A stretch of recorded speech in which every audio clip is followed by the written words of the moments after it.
Rich Dad, Poor Dad. What the rich teach their kids about money that the poor and middle class do not.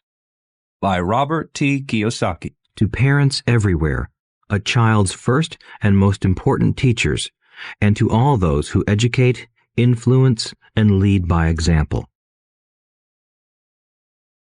Acknowledgements. How does a person say thank you when there are so many people to thank? Obviously, this book is a thank you to my two fathers, who were powerful role models, and to my mom, who taught me love and kindness. The person most responsible for this book becoming a reality is my wife, Kim, my partner in marriage, business, and in life. She makes my life complete. Introduction. Rich Dad, Poor Dad. Having two dads offered me the choice of contrasting points of view, one of a rich man and one of a poor man. I had two fathers, a rich one and a poor one. One was highly educated and intelligent. He had a PhD and completed 4 years of undergraduate work in less than 2 years. He then went on to Stanford University, the University of Chicago, and Northwestern University to do his advanced studies, all on full financial scholarships. The other father never finished the 8th grade. Both men were successful in their careers, working hard all their lives. Both earned substantial incomes, yet one always struggled financially. The other would become one of the richest men in Hawaii. One died, leaving tens of millions of dollars to his family, charities, and his church. The other left bills to be paid. Both men were strong, charismatic, and influential. Both men offered me advice, but they did not advise the same things. Both men believed strongly in education, but did not recommend the same course of study. If I had had only one dad, I would have had to accept or reject his advice.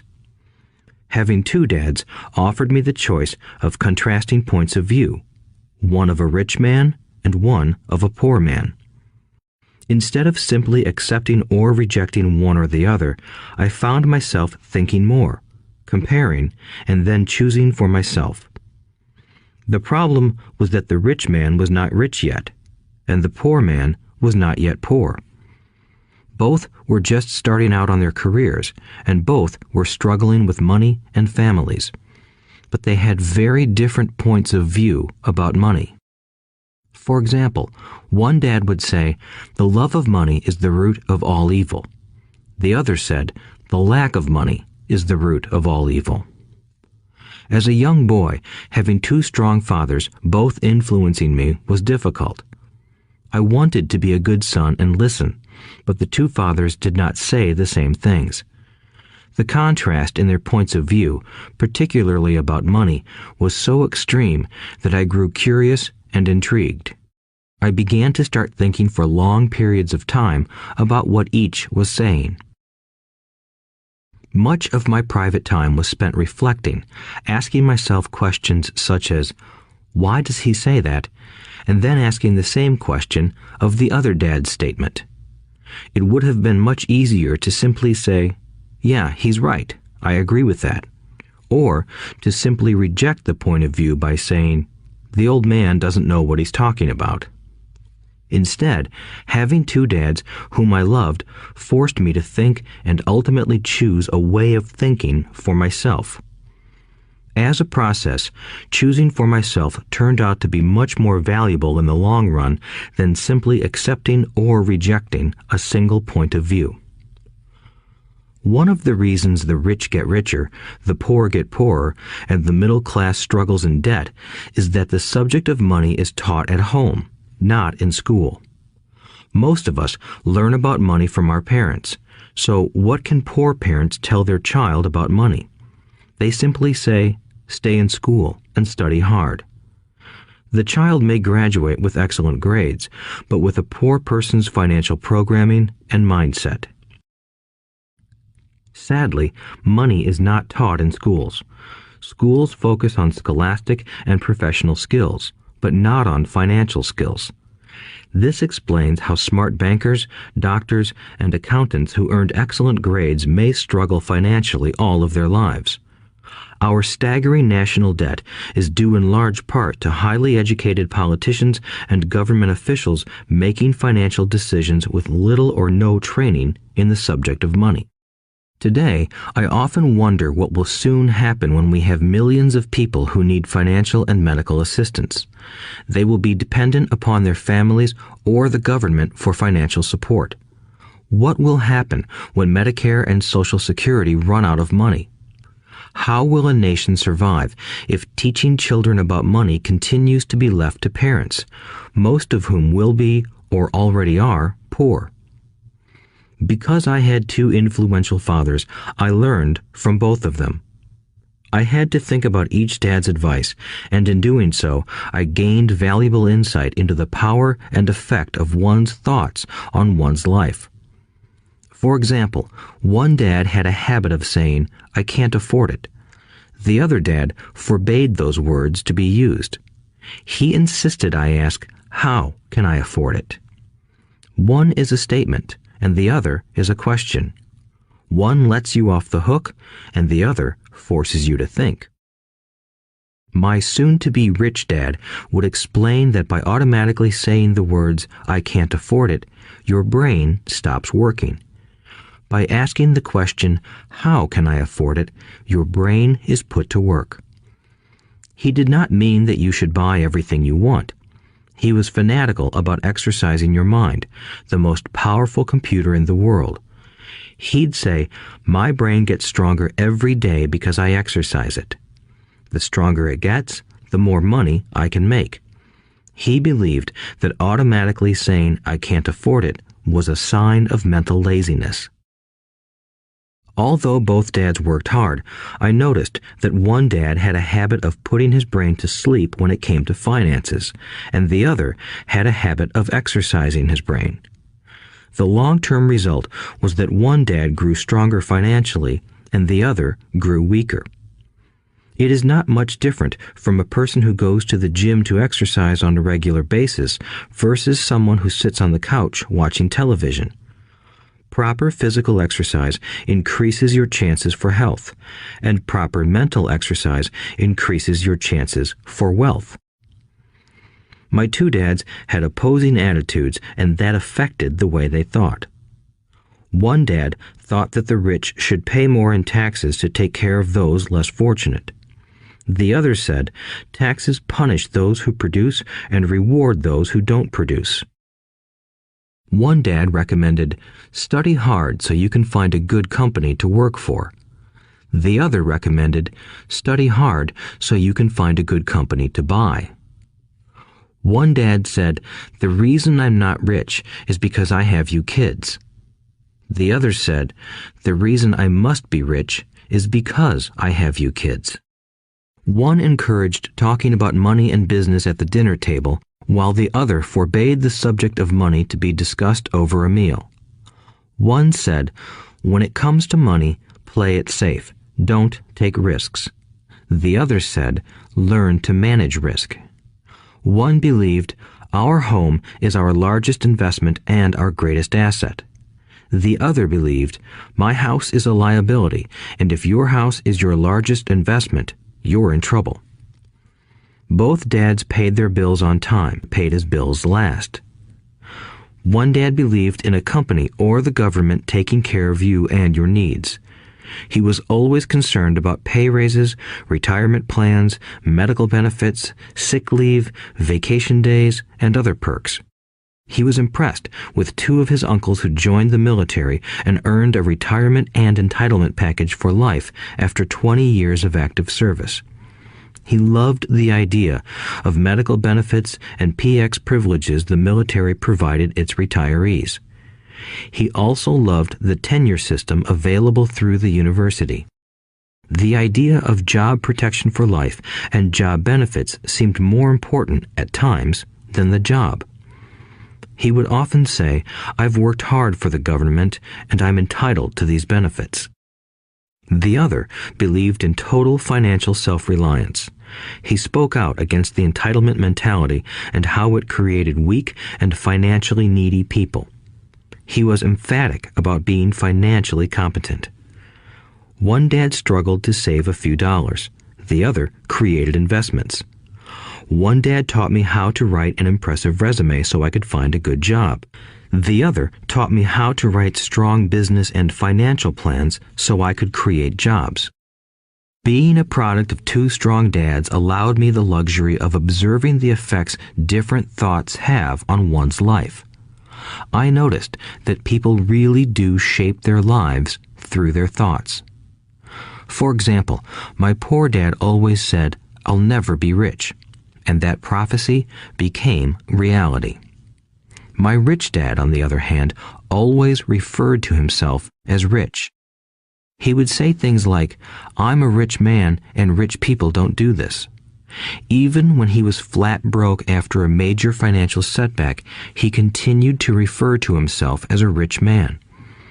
He would cover himself by saying, "There is a difference between being poor and being broke. Broke is temporary. Poor is eternal." My poor dad would say, "I'm not interested in money," or "money doesn't matter." My rich dad always said, "Money is power." The power of our thoughts may never be measured or appreciated, but it became obvious to me as a young boy that it was important to be aware of my thoughts and how I expressed myself. I noticed that my poor dad was poor, not because of the amount of money he earned, which was significant, but because of his thoughts and actions. As a young boy having two fathers, I became acutely aware of being careful about which thoughts I chose to adopt as my own. Should I listen to my rich dad or to my poor dad? Although both men had tremendous respect for education and learning, they disagreed about what they thought was important to learn. One wanted me to study hard, earn a degree, and get a good job to earn money. He wanted me to study to become a professional, an attorney or an accountant, and to go to business school for my MBA. The other encouraged me to study to be rich, to understand how money works, and to learn how to have it work for me.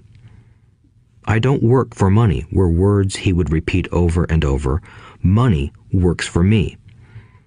At the age of 9, I decided to listen to and learn from my rich dad about money. In doing so, I chose not to listen to my poor dad, even though he was the one with all the college degrees. A lesson from Robert Frost. Robert Frost is my favorite poet. Although I love many of his poems, my favorite is "The Road Not Taken." I use its lesson almost daily. The road not taken. Two roads diverged in a yellow wood, and sorry I could not travel both. And be one traveler long I stood, and looked down one as far as I could, to where it bent in the undergrowth, then took the other as just as fair, and having perhaps the better claim, because it was grassy and wanted wear. Though as for that the passing there had worn them really about the same, and both that morning equally lay in leaves no step had trodden black. Oh, I kept the first for another day, yet knowing how way leads on to way, I doubted if I should ever come back. I shall be telling this with a sigh, somewhere ages and ages hence. Two roads diverged in a wood, and I took the one less traveled by, and that has made all the difference. And that has made all the difference. Over the years, I have often reflected upon Robert Frost's poem. Choosing not to listen to my highly educated dad's advice and attitude about money was a painful decision, but it was a decision that shaped the rest of my life. Once I made up my mind about whom to listen to, my education about money began. My rich dad taught me over a period of 30 years until I was 39 years old. He stopped once he realized that I knew and fully understood what he had been trying to drum into my often thick skull. Money is one form of power, But what is more powerful is financial education. Money comes and goes, but if you have the education about how money works, you gain power over it and can begin building wealth. The reason positive thinking alone does not work is because most people went to school and never learned how money works, so they spend their lives working for money.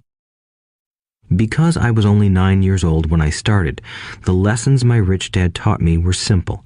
And when it was all said and done, there were only 6 main lessons, repeated over 30 years. This audiobook is about those 6 lessons, put as simply as possible, just as simply as my rich dad put forth those lessons to me. The lessons are meant not to be answers, but guideposts that will assist you and your children to grow wealthier no matter what happens in a world of increasing change and uncertainty. Chapter 1. Lesson 1. The rich don't work for money. The poor and the middle class work for money. The rich have money work for them. Dad, can you tell me how to get rich? My dad put down the evening paper. Why do you want to get rich, son? Because today Jimmy's mom drove up in their new Cadillac and they were going to their beach house for the weekend. He took 3 of his friends, but Mike and I weren't invited. They told us we weren't invited because we were poor kids. They did? My dad asked incredulously. Yeah, they did, I replied in a hurt tone. My dad silently shook his head, pushed his glasses up the bridge of his nose, and went back to reading the paper. I stood waiting for an answer. The year was 1956. I was 9 years old. By some twist of fate, I attended the same public school where the rich people sent their kids. We were primarily a sugar plantation town. The managers of the plantation and the other affluent people, such as doctors, business owners, and bankers, sent their children to this elementary school. After grade 6, their children were generally sent off to private schools. Because my family lived on one side of the street, I went to this school. Had I lived on the other side of the street, I would have gone to a different school with kids from families more like mine. After grade 6, these kids and I would go on to the public intermediate and high school. There was no private school for them or for me. My dad finally put down the paper. I could tell he was thinking. Well, son, he began slowly, if you want to be rich, you have to learn to make money. How do I make money? I asked.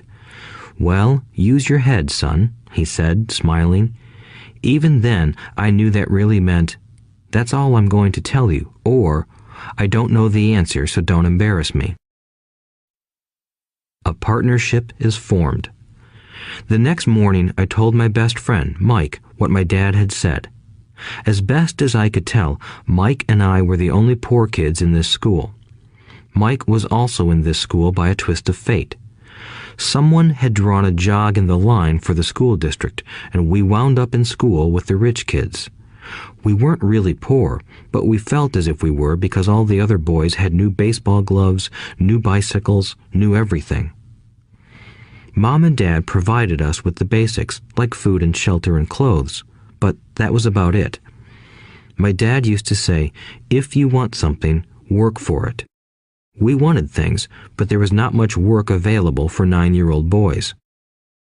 So what do we do to make money? Mike asked. I don't know, I said, but do you want to be my partner? He agreed, and so on that Saturday morning, Mike became my first business partner. We spent all morning coming up with ideas on how to make money. Occasionally, we talked about all the cool guys at Jimmy's beach house having fun. It hurt a little, but that hurt was good because it inspired us to keep thinking of a way to make money. Finally, that afternoon, a bolt of lightning struck. It was an idea Mike got from a science book he had read. Excitedly, we shook hands, and the partnership now had a business. For the next several weeks, Mike and I ran around our neighborhood, knocking on doors and asking our neighbors if they would save their toothpaste tubes for us. With puzzled looks, most adults consented with a smile. Some asked us what we were doing, to which we replied, "We can't tell you. It's a business secret." My mom grew distressed as the weeks wore on. We had selected a site next to her washing machine as the place we would stockpile our raw materials. In a brown cardboard box that at one time held ketchup bottles, our little pile of used toothpaste tubes began to grow. Finally, my mom put her foot down. The sight of her neighbor's messy, crumpled used toothpaste tubes had gotten to her. "What are you boys doing?" she asked, "and I don't want to hear again that it's a business secret. Do something with this mess or I'm going to throw it out." Mike and I pleaded and begged, explaining that we would soon have enough and then we would begin production. We informed her that we were waiting on a couple of neighbors to finish their toothpaste so we could have their tubes. Mom granted us a 1-week extension. The date to begin production was moved up, and the pressure was on. My first partnership was already being threatened with an eviction notice by my own mom. It became Mike's job to tell the neighbors to quickly use up their toothpaste, saying their dentist wanted them to brush more often anyway. I began to put together the production line. One day, my dad drove up with a friend to see 2 9-year-old boys in the driveway with a production line operating at full speed. There was fine white powder everywhere. On a long table were small milk cartons from school, and our family's hibachi grill was glowing with red-hot coals at maximum heat. Dad walked up cautiously, having to park the car at the base of the driveway since the production line blocked the carport. As he and his friend got closer, they saw a steel pot sitting on top of the coals in which the toothpaste tubes were being melted down. In those days, toothpaste did not come in plastic tubes. The tubes were made of lead, so once the paint was burned off, the tubes were dropped in the small steel pot. They melted until they became liquid, and with my mom's pot holders, we poured the lead through a small hole in the top of the milk cartons. The milk cartons were filled with plaster of Paris. White powder was everywhere. In my haste, I had knocked the bag over, and the entire area looked like it had been hit by a snowstorm. The milk cartons were the outer containers for plaster of Paris molds. My dad and his friend watched as we carefully poured the molten lead through a small hole in the top of the plaster of Paris cube. "Careful," my dad said. I nodded without looking up. Finally, once the pouring was through, I put the steel pot down and smiled at my dad. "What are you boys doing?" he asked with a cautious smile. "We're doing what you told me to do. We're going to be rich," I said. "Yup," said Mike, grinning and nodding his head. "We're partners." "And what is in those plaster molds?" my dad asked. "Watch," I said. "This should be a good batch." With a small hammer, I tapped at the seal that divided the cube in half. Cautiously, I pulled up the top half of the plaster mold, and a lead nickel fell out. "Oh my God," my dad said, "you're casting nickels out of lead." "That's right," Mike said. "We're doing as you told us to do. We're making money." My dad's friend turned and burst into laughter. My dad smiled and shook his head. Along with a fire and a box of spent toothpaste tubes, in front of him were 2 little boys covered with white dust, smiling from ear to ear. He asked us to put everything down and sit with him on the front step of our house. With a smile, he gently explained what the word counterfeiting meant. Our dreams were dashed. "You mean this is illegal?" asked Mike in a quivering voice. "Let them go," my dad's friend said. "They might be developing a natural talent." My dad glared at him. "Yes, it is illegal," my dad said gently, "but you boys have shown great creativity and original thought. Keep going. I'm really proud of you." Disappointed, Mike and I sat in silence for about 20 minutes before we began cleaning up our mess. The business was over on opening day. Sweeping the powder up, I looked at Mike and said, "I guess Jimmy and his friends are right. We are poor." My father was just leaving as I said that. "Boys," he said, "you're only poor if you give up. The most important thing is that you did something. Most people only talk and dream of getting rich. You've done something. I'm very proud of the two of you. I will say it again. Keep going. Don't quit. Mike and I stood there in silence.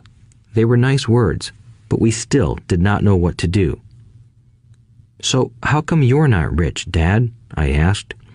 "Because I chose to be a school teacher. School teachers really don't think about being rich. We just like to teach. I wish I could help you, but I really don't know how to make money." Mike and I turned and continued our cleanup. "I know," said my dad. "If you boys want to learn how to be rich, don't ask me. Talk to your dad, Mike." "My dad?" asked Mike with a scrunched-up face. "Yeah, your dad," repeated my dad with a smile. "Your dad and I have the same banker, and he raves about your father. He's told me several times that your father is brilliant when it comes to making money." "My dad?" Mike asked again in disbelief. "Then how come we don't have a nice car and a nice house like the rich kids at school?" "A nice car and a nice house don't necessarily mean you're rich or you know how to make money," my dad replied. "Jimmy's dad works for the sugar plantation. He's not much different from me. He works for a company and I work for the government. The company buys the car for him. The sugar company is in financial trouble, and Jimmy's dad may soon have nothing. Your dad is different, Mike. He seems to be building an empire, and I suspect in a few years he will be a very rich man." With that, Mike and I got excited again. With new vigor, we began cleaning up the mess caused by our now defunct first business. As we were cleaning, we made plans for how and when to talk to Mike's dad. The problem was that Mike's dad worked long hours and often did not come home until late. His father owned warehouses, a construction company, a chain of stores, and 3 restaurants. It was the restaurants that kept him out late. Mike caught the bus home after we had finished cleaning up. He was going to talk to his dad when he got home that night and ask him if he would teach us how to become rich. Mike promised to call as soon as he had talked to his dad, even if it was late. The phone rang at 8:30 p.m. "Okay," I said, "next Saturday." I put the phone down. Mike's dad had agreed to meet with us. On Saturday, I caught the 7:30 a.m. bus to the poor side of town. The lessons begin. Mike and I met with his dad that morning at 8 o'clock. He was already busy, having been at work for more than an hour. His construction supervisor was just leaving in his pickup truck as I walked up to his simple, small, and tidy home. Mike met me at the door. "Dad's on the phone, and he said to wait on the back porch," Mike said as he opened the door. The old wooden floor creaked as I stepped across the threshold of the aging house. There was a cheap mat just inside the door.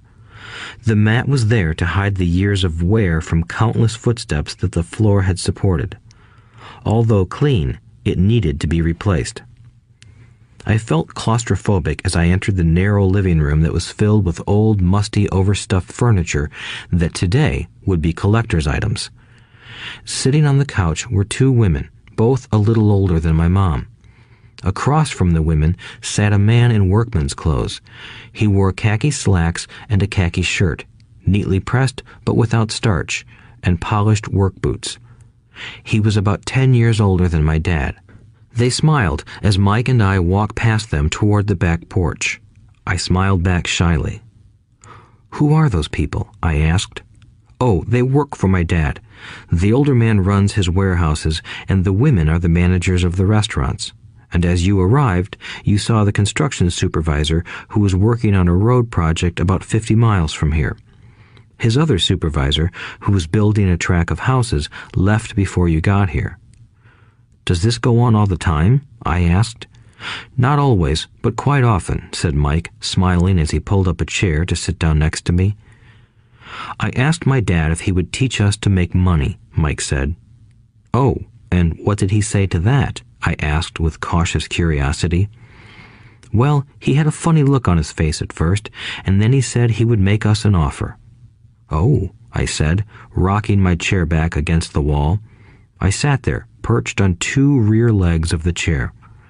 Mike did the same thing. "Do you know what the offer is?" I asked. "No, but we'll soon find out." Suddenly, Mike's dad burst through the rickety screen door and onto the porch. Mike and I jumped to our feet, not out of respect, but because we were startled. "Ready, boys?" he asked as he pulled up a chair to sit down with us. We nodded our heads as we pulled our chairs away from the wall to sit in front of him. He was a big man, about 6 feet tall and 200 pounds. My dad was taller, about the same weight, and 5 years older than Mike's dad. They sort of looked alike, though not of the same ethnic makeup. Maybe their energy was similar. "Mike says you want to learn to make money. Is that correct, Robert?" I nodded my head quickly, but with a little trepidation. He had a lot of power behind his words and smile. "Okay, here's my offer. I'll teach you, but I won't do it classroom style. You work for me, I'll teach you. You don't work for me, I won't teach you. I can teach you faster if you work, and I'm wasting my time if you just want to sit and listen like you do in school. That's my offer. Take it or leave it." May I ask a question first?" I asked. "No. Take it or leave it. I've got too much work to do to waste my time. If you can't make up your mind decisively, then you'll never learn to make money anyway. Opportunities come and go. Being able to know when to make quick decisions is an important skill. You have the opportunity that you asked for. School is beginning, or it's over in 10 seconds, Mike's dad said with a teasing smile. "Take it," I said. "Take it," said Mike. "Good," said Mike's dad. "Mrs. Martin will be by in 10 minutes. After I'm through with her, you'll ride with her to my superette and you can begin working. I'll pay you 10 cents an hour and you'll work 3 hours every Saturday." "But I have a softball game today," I said. Mike's dad lowered his voice to a stern tone. "Take it or leave it," he said. "I'll take it," I replied, choosing to work and learn instead of playing. 30 cents later. By 9 a.m. that day, Mike and I were working for Mrs. Martin. She was a kind and patient woman. She always said that Mike and I reminded her of her 2 grown sons. Although kind, she believed in hard work and kept us moving. We spent 3 hours taking canned goods off the shelves, brushing each can with a feather duster to get the dust off, and then restacking them neatly. It was excruciatingly boring work. Mike's dad, whom I called my rich dad, owned 9 of these little superettes, each with a large parking lot. They were the early version of the 7-Eleven convenience stores, little neighborhood grocery stores where people bought items such as milk, bread, butter, and cigarettes. The problem was that this was Hawaii before air conditioning was widely used, and the stores could not close their doors because of the heat. On 2 sides of the store, the doors had to be wide open to the road and parking lot. Every time a car drove by or pulled into the parking lot, dust would swirl and settle in the store. We knew we had a job as long as there was no air conditioning. For 3 weeks, Mike and I reported to Mrs. Martin and worked our 3 hours. By noon, our work was over, and she dropped 3 little dimes in each of our hands. Now, even at the age of 9 in the mid-1950s, 30 cents was not too exciting. Comic books cost 10 cents back then, so I usually spent my money on comic books and went home. By Wednesday of the 4th week, I was ready to quit. I had agreed to work only because I wanted to learn to make money from Mike's dad, and now I was a slave for 10 cents an hour. On top of that, I had not seen Mike's dad since that first Saturday. "I'm quitting," I told Mike at lunchtime. School was boring, and now I did not even have my Saturdays to look forward to. But it was the 30 cents that really got to me. This time, Mike smiled. "What are you laughing at?" I asked with anger and frustration. "Dad said this would happen. He said to meet with him when you were ready to quit." "What?" I said indignantly. "He's been waiting for me to get fed up?" Sort of, Mike said. Dad's kind of different. He doesn't teach like your dad. Your mom and dad lecture a lot. My dad is quiet and a man of few words. You just wait till this Saturday. I'll tell him you're ready. You mean I've been set up? No, not really. But maybe. Dad will explain on Saturday. Waiting in line on Saturday. I was ready to face Mike's dad. Even my real dad was angry with him. My real dad, the one I called the poor one, thought that my rich dad was violating child labor laws and should be investigated. My educated poor dad told me to demand what I deserve, at least 25 cents an hour. My poor dad told me that if I did not get a raise, I was to quit immediately. You don't need that damn job anyway, said my poor dad with indignation. At 8 o'clock Saturday morning, I walked through the door of Mike's house when Mike's dad opened it. Take a seat and wait in line, he said as I entered. He turned and disappeared into his little office next to a bedroom. I looked around the room and didn't see Mike anywhere. Feeling awkward, I cautiously sat down next to the same two women who were there 4 weeks earlier. They smiled and slid down the couch to make room for me. 45 minutes went by, and I was steaming. The two women had met with him and left 30 minutes earlier. An older gentleman was in there for 20 minutes and was also gone. The house was empty, and here I sat in a musty, dark living room on a beautiful, sunny Hawaiian day, waiting to talk to a cheapskate who exploited children. I could hear him rustling around the office, talking on the phone, and ignoring me. I was ready to walk out, but for some reason, I stayed. Finally, 15 minutes later, at exactly 9 o'clock, Rich Dad walked out of his office, said nothing, and signaled with his hand for me to enter. I understand you want a raise or you're going to quit, Rich Dad said as he swiveled in his office chair. Well, you're not keeping your end of the bargain, I blurted out, nearly in tears. It was really frightening for me to confront a grown-up. You said that you would teach me if I worked for you. Well, I've worked for you. I've worked hard. I've given up my baseball games to work for you, but you haven't kept your word, and you haven't taught me anything. You are a crook like everyone in town thinks you are. You're greedy. You want all the money and don't take care of your employees. You made me wait and don't show me any respect. I'm only a little boy, but I deserve to be treated better. Rich Dad rocked back in his swivel chair, hands up to his chin, and stared at me. Not bad, he said. In less than a month, you sound like most of my employees. What? I asked. Not understanding what he was saying, I continued with my grievance. I thought you were going to keep your end of the bargain and teach me. Instead, you want to torture me? That's cruel. That's really cruel. I am teaching you, Rich Dad said quietly. What have you taught me? Nothing, I said angrily. You haven't even talked to me once since I agreed to work for peanuts. 10 cents an hour. Ha! I should notify the government about you. We have child labor laws, you know. My dad works for the government, you know. Wow, said Rich Dad. Now you sound just like most of the people who used to work for me. People I've either fired or who have quit. So, what do you have to say? I demanded, feeling pretty brave for a little kid. You lied to me. I've worked for you, and you have not kept your word. You haven't taught me anything. How do you know that I've not taught you anything? Asked Rich Dad calmly. Well, you've never talked to me. I've worked for 3 weeks, and you have not taught me anything, I said with a pout. Does teaching mean talking or a lecture? Rich Dad asked. Well, yes, I replied.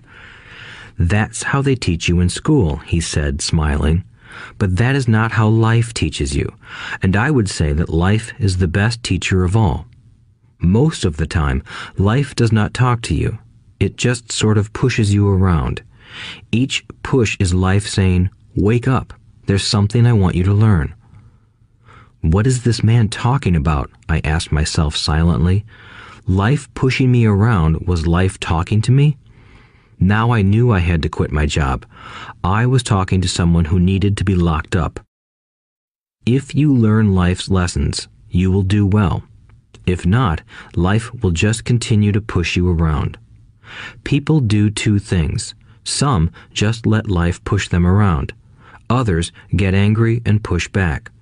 But they push back against their boss, or their job, or their husband or wife. They do not know it's life that's pushing. I had no idea what he was talking about. Life pushes all of us around. Some people give up and others fight. A few learn the lesson and move on. They welcome life pushing them around. To these few people, it means they need and want to learn something. They learn and move on. Most quit, and a few, like you, fight. Rich Dad stood and shut the creaky old wooden window that needed repair. If you learn this lesson, you will grow into a wise, wealthy, and happy young man. If you don't, you will spend your life blaming a job, low pay, or your boss for your problems. You'll live life always hoping for that big break that will solve all your money problems. Rich Dad looked over at me to see if I was still listening. His eyes met mine. We stared at each other, communicating through our eyes. Finally, I looked away once I had absorbed his message. I knew he was right. I was blaming him, and I did ask to learn. I was fighting. Rich Dad continued, "Or, if you are the kind of person who has no guts, you just give up every time life pushes you. If you are that kind of person, you'll live all your life playing it safe, doing the right things, saving yourself for some event that never happens. Then you die a boring old man. You'll have lots of friends who really like you because you were such a nice, hard-working guy. But the truth is that you let life push you into submission. Deep down, you were terrified of taking risks. You really wanted to win, but the fear of losing was greater than the excitement of winning. Deep inside, you and only you will know you didn't go for it. You chose to play it safe." Our eyes met again. "You've been pushing me around?" I asked. "Some people might say that," smiled Rich Dad. "I would say that I just gave you a taste of life." "What taste of life?" I asked, still angry, but now curious and ready to learn. "You boys are the first people that have ever asked me to teach them how to make money. I have more than 150 employees, and not one of them has asked me what I know about money. They ask me for a job and a paycheck, but never to teach them about money. So most will spend the best years of their lives working for money, not really understanding what it is they are working for." I sat there listening intently. "So when Mike told me you wanted to learn how to make money, I decided to design a course that mirrored real life. I could talk until I was blue in the face, but you wouldn't hear a thing. So I decided to let life push you around a bit so you could hear me. That's why I only paid you 10 cents. "So what is the lesson I learned from working for only 10 cents an hour?" I asked. "That you're cheap and exploit your workers?" Rich Dad rocked back and laughed heartily. Finally, he said, "You'd best change your point of view. Stop blaming me and thinking I'm the problem. If you think I'm the problem, then you have to change me. If you realize that you're the problem, then you can change yourself, learn something, and grow wiser. Most people want everyone else in the world to change but themselves. Let me tell you, it's easier to change yourself than everyone else." "I don't understand," I said. "Don't blame me for your problems," Rich Dad said, growing impatient.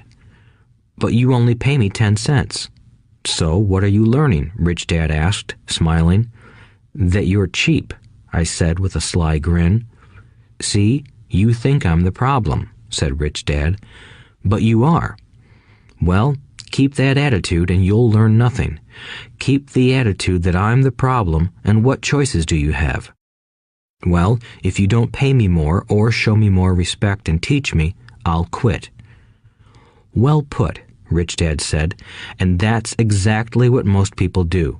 They quit and go looking for another job, a better opportunity and higher pay, actually thinking that this will solve the problem. In most cases, it won't. So what should I do? I asked. Just take this measly 10 cents an hour and smile? Rich Dad smiled. That's what the other people do. But that's all they do, waiting for a raise, thinking that more money will solve their problems. Most just accept it, and some take a second job working harder, but again, accepting a small paycheck. I sat staring at the floor, beginning to understand the lesson Rich Dad was presenting. I could sense it was a taste of life. Finally, I looked up and asked, "So what will solve the problem?" "This," he said, leaning forward in his chair and tapping me gently on the head. "This stuff between your ears." It was at that moment that Rich Dad shared the pivotal point of view that separated him from his employees and my poor dad, and led him to eventually become one of the richest men in Hawaii, while my highly educated but poor dad struggled financially all his life. It was a singular point of view that made all the difference over a lifetime. Rich Dad said this point of view over and over, which I call lesson number 1. The poor and the middle class work for money. The rich have money work for them. On that bright Saturday morning, I learned a completely different point of view from what I had been taught by my poor dad. At the age of 9, I understood that both dads wanted me to learn. Both dads encouraged me to study, but not the same things. My highly educated dad recommended that I do what he did. "Son, I want you to study hard, get good grades so you can find a safe, secure job with a big company, and make sure it has excellent benefits." My rich dad wanted me to learn how money works so I could make it work for me. These lessons I would learn through life with his guidance, not because of a classroom. My rich dad continued my first lesson. "I'm glad you got angry about working for 10 cents an hour. If you hadn't got angry and had simply accepted it, I would have to tell you that I could not teach you. You see, true learning takes energy, passion, and a burning desire. Anger is a big part of that formula, for passion is anger and love combined. When it comes to money, most people want to play it safe and feel secure, so passion does not direct them. Fear does. So is that why they'll take jobs with low pay?" I asked. "Yes," said Rich Dad. "Some people say I exploit people because I don't pay as much as the sugar plantation or the government. I say the people exploit themselves. It's their fear, not mine." "But don't you feel you should pay them more?" I asked. "I don't have to. And besides, more money will not solve their problems. Just look at your dad. He makes a lot of money, and he still can't pay his bills. Most people, given more money, only get into more debt." "So that's why the 10 cents an hour," I said, smiling. "It's part of the lesson." "That's right," smiled Rich Dad. "You see, your dad went to school and got an excellent education so he could get a high-paying job. But he still has money problems because he never learned anything about money in school. On top of that, he believes in working for money." "And you don't?" I asked. "No, not really," said Rich Dad. "If you want to learn to work for money, then stay in school. That is a great place to learn to do that. But if you want to learn how to have money work for you, then I will teach you that. But only if you want to learn." "Wouldn't everyone want to learn that?" I asked. "No," said Rich Dad, "simply because it's easier to learn to work for money, especially if fear is your primary emotion when the subject of money is discussed." "I don't understand," I said with a frown. "Don't worry about that for now. Just know that it's fear that keeps most people working at a job.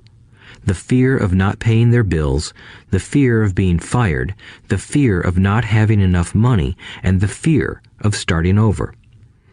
That's the price of studying to learn a profession or trade and then working for money.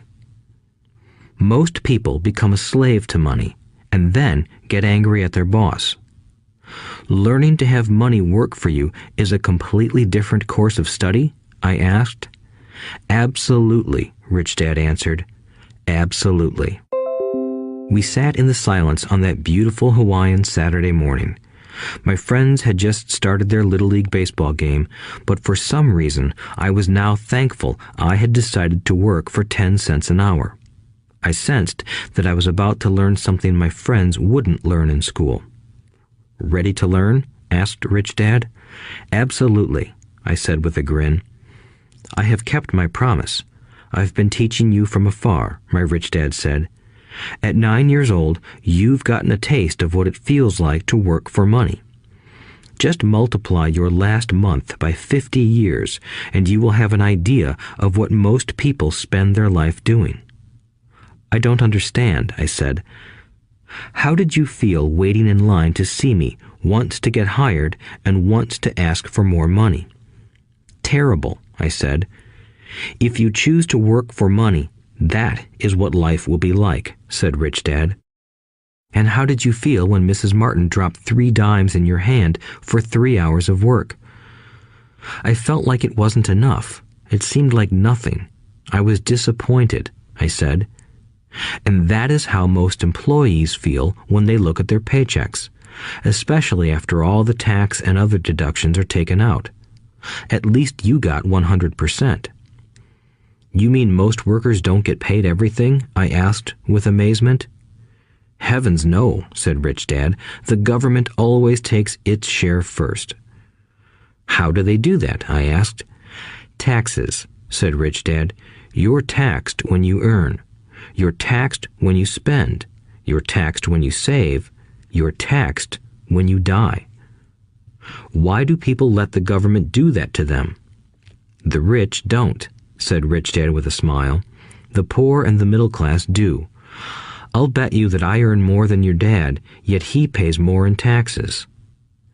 How can that be? I asked. At my age, that made no sense to me.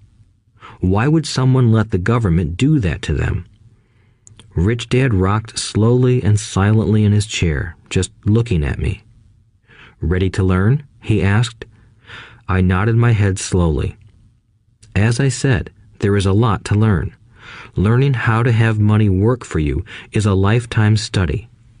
Most people go to college for 4 years and their education ends.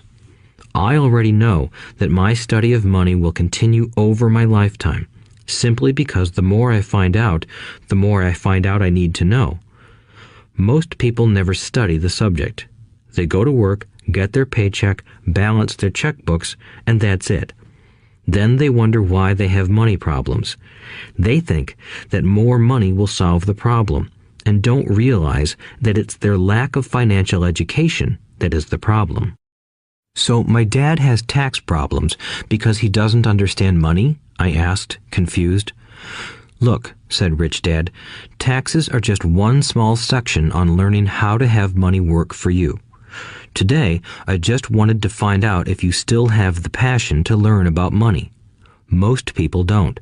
They want to go to school, learn a profession, have fun at their work, and earn lots of money. One day they wake up with big money problems, and then they can't stop working. That's the price of only knowing how to work for money instead of studying how to have money work for you. So, do you still have the passion to learn? Asked Rich Dad. I nodded my head. Good, said Rich Dad. Now get back to work. This time, I will pay you nothing. What? I asked in amazement. You heard me. Nothing. You will work the same 3 hours every Saturday, but this time you will not be paid 10 cents per hour. You said you wanted to learn to not work for money, so I'm not going to pay you anything. I couldn't believe what I was hearing. I've already had this conversation with Mike, and he's already working, dusting and stacking canned goods for free. You better hurry and get back there. That's not fair, I shouted. You've got to pay something. You said you wanted to learn. If you don't learn this now, you'll grow up to be like the two women and the older man sitting in my living room, working for money and hoping I don't fire them. Or, like your dad, earning lots of money only to be in debt up to his eyeballs, hoping more money will solve the problem. If that's what you want, I'll go back to our original deal of 10 cents an hour. Or you can do what most adults do. Complain that there is not enough pay, quit, and go looking for another job. But what do I do? I asked. Rich Dad tapped me on the head. Use this, he said. If you use it well, you will soon thank me for giving you an opportunity, and you will grow into a rich man. I stood there, still not believing what a raw deal I was handed.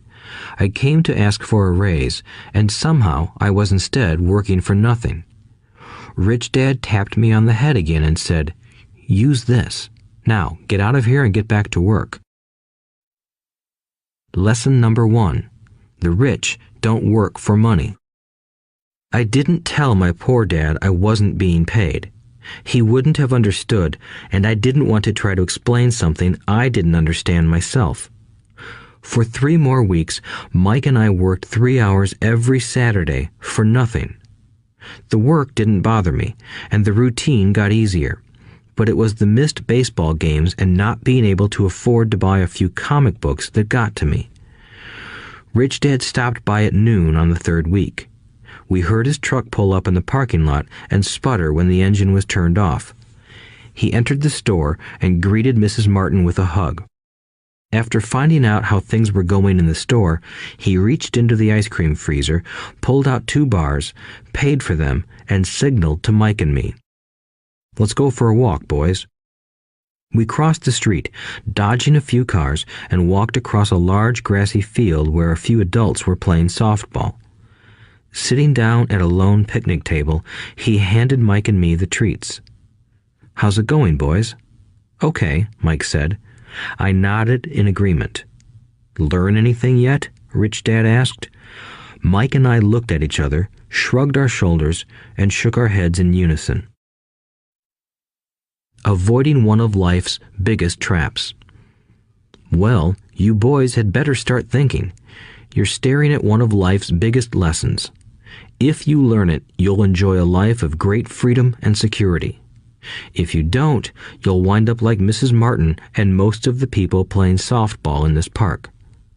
They work very hard for little money, clinging to the illusion of job security and looking forward to a 3-week vacation each year and maybe a skimpy pension after 45 years of service. If that excites you, I'll give you a raise to 25 cents an hour. But these are good, hard-working people. Are you making fun of them? I demanded. A smile came over Rich Dad's face. Mrs. Martin is like a mother to me. I would never be that cruel. I may sound unkind because I'm doing my best to point something out to the 2 of you. I want to expand your point of view so you can see something most people never have the benefit of seeing because their vision is too narrow.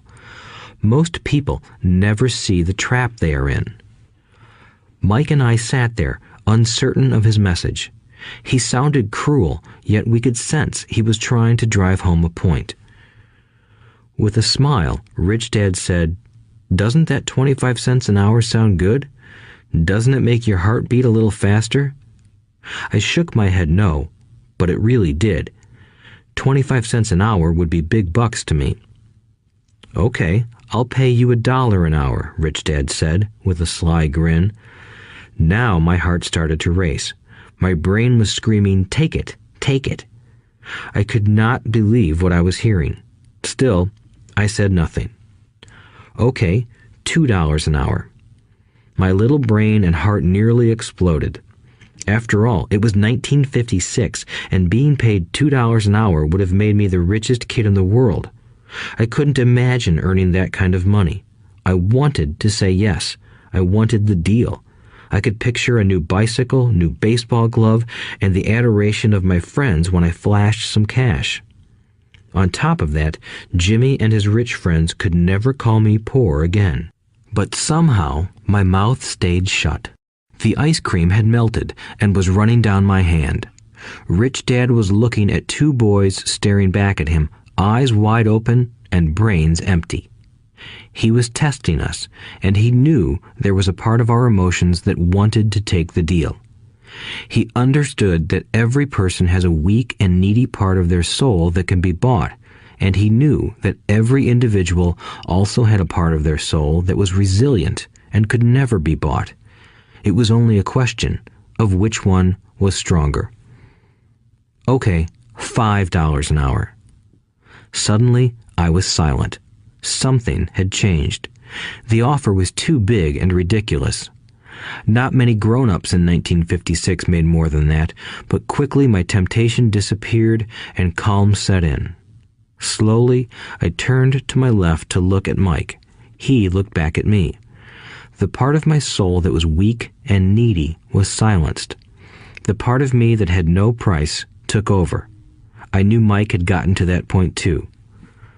"Good," said Rich Dad softly. "Most people have a price, and they have a price because of human emotions named fear and greed. First, the fear of being without money motivates us to work hard, and then, once we get that paycheck, greed or desire starts us thinking about all the wonderful things money can buy. The pattern is then set." "What pattern?" I asked. "The pattern of get up, go to work, pay bills, get up, go to work, pay bills." People's lives are forever controlled by two emotions, fear and greed. Offer them more money, and they continue the cycle by increasing their spending. This is what I call the rat race. "There is another way?" Mike asked. "Yes," said Rich Dad slowly, "but only a few people find it."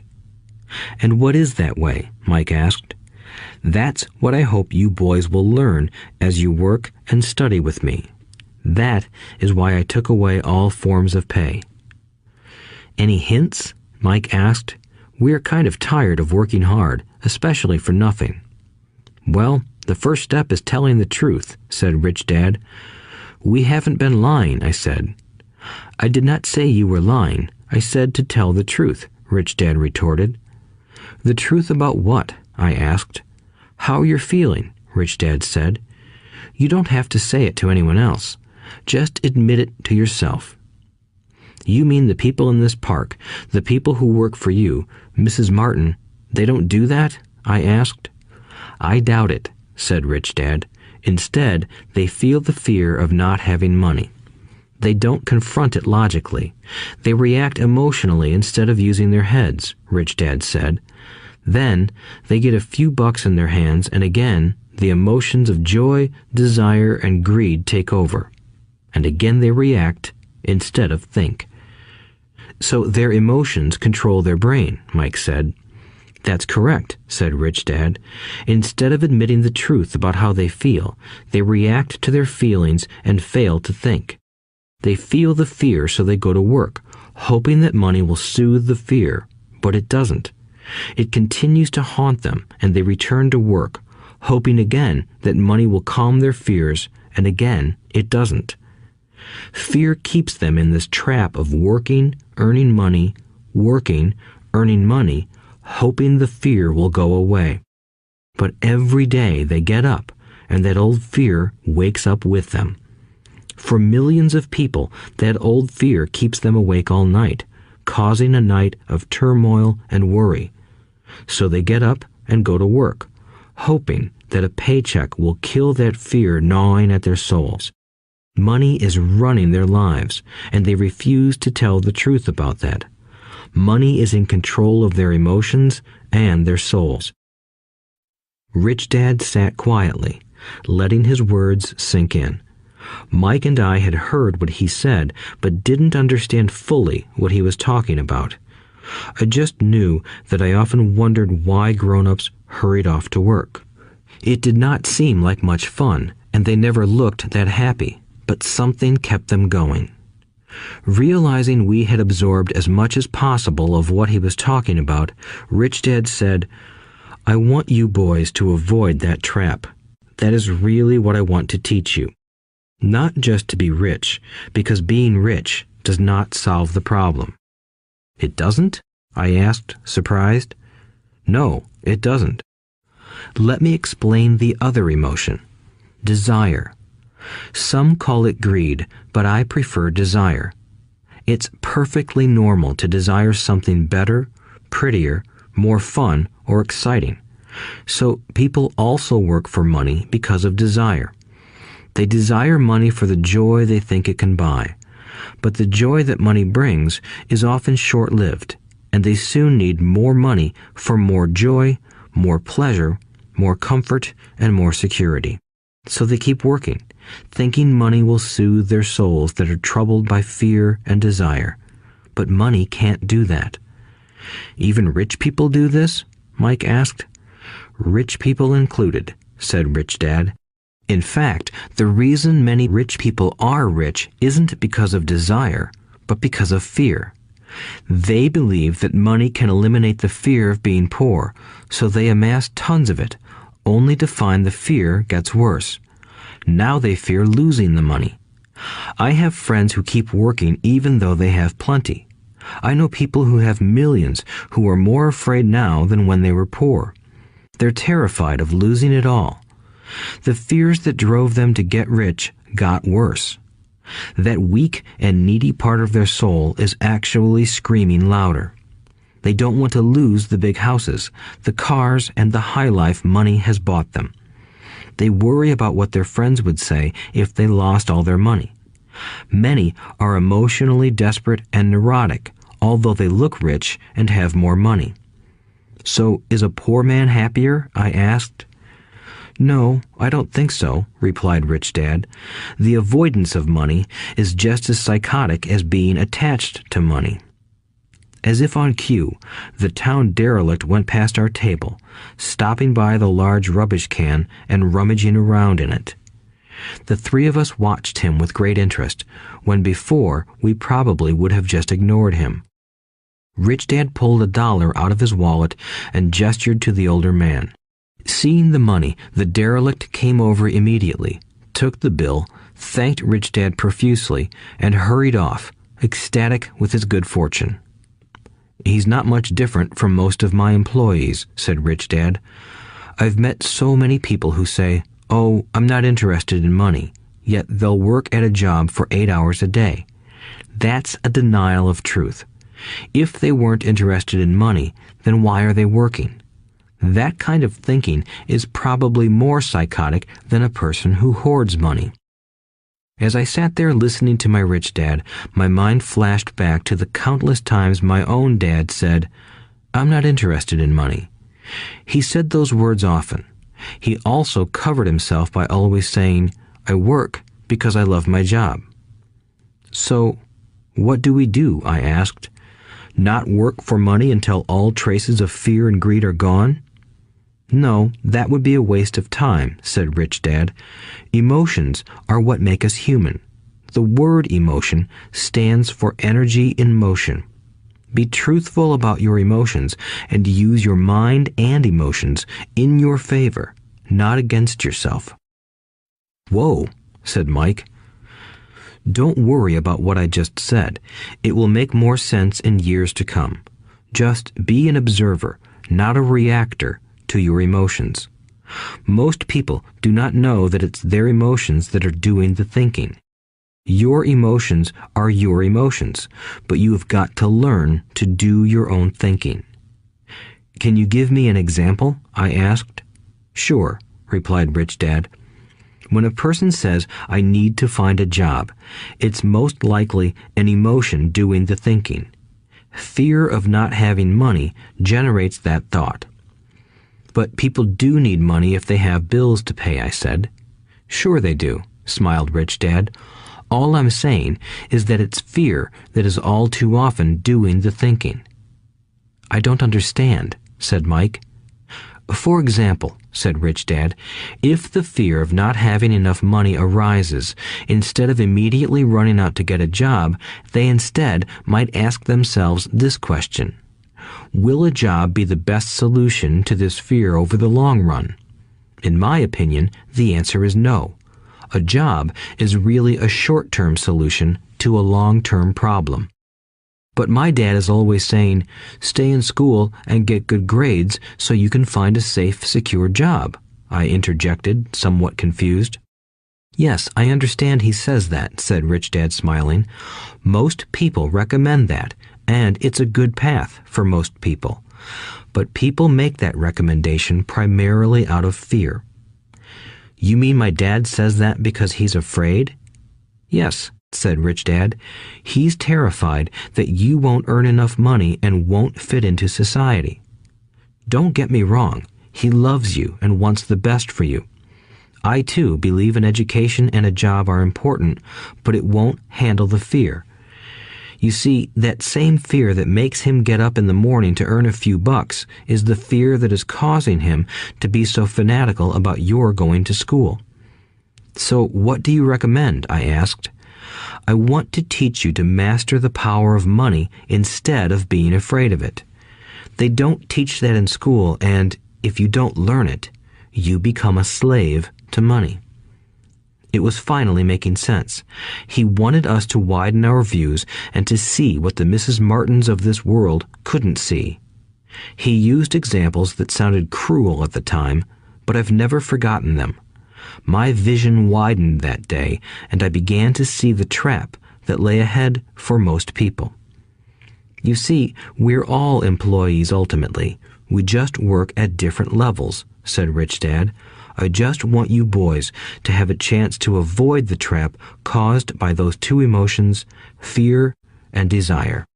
Use them in your favor, not against you. That's what I want to teach you. I'm not interested in just teaching you to make a pile of money. That won't handle the fear or desire. If you don't first handle fear and desire, and you get rich, you'll only be a highly paid slave. So how do we avoid the trap? I asked. The main cause of poverty or financial struggle is fear and ignorance, not the economy or the government or the rich. It's self-inflicted fear and ignorance that keep people trapped. So you boys go to school and get your college degrees, and I'll teach you how to stay out of the trap. The pieces of the puzzle were appearing. My highly educated dad had a great education and a great career, but school never told him how to handle money or his fear of it. It became clear that I could learn different and important things from two fathers. So you've been talking about the fear of not having money. How does the desire for money affect our thinking? Mike asked. How did you feel when I tempted you with a pay raise? Did you notice your desires rising? We nodded our heads. By not giving in to your emotions, you were able to delay your reactions and think. That is important. We will always have emotions of fear and greed. From here on in, it's imperative for you to use those emotions to your advantage, and for the long term to not let your emotions control your thinking. Most people use fear and greed against themselves. That's the start of ignorance. Most people live their lives chasing paychecks, pay raises, and job security because of the emotions of desire and fear, not really questioning where those emotion-driven thoughts are leading them. It's just like the picture of a donkey dragging a cart with its owner dangling a carrot just in front of its nose. The donkey's owner may be going where he wants to, but the donkey is chasing an illusion. Tomorrow, there will only be another carrot for the donkey. You mean the moment I pictured a new baseball glove, candy, and toys, that's like a carrot to a donkey? Mike asked. Yes, and as you get older, your toys get more expensive. A new car, a boat, and a big house to impress your friends, said Rich Dad with a smile. Fear pushes you out the door, and desire calls to you. That's the trap. So what's the answer? Mike asked. What intensifies fear and desire is ignorance. That is why rich people with lots of money often have more fear the richer they get. Money is the carrot, the illusion. If the donkey could see the whole picture, it might rethink its choice to chase the carrot. Rich Dad went on to explain that a human's life is a struggle between ignorance and illumination. He explained that once a person stops searching for information and self-knowledge, ignorance sets in. That struggle is a moment-to-moment decision to learn to open or close one's mind. Look, school is very important. You go to school to learn a skill or profession to become a contributing member of society. Every culture needs teachers, doctors, mechanics, artists, cooks, business people, police officers, firefighters, and soldiers. Schools train them so society can thrive and flourish, said Rich Dad. Unfortunately, for many people, school is the end, not the beginning. There was a long silence. Rich Dad was smiling. I didn't comprehend everything he said that day, but as with most great teachers, his words continued to teach for years. I've been a little cruel today, said Rich Dad, but I want you to always remember this talk. I want you to always think of Mrs. Martin, and I want you always to remember that donkey. Never forget that fear and desire can lead you into life's biggest trap if you are not aware of them controlling your thinking. To spend your life living in fear, never exploring your dreams, is cruel. To work hard for money, thinking that it will buy you things that will make you happy, is also cruel. To wake up in the middle of the night terrified about paying bills is a horrible way to live. To live a life dictated by the size of a paycheck is not really living a life. Thinking that a job makes you secure is lying to yourself. That's cruel, and that's the trap I want you to avoid. I've seen how money runs people's lives. Don't let that happen to you. Please, don't let money run your life. A softball rolled under our table. Rich Dad picked it up and threw it back. So what does ignorance have to do with greed and fear? I asked. Because it is ignorance about money that causes so much greed and fear, said Rich Dad. Let me give you some examples. A doctor, wanting more money to better provide for his family, raises his fees. By raising his fees, it makes healthcare more expensive for everyone. It hurts the poor people the most, so they have worse health than those with money.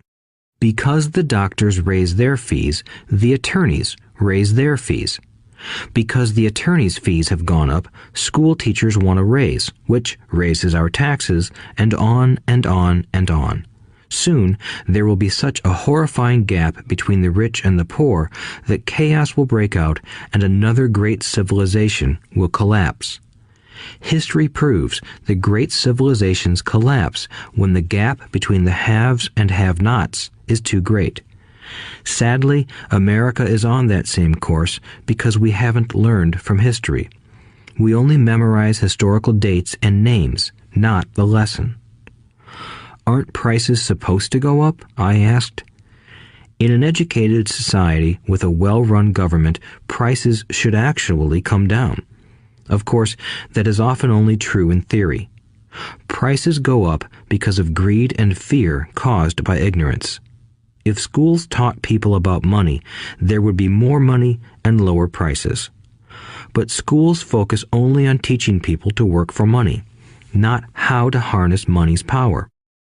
But don't we have business schools? Mike asked. And haven't you encouraged me to go for my MBA? Yes, said Rich Dad, but all too often business schools train employees to become sophisticated bean counters. Heaven forbid a bean counter takes over a business. All they do is look at the numbers, fire people, and kill the business. I know this because I hire bean counters. All they think about is cutting costs and raising prices, which cause more problems. Bean counting is important. I wish more people knew it, but it, too, is not the whole picture, added Rich Dad angrily.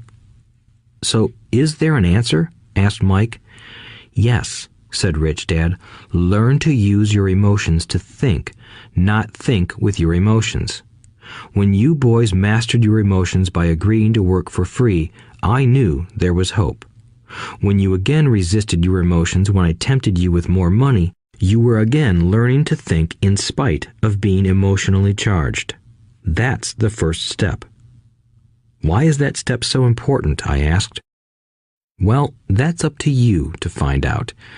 If you want to learn, I'll take you boys into the briar patch, a place almost everyone else avoids. If you go with me, you'll let go of the idea of working for money and instead learn to have money work for you. And what will we get if we go with you? What if we agree to learn from you? What will we get? I asked. The same thing Brer Rabbit got, said Rich Dad, referring to the classic children's story. Is there a briar patch? I asked. Yes, said Rich Dad. The briar patch is our fear and greed. Confronting fear, weaknesses, and neediness by choosing our own thoughts is the way out. Choosing our thoughts? Mike asked, puzzled. Yes, choosing what we think rather than reacting to our emotions. Instead of just getting up and going to work because not having the money to pay your bills is scaring you, ask yourself, is working harder at this the best solution to this problem? Most people are too afraid to rationally think things through and instead run out the door to a job they hate. The tar baby is in control. That's what I mean by choosing your thoughts. And how do we do that? Mike asked. That's what I will teach you. I'll teach you to have a choice of thoughts rather than a knee-jerk reaction, like gulping down your morning coffee and running out the door. Remember what I said before. A job is only a short-term solution to a long-term problem. Most people have only one problem in mind, and it's short-term. It's the bills at the end of the month, the tar baby. Money controls their lives, or should I say the fear and ignorance about money controls it. So they do as their parents did. They get up every day and go work for money, not taking the time to ask the question, is there another way? Their emotions now control their thinking, not their heads. Can you tell the difference between emotions thinking and the head thinking? Mike asked. Oh yes, I hear it all the time, said Rich Dad. I hear things like, well, everyone has to work, or the rich are crooks, or I'll get another job, I deserve this raise, you can't push me around, or I like this job because it's secure. No one asks, is there something I'm missing here? Which would break through the emotional thought and give you time to think clearly. As we headed back to the store, Rich Dad explained that the rich really did make money. They did not work for it. He went on to explain that when Mike and I were casting 5-cent pieces out of lead, thinking we were making money, we were very close to thinking the way the rich think. The problem was that creating money is legal for the government and banks to do, but illegal for us to do. There are legal ways to create money from nothing, he told us. Rich Dad went on to explain that the rich know that money is an illusion, truly like the carrot for the donkey. It's only out of fear and greed that the illusion of money is held together by billions of people who believe that money is real. It's not. Money is really made up. It is only because of the illusion of confidence and the ignorance of the masses that this house of cards stands. He talked about the gold standard that America was on, and that each dollar bill was actually a silver certificate. What concerned him was the rumor that we would someday go off the gold standard and our dollars would no longer be backed by something tangible. If that happens, boys, all hell will break loose. The poor, the middle class, and the ignorant will have their lives ruined simply because they will continue to believe that money is real and that the company they work for, or the government, will look after them. We really did not understand what he was saying that day, but over the years, it made more and more sense. Seeing what others miss. As he climbed into his pickup truck outside his convenience store, Rich Dad said, "Keep working, boys, but the sooner you forget about needing a paycheck, the easier your adult life will be.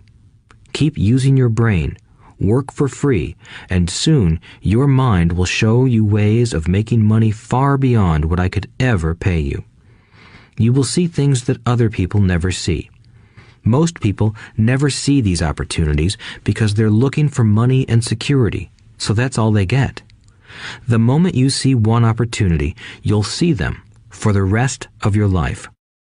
The moment you do that, I'll teach you something else. Learn this, and you'll avoid one of life's biggest traps. Mike and I picked up our things from the store and waved goodbye to Mrs. Martin. We went back to the park, to the same picnic bench, and spent several more hours thinking and talking. We spent the next week at school thinking and talking too. For 2 more weeks, we kept thinking, talking, and working for free. At the end of the second Saturday, I was again saying goodbye to Mrs. Martin and looking at the comic book stand with a longing gaze. The hard thing about not even getting 30 cents every Saturday was that I didn't have any money to buy comic books.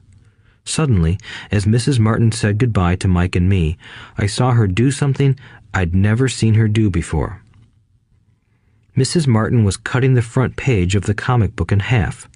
She kept the top half of the comic book cover and threw the rest of the book into a large cardboard box.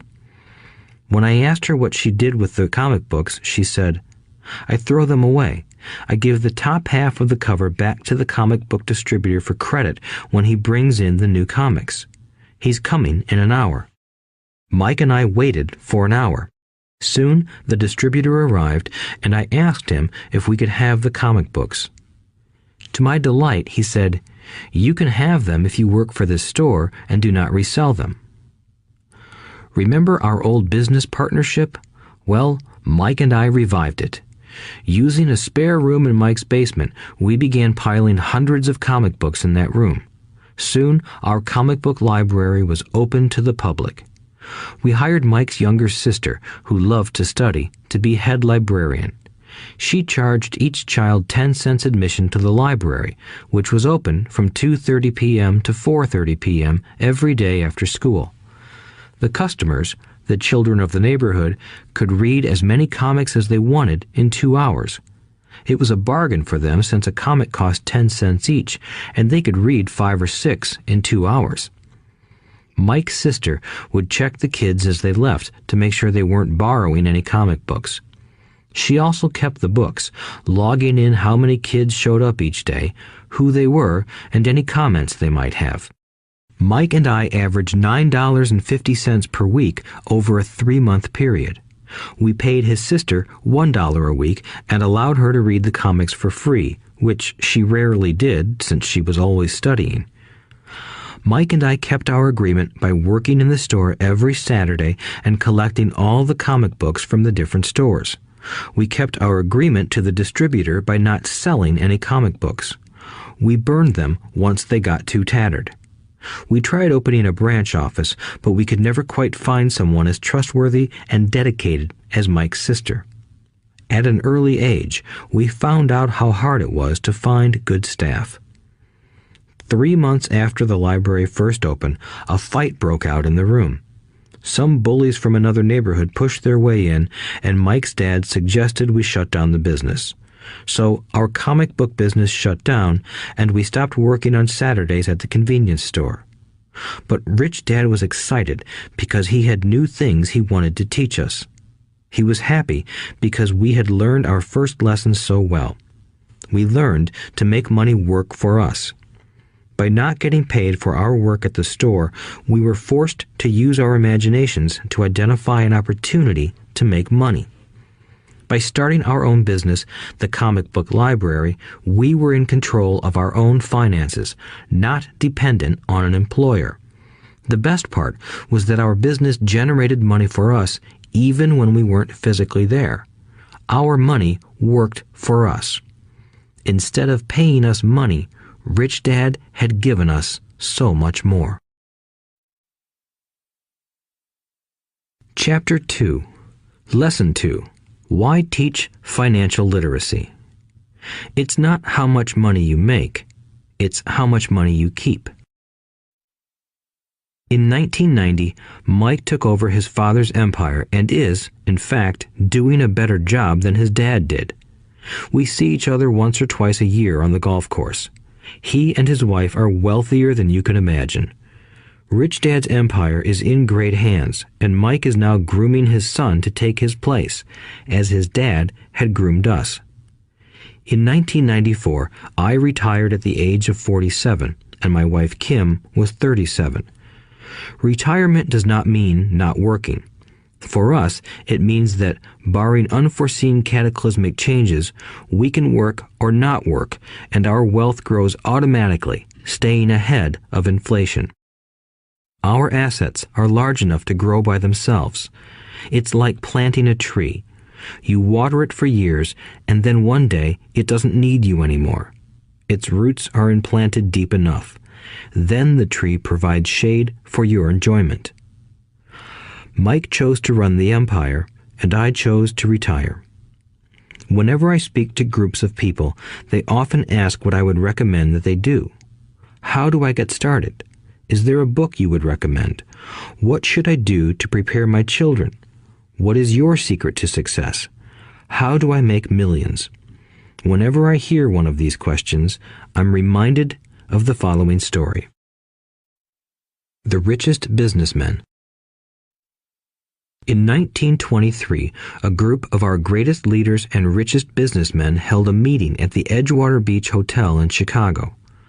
Among them were Charles Schwab, head of the largest independent steel company; Samuel Insull, president of the world's largest utility; Howard Hobson, head of the largest gas company; Ivar Kruger, president of International Match Company, one of the world's largest companies at that time; Leon Fraser, president of the Bank of International Settlements; Richard Whitney, president of the New York Stock Exchange; Arthur Cotton and Jesse Livermore, two of the biggest stock speculators; and Albert Fall, a member of President Harding's cabinet.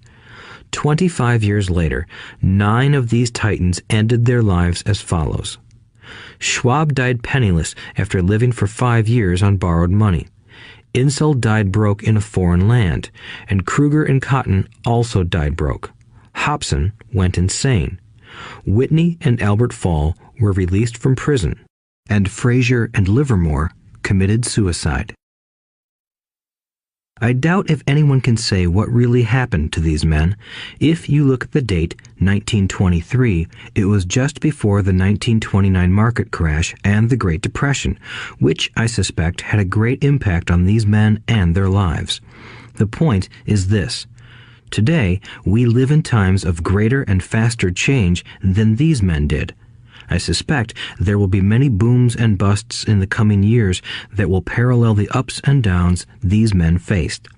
I am concerned that too many people are too focused on money and not on their greatest wealth, their education. If people are prepared to be flexible, keep an open mind, and learn, they will grow richer and richer despite tough changes. If they think money will solve problems, they will have a rough ride. Intelligence solves problems and produces money. Money without financial intelligence is money soon gone. Most people fail to realize that in life, it's not how much money you make, it's how much money you keep. We've all heard stories of lottery winners who are poor, then suddenly rich, and then poor again.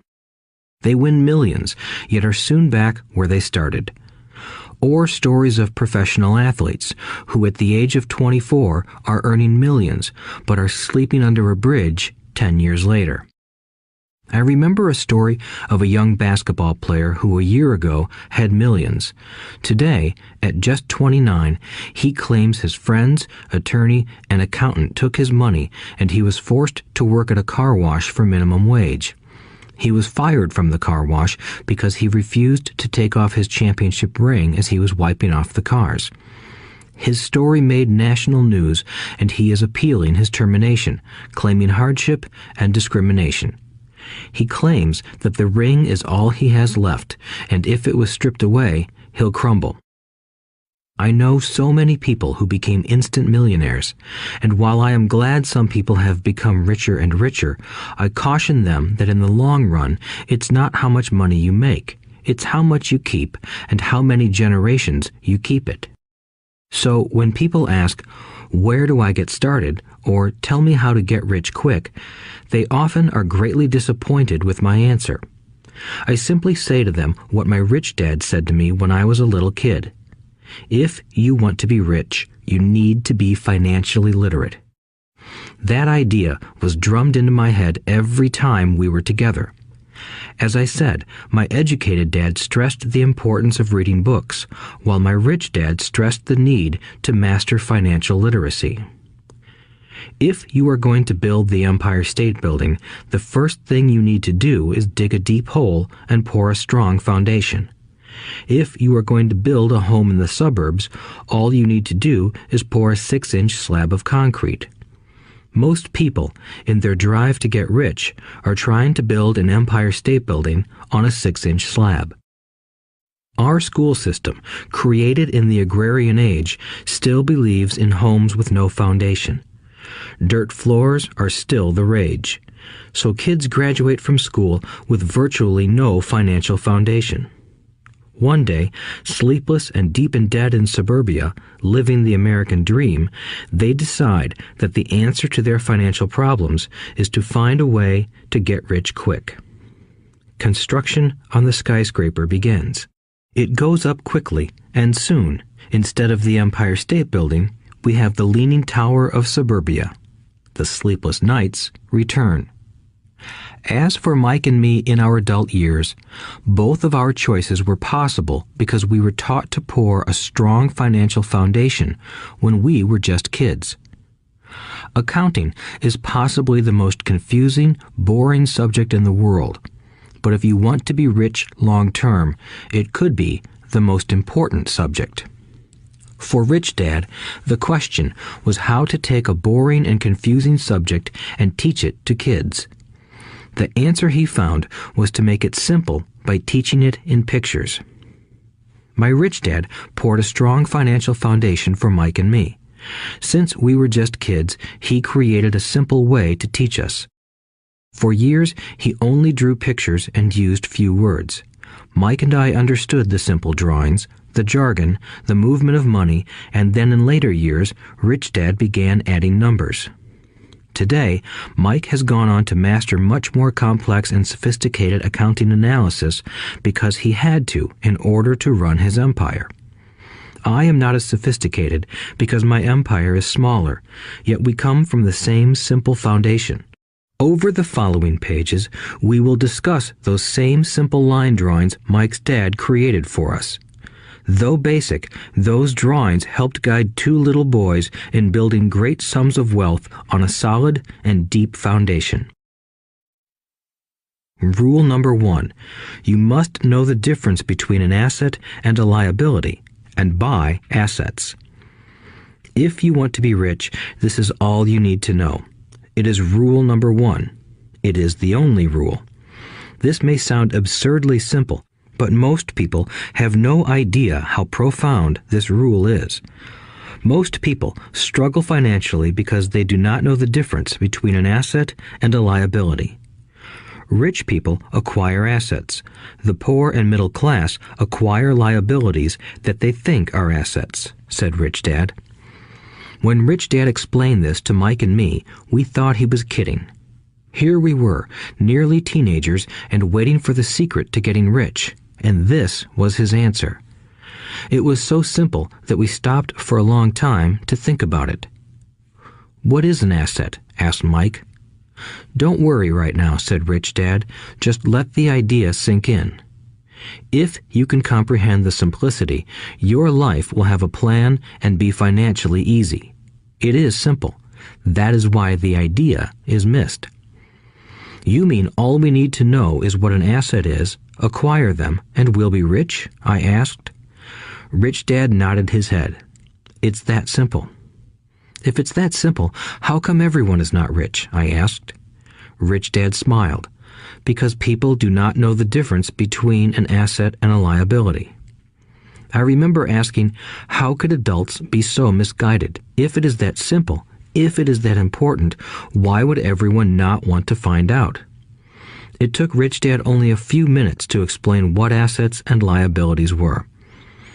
As an adult, I have difficulty explaining it to other adults. The simplicity of the idea escapes them because they have been educated differently. They were taught by other educated professionals, such as bankers, accountants, real estate agents, financial planners, and so forth.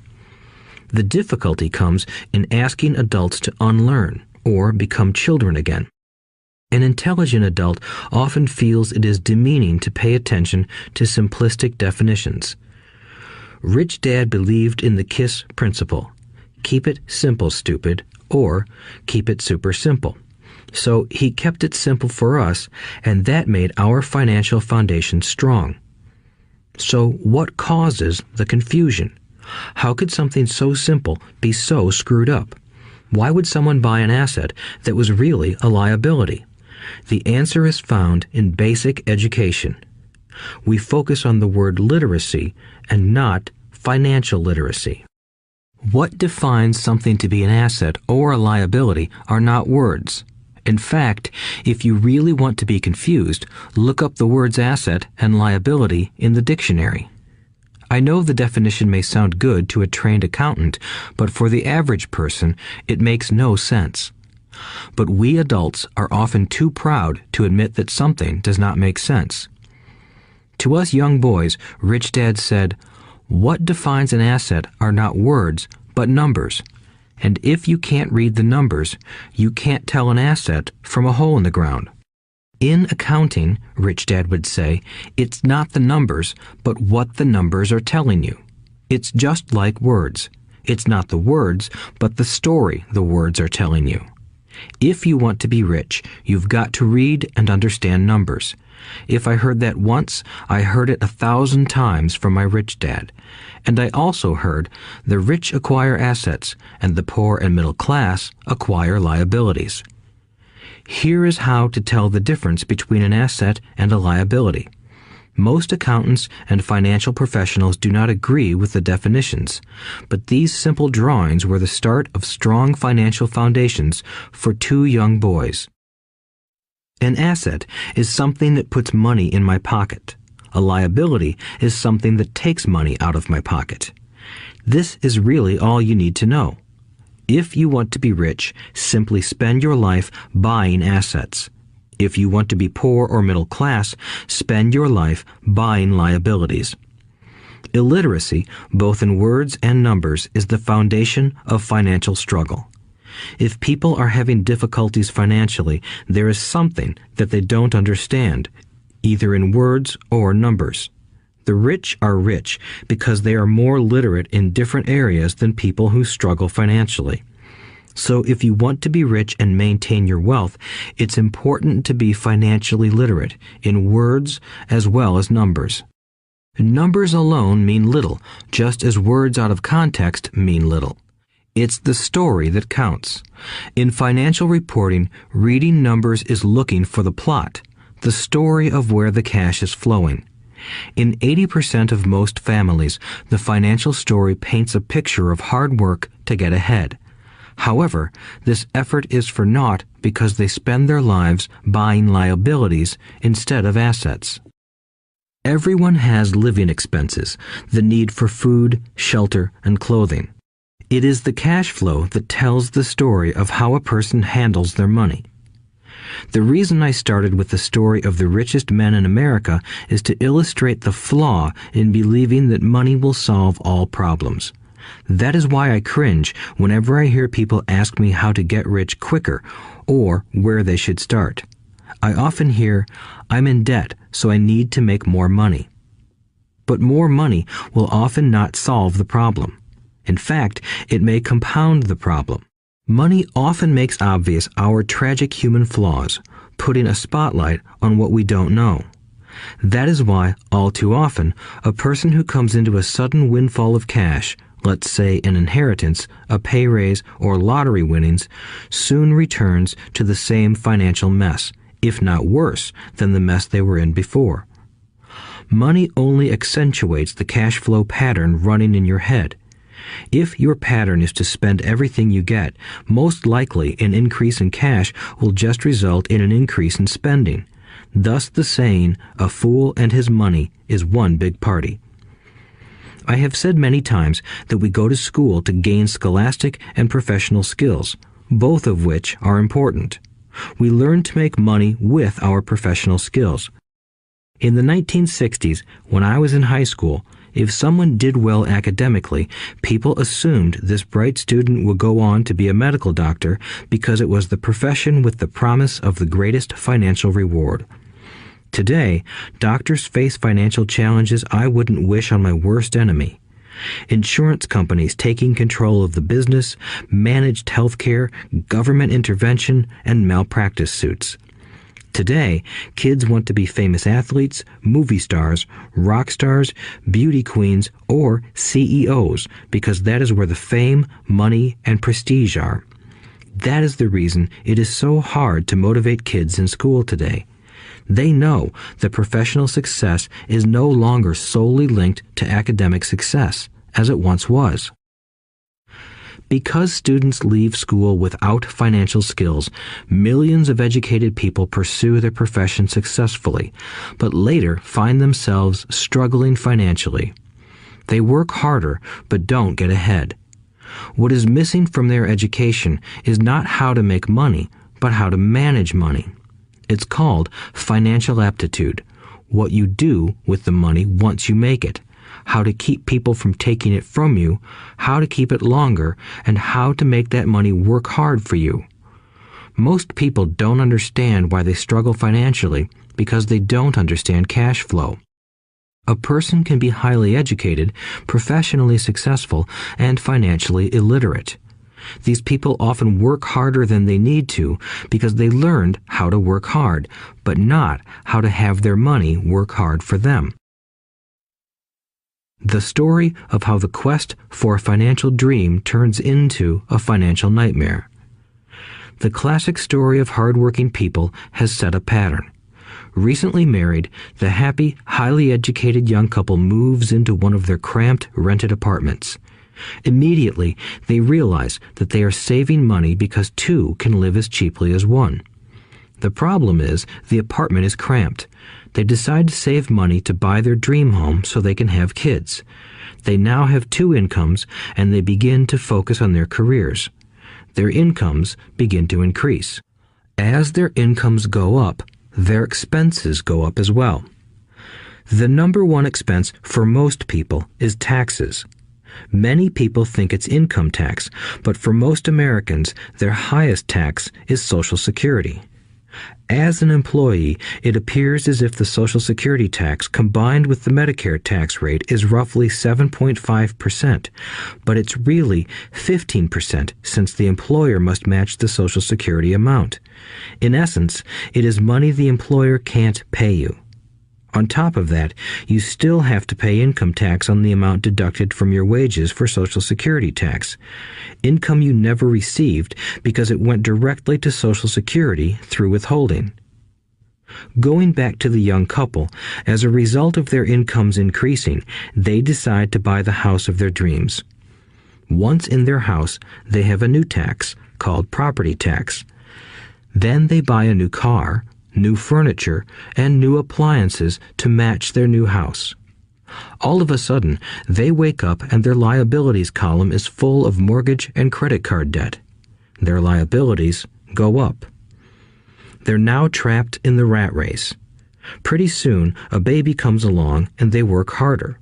The process repeats itself. Higher incomes cause higher taxes, also called bracket creep. A credit card comes in the mail. They use it. It maxes out. A loan company calls and says their greatest asset, their home, has appreciated in value. Because their credit is so good, the company offers a bill consolidation loan and tells them the intelligent thing to do is clear off the high-interest consumer debt by paying off their credit card. And besides, interest on their home is a tax deduction. They go for it and pay off those high-interest credit cards. They breathe a sigh of relief. Their credit cards are paid off. They've now folded their consumer debt into their home mortgage. Their payments go down because they extend their debt over 30 years. It is the smart thing to do. Their neighbor calls to invite them to go shopping. The Memorial Day sale is on. They promise themselves they'll just window shop, but they take a credit card, just in case. I run into this young couple all the time. Their names change, but their financial dilemma is the same. They come to one of my talks to hear what I have to say. They ask me, "Can you tell us how to make more money?" They don't understand that their trouble is really how they choose to spend the money they do have. It is caused by financial illiteracy and not understanding the difference between an asset and a liability. More money seldom solves someone's money problems. Intelligence solves problems. There is a saying a friend of mine says over and over to people in debt. If you find you have dug yourself into a hole, stop digging. As a child, my dad often told us that the Japanese were aware of 3 powers: the power of the sword, the jewel, and the mirror. The sword symbolizes the power of weapons. America has spent trillions of dollars on weapons, and because of this is a powerful military presence in the world. The jewel symbolizes the power of money. There is some degree of truth to the saying, "Remember the golden rule. He who has the gold makes the rules." The mirror symbolizes the power of self-knowledge. This self-knowledge, according to Japanese legend, was the most treasured of the 3. All too often, the poor and middle class allow the power of money to control them. By simply getting up and working harder, failing to ask themselves if what they do makes sense, they shoot themselves in the foot as they leave for work every morning. By not fully understanding money, the vast majority of people allow its awesome power to control them. If they used the power of the mirror, they would have asked themselves, "Does this make sense?" All too often, instead of trusting their inner wisdom, that genius inside, most people follow the crowd. They do things because everybody else does them. They conform rather than question. Often, they mindlessly repeat what they have been told. Diversify. Your home is an asset. Your home is your biggest investment. You get a tax break for going into greater debt. Get a safe job. Don't make mistakes. Don't take risks. It is said that the fear of public speaking is a fear greater than death for most people. According to psychiatrists, the fear of public speaking is caused by the fear of ostracism, the fear of standing out, the fear of criticism, the fear of ridicule, and the fear of being an outcast. The fear of being different prevents most people from seeking new ways to solve their problems. That is why my educated dad said the Japanese valued the power of the mirror the most, for it is only when we look into it that we find truth. Fear is the main reason that people say, "Play it safe." That goes for anything, be it sports, relationships, careers, or money. It is that same fear, the fear of ostracism, that causes people to conform to, and not question, commonly accepted opinions or popular trends. Your home is an asset. Get a bill consolidation loan and get out of debt. Work harder. It's a promotion. Someday I'll be a vice president. Save money. When I get a raise, I'll buy us a bigger house. Mutual funds are safe. Many financial problems are caused by trying to keep up with the Joneses. Occasionally, we all need to look in the mirror and be true to our inner wisdom rather than our fears. By the time Mike and I were 16 years old, we began to have problems in school. We were not bad kids. We just began to separate from the crowd. We worked for Mike's dad after school and on weekends. Mike and I often spent hours after work just sitting at a table with his dad while he held meetings with his bankers, attorneys, accountants, brokers, investors, managers, and employees. Here was a man who had left school at 13, who was now directing, instructing, ordering, and asking questions of educated people. They came at his beck and call and cringed when he didn't approve of them. Here was a man who had not gone along with the crowd. He was a man who did his own thinking and detested the words, "We have to do it this way because that's the way everyone else does it." He also hated the word "can't." If you wanted him to do something, just say, "I don't think you can do it." Mike and I learned more sitting in on his meetings than we did in all our years of school, college included. Mike's dad was not book smart, but he was financially educated and successful as a result. He told us over and over again, an intelligent person hires people who are more intelligent than he is. So Mike and I had the benefit of spending hours listening to and learning from intelligent people. But because of this, Mike and I couldn't go along with the standard dogma our teachers preached, and that caused problems. Whenever the teacher said, "If you don't get good grades, you won't do well in the real world," Mike and I just raised our eyebrows.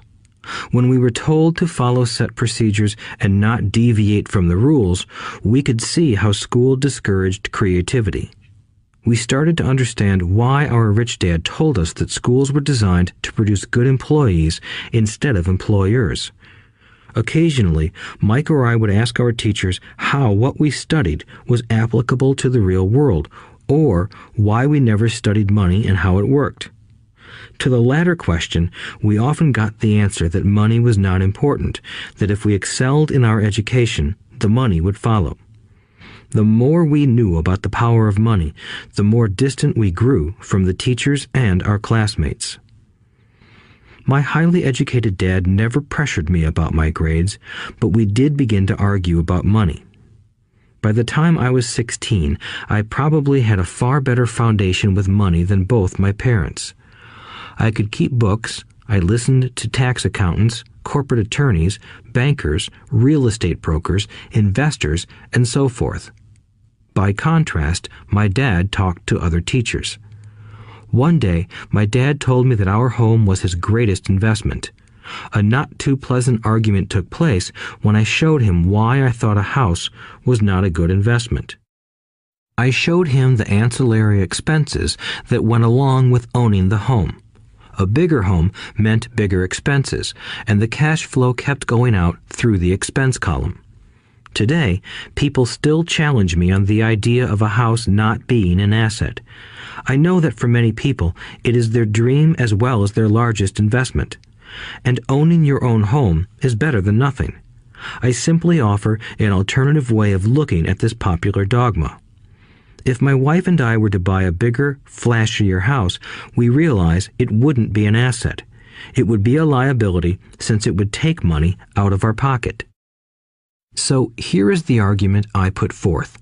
I really don't expect most people to agree with it because your home is an emotional thing, and when it comes to money, high emotions tend to lower financial intelligence.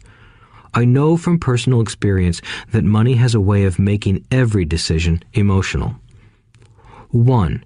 When it comes to houses, most people work all their lives paying for a home they never own. In other words, most people buy a new house every few years, each time incurring a new 30-year loan to pay off the previous one. 2.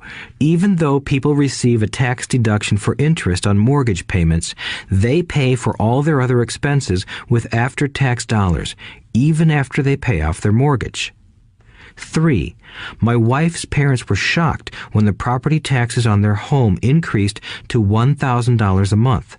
This was after they had retired, so the increase put a strain on their retirement budget and they felt forced to move. 4. Houses do not always go up in value. I have friends who owe $1 million for a home that today would sell for far less. 5. The greatest losses of all are those from missed opportunities. If all your money is tied up in your house, you may be forced to work harder because your money continues blowing out of the expense column instead of adding to the asset column, the classic middle-class cash flow pattern. If a young couple would put more money into their asset column early on, their later years would be easier. Their assets would have grown and would be available to help cover expenses. All too often, a house only serves as a vehicle for incurring a home equity loan to pay for mounting expenses. In summary, the end result in making a decision to own a house that is too expensive in lieu of starting an investment portfolio impacts an individual in at least the following 3 ways. 1. Loss of time during which other assets could have grown in value. 2. Loss of additional capital which could have been invested instead of paying for high maintenance expenses related directly to the home. 3. Loss of education. Too often, people count their house and savings and retirement plans as all they have in their asset column. Because they have no money to invest, they simply don't invest. This costs them investment experience. Most never become what the investment world calls a sophisticated investor. And the best investments are usually first sold to sophisticated investors, who then turn around and sell them to the people playing it safe. I am not saying don't buy a house. What I'm saying is that you should understand the difference between an asset and a liability. When I want a bigger house, I first buy assets that will generate the cash flow to pay for the house. My educated dad's personal financial statement best demonstrates the life of someone caught in the rat race. His expenses match his income, never allowing him enough left over to invest in assets. As a result, his liabilities are larger than his assets. Why the rich get richer. A review of my rich dad's financial statement shows why the rich get richer. The asset column generates more than enough income to cover expenses, with the balance reinvested into the asset column. The asset column continues to grow, and therefore the income it produces grows with it. The result is that the rich get richer. Why the middle class struggle. The middle class finds itself in a constant state of financial struggle. Their primary income is through their salary. As their wages increase, so do their taxes. Their expenses tend to increase in proportion to their salary increase, hence the phrase, the rat race. They treat their home as their primary asset instead of investing in income-producing assets. This pattern of treating your home as an investment and the philosophy that a pay raise means you can buy a larger home or spend more is the foundation of today's debt-ridden society. Increased spending throws families into greater debt and into more financial uncertainty, even though they may be advancing in their jobs and receiving raises on a regular basis. This is high-risk living caused by weak financial education. The massive loss of jobs in recent times proves how shaky the middle class really is financially. Company pension plans are being replaced by 401k plans. Social Security is obviously in trouble and can't be relied upon as a source for retirement. Panic has set in for the middle class. Today, mutual funds are popular because they supposedly represent safety. Average mutual fund buyers are too busy working to pay taxes and mortgages, save for their children's college, and pay off credit cards. They do not have time to study investing, so they rely on the expertise of the manager of a mutual fund. Also, because the mutual fund includes many different types of investments, they feel their money is safer because it is diversified. This educated middle class subscribes to the dogma put out by mutual fund brokers and financial planners. Play it safe, avoid risk. The real tragedy is that the lack of early financial education is what creates the risk faced by average middle class people. The reason they have to play it safe is because their financial positions are tenuous at best. Their balance sheets are not balanced. Instead, they are loaded with liabilities and have no real assets that generate income. Typically, their only source of income is their paycheck. Their livelihood becomes entirely dependent on their employer. So when genuine deals of a lifetime come along, these people can't take advantage of them because they are working so hard, are taxed to the max, and are loaded with debt. As I said at the start of this section, the most important rule is to know the difference between an asset and a liability. Once you understand the difference, concentrate your efforts on buying income-generating assets. That's the best way to get started on a path to becoming rich. Keep doing that and your asset column will grow. Keep liabilities and expenses down so more money is available to continue pouring into the asset column. Soon, the asset base will be so deep that you can afford to look at more speculative investments. Investments that may have returns of 100% to infinity. $5,000 investments that are soon turned into $1 million or more. Investments that the middle class calls too risky. The investment is not risky for the financially literate. As an employee who is also a homeowner, your working efforts are generally as follows. 1. You work for the company. Employees make their business owner or the shareholders rich, not themselves. Your efforts and success will help provide for the owner's success and retirement. 2. You work for the government. The government takes its share from your paycheck before you even see it. By working harder, you simply increase the amount of taxes taken by the government.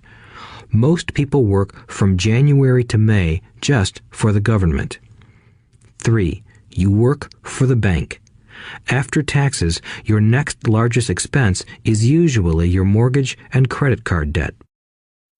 The problem with simply working harder is that each of these 3 levels takes a greater share of your increased efforts. You need to learn how to have your increased efforts benefit you and your family directly. Once you have decided to concentrate on minding your own business, focusing your efforts on acquiring assets instead of a bigger paycheck, how do you set your goals? Most people must keep their job and rely on their wages to fund their acquisition of assets. As their assets grow, how do they measure the extent of their success? When does someone know that they are rich, that they have wealth? As well as having my own definitions for assets and liabilities, I also have my own definition for wealth. Actually, I borrowed it from a man named R. Buckminster Fuller. Some call him a quack, and others call him a genius. Years ago, he got architects buzzing because he applied for a patent for something he called a geodesic dome. But in the application, Fuller also said something about wealth. It was pretty confusing at first, but after reading it, it began to make some sense. Wealth is a person's ability to survive so many number of days forward, or, if I stopped working today, how long could I survive? Unlike net worth, the difference between your assets and liabilities, which is often filled with a person's expensive junk and opinions of what things are worth, this definition creates the possibility for developing a truly accurate measurement. I could now measure and know where I was in terms of my goal to become financially independent. Although net worth often includes non-cash producing assets, like stuff you bought that now sits in your garage, wealth measures how much money your money is making and, therefore, your financial survivability. Wealth is the measure of the cash flow from the asset column compared with the expense column. Let's use an example. Let's say I have cash flow from my asset column of $1,000 a month, and I have monthly expenses of $2,000 a month. What is my wealth? Let's go back to Buckminster Fuller's definition. Using his definition, how many days forward can I survive? Assuming a 30-day month, I have enough cash flow for half a month. When I achieve $2,000 a month cash flow from my assets, then I will be wealthy. So, while I'm not yet rich, I am wealthy. I now have income generated from assets each month that fully cover my monthly expenses. If I want to increase my expenses, I first must increase my cash flow to maintain this level of wealth. Also note that it is at this point that I'm no longer dependent on my wages. I have focused on and been successful in building an asset column that has made me financially independent. If I quit my job today, I would be able to cover my monthly expenses with the cash flow from my assets. My next goal would be to have the excess cash flow from my assets reinvested into the asset column. The more money that goes into my asset column, the more my asset column grows. The more my assets grow, the more my cash flow grows. And as long as I keep my expenses less than the cash flow from these assets, I grow richer with more and more income from sources other than my physical labor. As this reinvestment process continues, I am well on my way to becoming rich. Just remember this simple observation. The rich buy assets. The poor only have expenses. The middle class buy liabilities they think are assets. So how do I start minding my own business? What is the answer? Listen to the founder of McDonald's in the next chapter. Chapter 3. Lesson 3. Mind your own business. The rich focus on their asset columns while everyone else focuses on their income statements. In 1974, Ray Kroc, the founder of McDonald's, was asked to speak to the MBA class at the University of Texas at Austin. A friend of mine was a student in that MBA class. After a powerful and inspiring talk, the class adjourned and the students asked Ray if he would join them at their favorite hangout to have a few beers. Ray graciously accepted. "What business am I in?" Ray asked once the group had all their beers in hand. Everyone laughed, my friend said. Most of the MBA students thought Ray was just fooling around. No one answered, so Ray asked again. "What business do you think I'm in?" The students laughed again, and finally one brave soul yelled out, "Ray, who in the world doesn't know that you're in the hamburger business?" Ray chuckled. "That's what I thought you would say." He paused and then quickly added, "Ladies and gentlemen, I'm not in the hamburger business. My business is real estate." As my friend tells the story, Ray spent a good amount of time explaining his viewpoint. In his business plan, Ray knew that the primary business focus was to sell hamburger franchises, but what he never lost sight of was the location of each franchise. He knew that the land and its location were the most significant factors in the success of each franchise. Basically, the person who bought the franchise was also buying the real estate under the franchise for Ray Kroc's organization. Today, McDonald's is the largest single owner of real estate in the world, owning even more than the Catholic Church. McDonald's owns some of the most valuable intersections and street corners in America and around the globe. My friend considers this as one of the most important lessons in his life. Today, he owns car washes, but his business is the real estate under those car washes. The previous chapter presented that most people work for everyone but themselves. They work first for the owners of the company, then for the government through taxes, and finally for the bank that owns their mortgage. When I was a young boy, we did not have a McDonald's nearby. Yet my rich dad was responsible for teaching Mike and me the same lesson that Ray Kroc talked about at the University of Texas. It is secret number 3 of the rich. The secret is mind your own business. Financial struggle is often directly the result of people working all their lives for someone else. Many people will simply have nothing at the end of their working days to show for their efforts. Our current educational system focuses on preparing today's youth to get good jobs by developing scholastic skills. Their lives will revolve around their wages or, as described earlier, their income column. Many will study further to become engineers, scientists, cooks, police officers, artists, writers, and so on. These professional skills allow them to enter the workforce and work for money. But there is a big difference between your profession and your business. Often I ask people, "What is your business?" And they will say, "Oh, I'm a banker." Then I ask them if they own the bank, and they usually respond, "No, I work there." In that instance, they have confused their profession with their business. Their profession may be a banker, but they still need their own business. A problem with school is that you often become what you study. So if you study cooking, you become a chef. If you study the law, you become an attorney. And a study of auto mechanics makes you a mechanic. The mistake in becoming what you study is that too many people forget to mind their own business. They spend their lives minding someone else's business and making that person rich. To become financially secure, a person needs to mind their own business. Your business revolves around your asset column, not your income column. As stated earlier, the number one rule is to know the difference between an asset and a liability and to buy assets. The rich focus on their asset columns, while everyone else focuses on their income statements. That is why we hear so often, "I need a raise. If only I had a promotion. I am going back to school to get more training so I can get a better job. I am going to work overtime. Maybe I can get a second job."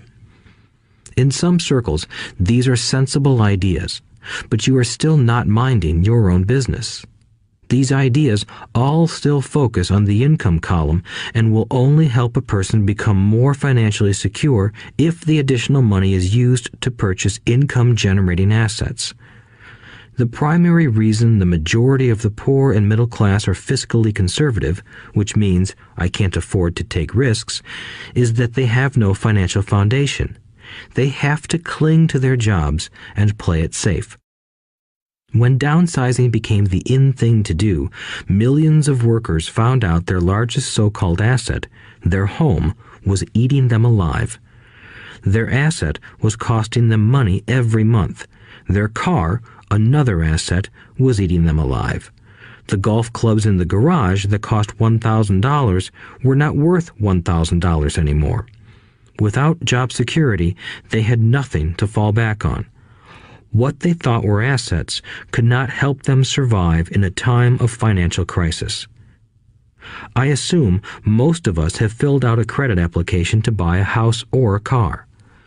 It's always interesting to look at the net worth section because of what accepted banking and accounting practices allow a person to count as assets. One day when I wanted a loan, my financial position did not look too good.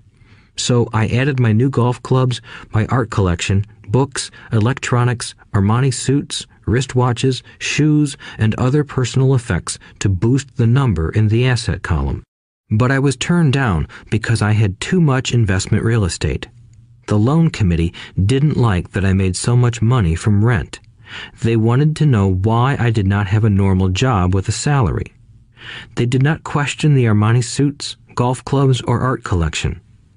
Life is sometimes tough when you do not fit the standard profile.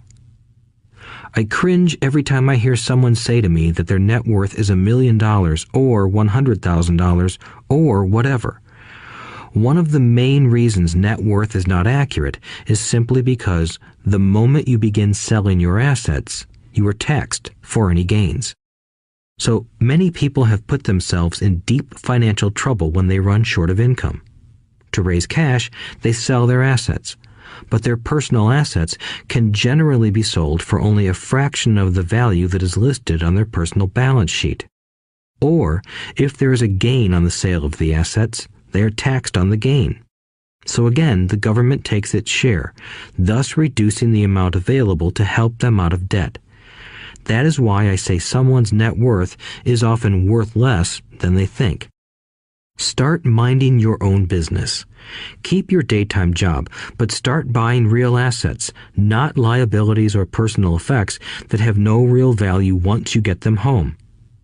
A new car loses nearly 25% of the price you pay for it the moment you drive it off the lot. It is not a true asset even if your banker lets you list it as one. My $400 new titanium driver was worth $150 the moment I teed off.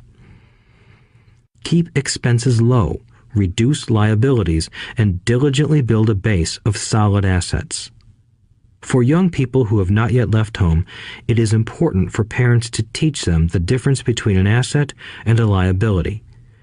Get them to start building a solid asset column before they leave home, get married, buy a house, have kids, and get stuck in a risky financial position, clinging to a job and buying everything on credit.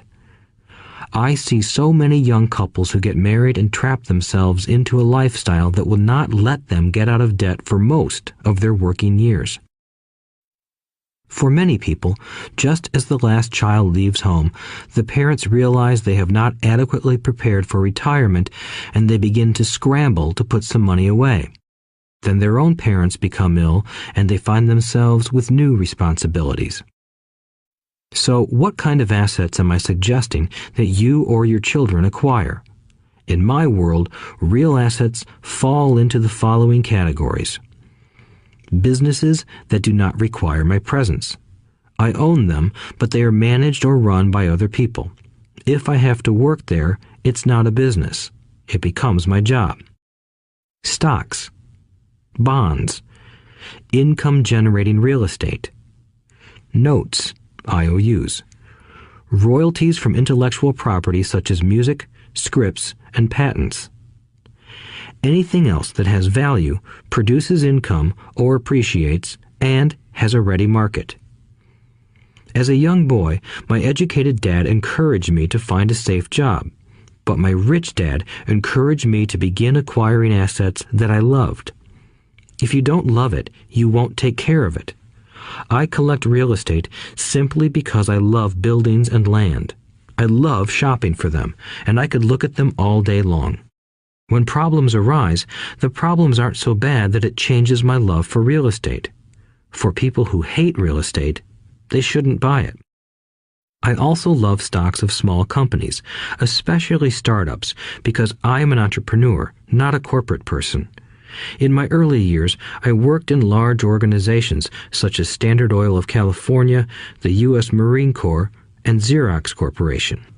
I enjoyed my time with those organizations and have fond memories, but I know deep down I am not a company man. I like starting companies, not running them. So my stock buys are usually of small companies. Sometimes I even start the company and take it public. Fortunes are made in new stock issues, and I love the game. Many people are afraid of small cap companies and call them risky, and they are. But that risk is diminished if you love what the investment is, understand it, and know the game. With small companies, my investment strategy is to be out of the stock in a year. On the other hand, my real estate strategy is to start small and keep trading up for bigger properties, and, therefore, delay paying taxes on the gain. This allows the value to increase dramatically. I generally hold real estate less than 7 years. For years, even while I was with the Marine Corps and Xerox, I did what my rich dad recommended. I kept my day job, but I still minded my own business. I was active in my asset column trading real estate and small stocks. Rich Dad always stressed the importance of financial literacy. The better I was at understanding the accounting and cash management, the better I would be at analyzing investments and eventually starting and building my own company. I don't encourage anyone to start a company unless they really want to. Knowing what I know about running a company, I wouldn't wish that task on anyone. There are times when people can't find employment and starting a company seems like the best solution. But the odds are against success. 9 out of 10 companies fail in 5 years. Of those that survive the first 5 years, 9 out of every 10 of those eventually fail as well. So only if you really have the desire to own your own company do I recommend it. Otherwise, keep your day job and mind your own business. When I say mind your own business, I mean to build and keep your asset column strong. Once a dollar goes into it, never let it come out. Think of it this way. Once a dollar goes into your asset column, it becomes your employee. The best thing about money is that it works 24 hours a day and can work for generations. Keep your day job, be a great hard-working employee, but keep building that asset column. As your cash flow grows, you can indulge in some luxuries. An important distinction is that rich people buy luxuries last, while the poor and middle class tend to buy luxuries first. The poor and the middle class often buy luxury items like big houses, diamonds, furs, jewelry, or boats because they want to look rich. They look rich, but in reality they just get deeper in debt on credit. The old money people, the long-term rich, build their asset column first. Then the income generated from the asset column buys their luxuries. The poor and middle class buy luxuries with their own sweat, blood, and children's inheritance. A true luxury is a reward for investing in and developing a real asset. For example, when my wife Kim and I had extra money coming from our apartment houses, she went out and bought her Mercedes. It didn't take any extra work or risk on her part because the apartment house bought the car. She did, however, have to wait 4 years while the real estate investment portfolio grew and began generating enough extra cash flow to pay for the car. But the luxury, the Mercedes, was a true reward because she proved she knew how to grow her asset column.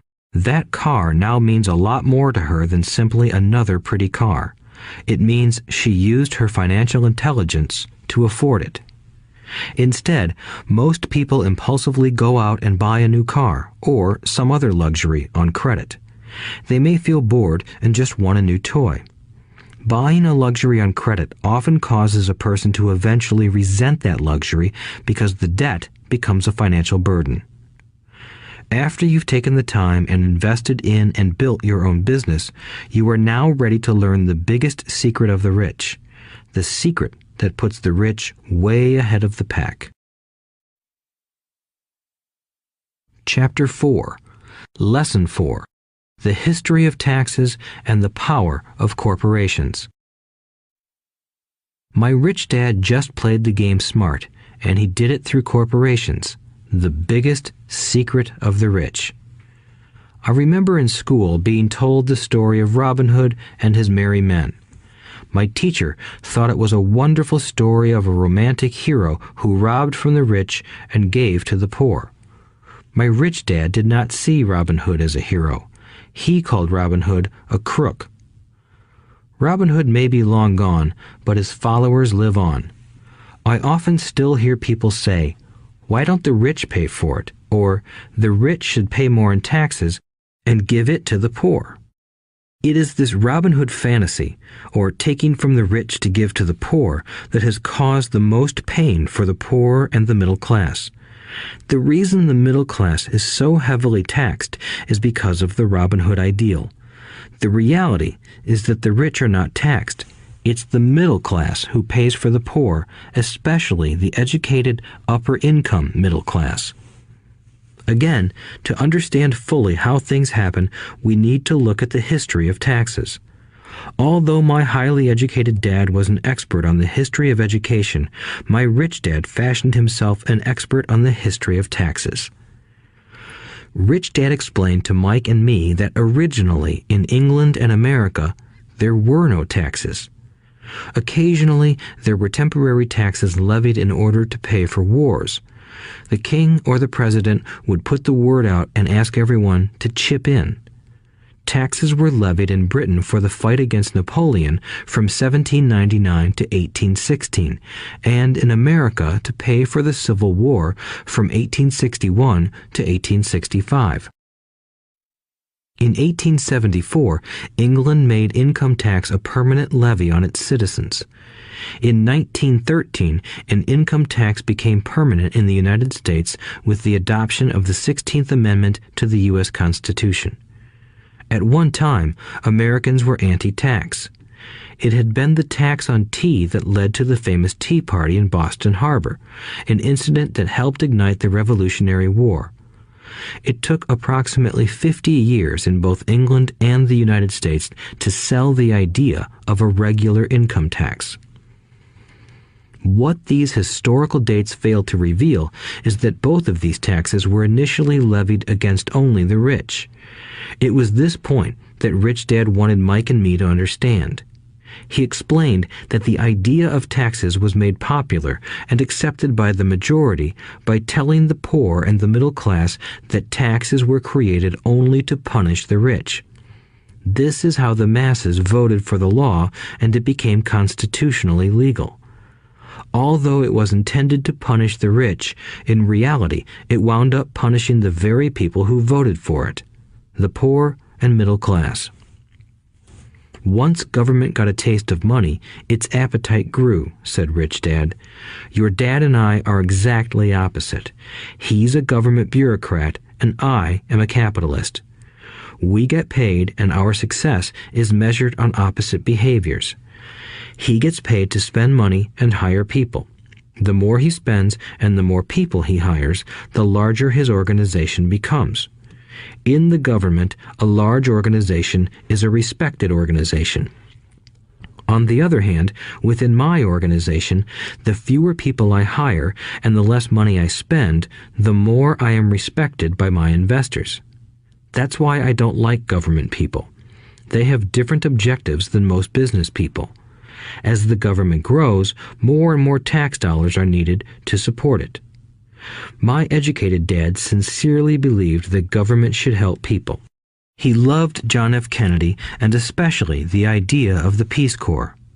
He loved the idea so much that both he and my mom worked for the Peace Corps, training volunteers to go to Malaysia, Thailand, and the Philippines.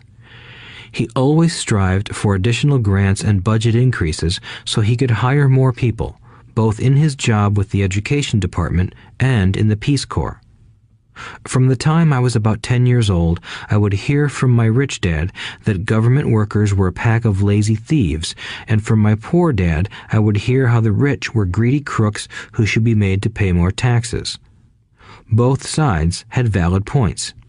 It was difficult to go to work for one of the biggest capitalists in town and come home to a father who was a prominent government leader. It was not easy to know which dad to believe. Yet, when you study the history of taxes, an interesting perspective emerges. As I said, the passage of taxes was only possible because the masses believed in the Robin Hood theory of economics. Take from the rich and give to everyone else.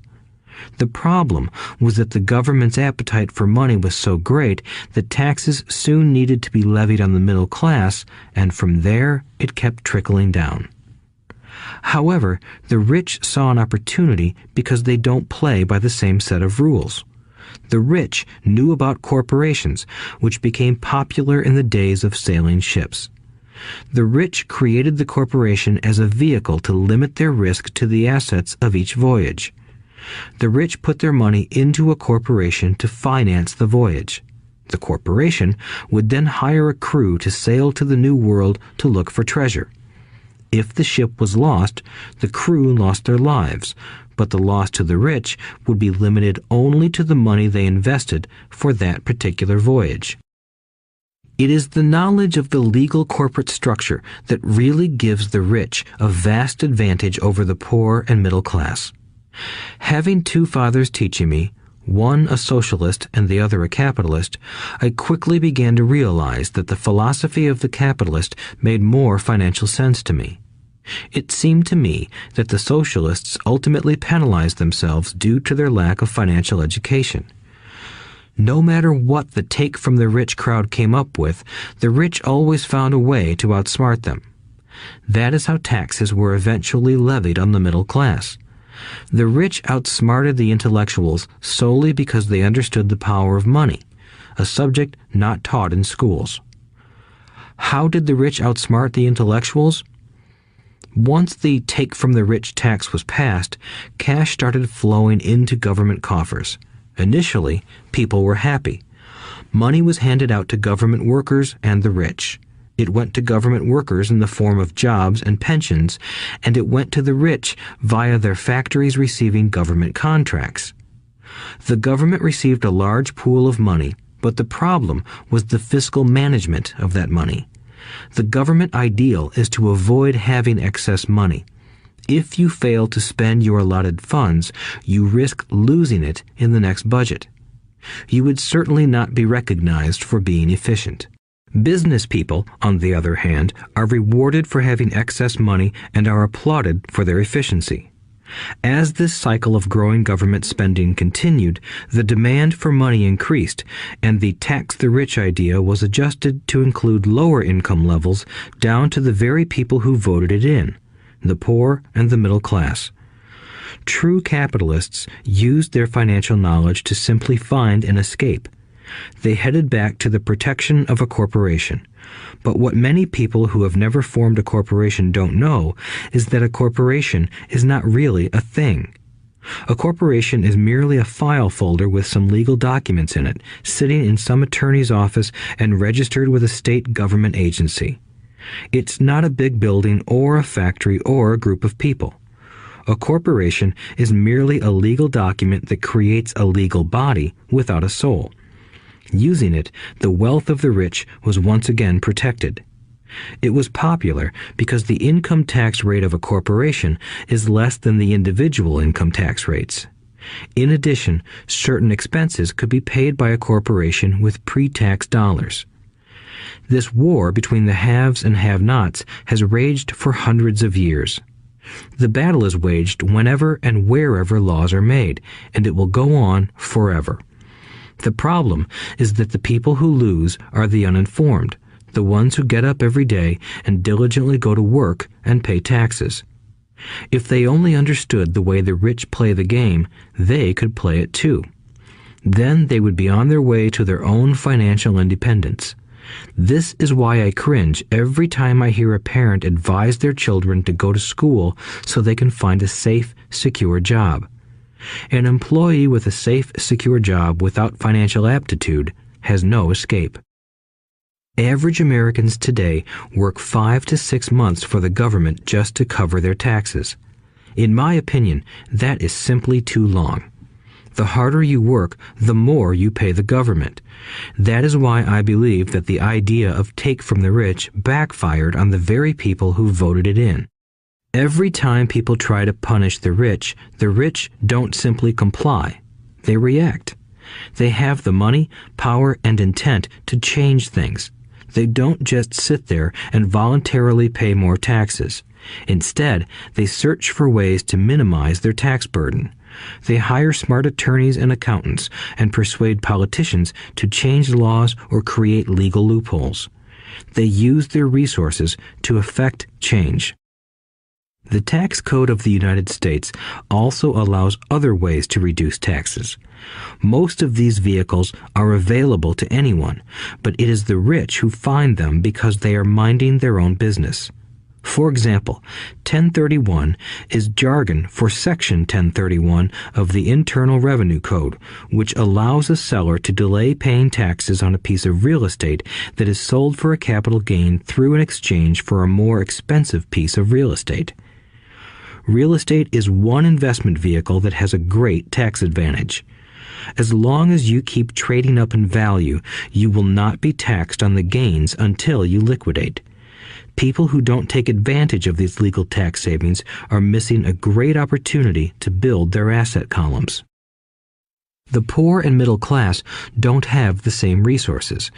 They sit there and let the government's needles enter their arm and allow the blood donation to begin. Today, I am constantly shocked at the number of people who pay more taxes or take fewer deductions simply because they are afraid of the government. I have friends who have had their businesses shut down and destroyed, only to find out it was a mistake on the part of the government. I realize all that, but the price of working from January to May is a high price to pay for that intimidation. My poor dad never fought back. My rich dad didn't either. He just played the game smarter, and he did it through corporations, the biggest secret of the rich. You may remember the first lesson I learned from my rich dad. I was a little boy of 9 who had to sit and wait for him to choose to talk to me. I sat in his office waiting for him to get to me. He was ignoring me on purpose. He wanted me to recognize his power and to desire to have that power for myself one day. During all the years I studied and learned from him, he always reminded me that knowledge is power. and with money comes great power that requires the right knowledge to keep it and make it multiply. Without that knowledge, the world pushes you around. Rich Dad constantly reminded Mike and me that the biggest bully was not the boss or the supervisor, but the tax man. The tax man will always take more if you let him. The first lesson of having money work for you, as opposed to you working for money, is all about power. If you work for money, you give the power to your employer. If money works for you, you keep the power and control it. Once we had this knowledge of the power of money working for us, he wanted us to be financially smart and not let anyone or anything push us around. If you're ignorant, it's easy to be bullied. If you know what you're talking about, you have a fighting chance. That is why he paid so much for smart tax accountants and attorneys. It was less expensive to pay them than to pay the government.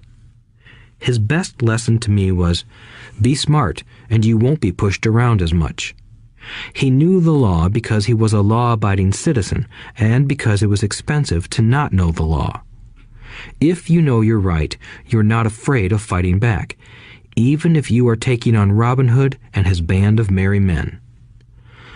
My highly educated dad always encouraged me to land a good job with a strong corporation. He spoke of the virtues of working your way up the corporate ladder. He didn't understand that by relying solely on a paycheck from a corporate employer, I would be a docile cow ready for milking. When I told my rich dad of my father's advice, he only chuckled. "Why not own the ladder?" was all he said. As a young boy, I did not understand what Rich Dad meant by owning my own corporation. It was an idea that seemed impossible and intimidating.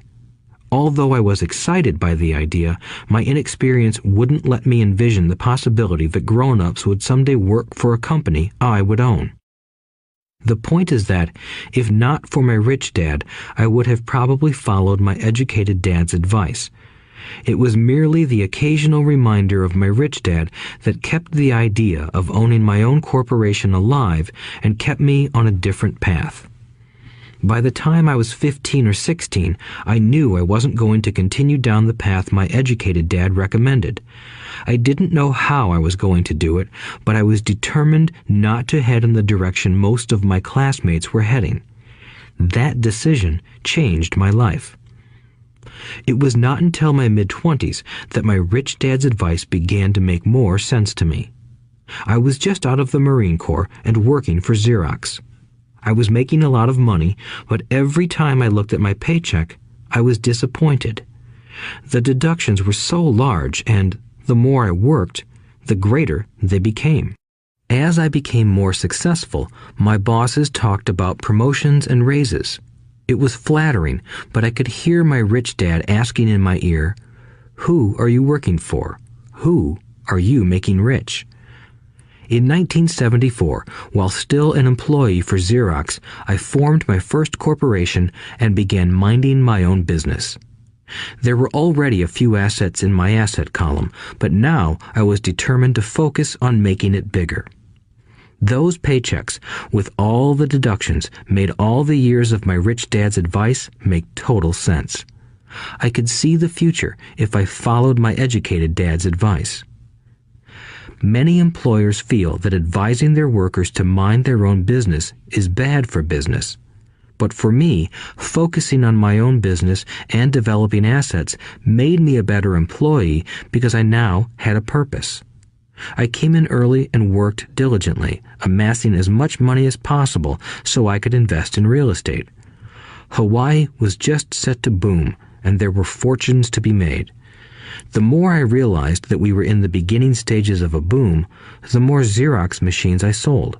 The more I sold, the more money I made, and, of course, the more deductions came out of my paycheck. It was inspiring. I wanted out of the employee trap so badly that I worked even harder so I could invest more. By 1978, I was consistently one of the top 5 salespeople at the company. I badly wanted out of the rat race. In less than 3 years, I was making more in my real estate holding corporation than I was making at Xerox, and the money I was making in my asset column in my own corporation was money working for me, not me pounding on doors selling copiers. My rich dad's advice made much more sense. Soon, the cash flow from my properties were so strong that my company bought me my first Porsche. My fellow Xerox salespeople thought I was spending my commissions. I wasn't. I was investing my commissions in assets. My money was working hard to make more money. Each dollar in my asset column was a great employee, working hard to make more employees and buy the boss a new Porsche with before-tax dollars. I began to work harder for Xerox. The plan was working, and my Porsche was the proof. By using the lessons I learned from my rich dad, I was able to get out of the proverbial rat race at an early age. It was made possible because of the strong financial knowledge I had acquired through Rich Dad's lessons. Without this financial knowledge, which I call financial intelligence or financial IQ, my road to financial independence would have been much more difficult. I now teach others in the hope that I may share my knowledge with them. I remind people that financial IQ is made up of knowledge from 4 broad areas of expertise. 1. Accounting. Accounting is financial literacy or the ability to read numbers. This is a vital skill if you want to build an empire. The more money you are responsible for, the more accuracy is required, or the house comes tumbling down. This is the left brain side, or the details. Financial literacy is the ability to read and understand financial statements, which allows you to identify the strengths and weaknesses of any business. 2. Investing. Investing is the science of money making money. This involves strategies and formulas which use the creative right brain side. 3. Understanding markets. Understanding markets is the science of supply and demand. You need to know the technical aspects of the market, which are emotion-driven, in addition to the fundamental or economic aspects of an investment. Does an investment make sense or does it not make sense based on current market conditions? 4. The law. A corporation wrapped around the technical skills of accounting, investing, and markets can contribute to explosive growth. A person who understands the tax advantages and protections provided by a corporation can get rich so much faster than someone who is an employee or a small business sole proprietor. It's like the difference between someone walking and someone flying. The difference is profound when it comes to long-term wealth. Tax advantages. A corporation can do many things that an employee cannot, like pay expenses before paying taxes. That is a whole area of expertise that is very exciting. Employees earn and get taxed and then try to live on what is left. A corporation earns, spends everything it can, and is taxed on anything that is left. It's one of the biggest legal tax loopholes that the rich use. They're easy to set up and are not expensive if you own investments that are producing good cash flow. For example, by owning your own corporation, your vacations can be board meetings in Hawaii. Car payments, insurance, repairs, and health club memberships are company expenses. Most restaurant meals are partial expenses, and on. But it's done legally with pre-tax dollars. Protection from lawsuits. We live in a litigious society. Everybody wants a piece of your action. The rich hide much of their wealth using vehicles such as corporations and trusts to protect their assets from creditors. When someone sues a wealthy individual, they are often met with layers of legal protection and often find that the wealthy person actually owns nothing. They control everything, but own nothing. The poor and middle class try to own everything and lose it to the government or to fellow citizens who like to sue the rich. They learned it from the Robin Hood story. Take from the rich and give it to the poor. It is not the purpose of this audiobook to go into the specifics of owning a corporation. But I will say that if you own any kind of legitimate assets, I would consider finding out more about the benefits and protection offered by a corporation as soon as possible. There are many books written on the subject that will detail the benefits and even walk you through the steps necessary to set up a corporation. Garrett Sutton's books on corporations provide wonderful insight into the power of personal corporations.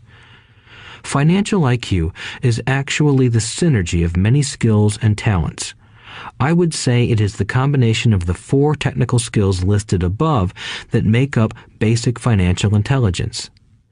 If you aspire to great wealth, it is the combination of these skills that will greatly amplify your financial intelligence. In summary, business owners with corporations 1. Earn, 2. Spend, 3. Pay taxes. Employees who work for corporations 1. Earn, 2. Pay taxes, 3. Spend. As part of your overall financial strategy, I recommend that you learn about the protection that legal entities can provide for businesses and assets. Chapter 5. Lesson 5. The rich invent money. Often in the real world, it's not the smart who get ahead, but the bold. Last night, I took a break from writing and watched a TV program on the history of a young man named Alexander Graham Bell. Bell had just patented his telephone and was having growing pains because the demand for his new invention was so strong. Needing a bigger company, he then went to the giant at that time, Western Union, and asked them if they would buy his patent and his tiny company. He wanted $100,000 for the whole package. The president of Western Union scoffed at him and turned him down, saying the price was ridiculous. The rest is history. A multi-billion-dollar industry emerged, and AT&T was born. The evening news came on right after the story of Alexander Graham Bell. On the news was a story of another downsizing at a local company. The workers were angry and complained that the company ownership was unfair. A terminated manager of about 45 years of age had his wife and 2 babies at the plant and was begging the guards to let him talk to the owners to ask if they would reconsider his termination. He had just bought a house and was afraid of losing it. The camera focused in on his pleading for all the world to see. Needless to say, it held my attention. I have been teaching professionally since 1984. It has been a great experience and a rewarding one. It is also a disturbing profession, for I have taught thousands of individuals, and I see one thing in common in all of us, myself included. We all have tremendous potential, and we all are blessed with gifts. Yet the one thing that holds all of us back is some degree of self-doubt. It is not so much the lack of technical information that holds us back, but more the lack of self-confidence. Some are more affected than others. Once we leave school, most of us know that it is not so much a matter of college degrees or good grades that count. In the real world, outside of academics, something more than just grades is required. I have heard it called many things: guts, chutzpah, balls, audacity, bravado, cunning, daring, tenacity, and brilliance. This factor, whatever it is labeled, ultimately decides one's future much more than school grades do. Inside each of us is one of these brave, brilliant, and daring characters. There is also the flip side of that character, people who could get down on their knees and beg if necessary. After a year in Vietnam as a Marine Corps pilot, I got to know both of those characters inside of me intimately. One is not better than the other. Yet, as a teacher, I recognized that it was excessive fear and self-doubt that were the greatest detractors of personal genius. It broke my heart to see students know the answers, yet lack the courage to act on the answer. Often in the real world, it's not the smart who get ahead, but the bold. In my personal experience, your financial genius requires both technical knowledge as well as courage. If fear is too strong, the genius is suppressed. In my classes, I strongly urge students to learn to take risks, to be bold, and to let their genius convert that fear into power and brilliance. It works for some and just terrifies others. I have come to realize that for most people, when it comes to the subject of money, they would rather play it safe. I have had to field questions such as, why take risks? Why should I bother developing my financial IQ? Why should I become financially literate? And I answer, just to have more options. There are huge changes up ahead. In the coming years, there will be more people just like the young inventor Alexander Graham Bell. There will be 100 people like Bill Gates and hugely successful companies like Microsoft created every year all over the world. And there will also be many more bankruptcies, layoffs, and downsizings. So why bother developing your financial IQ? No one can answer that but you. Yet I can tell you why I myself do it. I do it because it is the most exciting time to be alive. I'd rather be welcoming change than dreading change. I'd rather be excited about making millions than worrying about not getting a raise. This period we are in now is a most exciting time, unprecedented in our world's history. Generations from now, people will look back at this period of time and remark at what an exciting era it must have been. It was the death of the old and birth of the new. It was full of turmoil, and it was exciting. So why bother developing your financial IQ? Because if you do, you will prosper greatly. And if you don't, this period of time will be a frightening one. It will be a time of watching some people move boldly forward while others cling to worn-out life preservers. Land was wealth 300 years ago, so the person who owned the land owned the wealth. Later, wealth was in factories and production, and America rose to dominance. The industrialist owned the wealth. Today, wealth is in information, and the person who has the most timely information owns the wealth. The problem is that information flies around the world at the speed of light.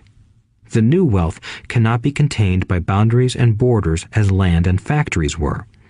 The changes will be faster and more dramatic. There will be a dramatic increase in the number of new multimillionaires. There also will be those who are left behind. I find so many people struggling today, often working harder, simply because they cling to old ideas. They want things to be the way they were, and they resist change. I know people who are losing their jobs or their houses, and they blame technology or the economy or their boss. Sadly, they fail to realize that they might be the problem. Old ideas are their biggest liability. It is a liability simply because they fail to realize that while that idea or way of doing something was an asset yesterday, yesterday is gone. One afternoon, I was teaching how to invest using a board game I had invented, Cash Flow, as a teaching tool. A friend had brought someone along to attend the class. This friend of a friend was recently divorced, had been badly burned in the divorce settlement, and was now searching for some answers. Her friend thought the class might help. The game was designed to help people learn how money works. In playing the game, they learn about the interaction of the income statement with the balance sheet. They learn how cash flows between the two and how the road to wealth is through striving to increase your monthly cash flow from the asset column to the point that it exceeds your monthly expenses. Once you accomplish this, you are able to get out of the rat race and out onto the fast track. As I have said, some people hate the game, some love it, and others miss the point. This woman missed a valuable opportunity to learn something. In the opening round, she drew a doodad card with the boat on it. At first, she was happy. "Oh, I've got a boat." Then, as her friend tried to explain how the numbers worked on her income statement and balance sheet, she got frustrated because she had never liked math. The rest of her table waited while her friend continued explaining the relationship between the income statement, balance sheet, and monthly cash flow. Suddenly, when she realized how the numbers worked, it dawned on her that her boat was eating her alive. Later on in the game, she was also downsized and had a child. It was a horrible game for her. After the class, her friend came by and told me that she was upset. She had come to the class to learn about investing and did not like the idea that it took so long to play a silly game. Her friend attempted to tell her to look within herself to see if the game reflected her in any way. With that suggestion, the woman demanded her money back. She said that the very idea that a game could be a reflection of her was ridiculous. Her money was promptly refunded, and she left. Since 1984, I have made millions simply by doing what the school system does not do. In school, most teachers lecture. I hated lectures as a student. I was soon bored, and my mind would drift. In 1984, I began teaching via games and simulations, and I still rely on these tools today. I always encourage adult students to look at games as reflecting back to them what they know and what they need to learn. Most importantly, games reflect behavior. They are instant feedback systems. Instead of the teacher lecturing you, the game is giving you a personalized lecture, one that is custom-made just for you. The friend of the woman who left later called to give me an update. She said her friend was fine and had calmed down. In her cooling-off period, she could see some slight relationship between the game and her life. Although she and her husband did not own a boat, they did own everything else imaginable. She was angry after their divorce, both because he had run off with a younger woman and because, after 20 years of marriage, they had accumulated little in the way of assets. There was virtually nothing for them to split. Their 20 years of married life had been incredible fun, but all they had accumulated was a ton of doodads. She realized that her anger at doing the numbers, the income statement and balance sheet, came from her embarrassment about not understanding them. She believed that finances were the man's job. She maintained the house and did the entertaining, and he handled the finances.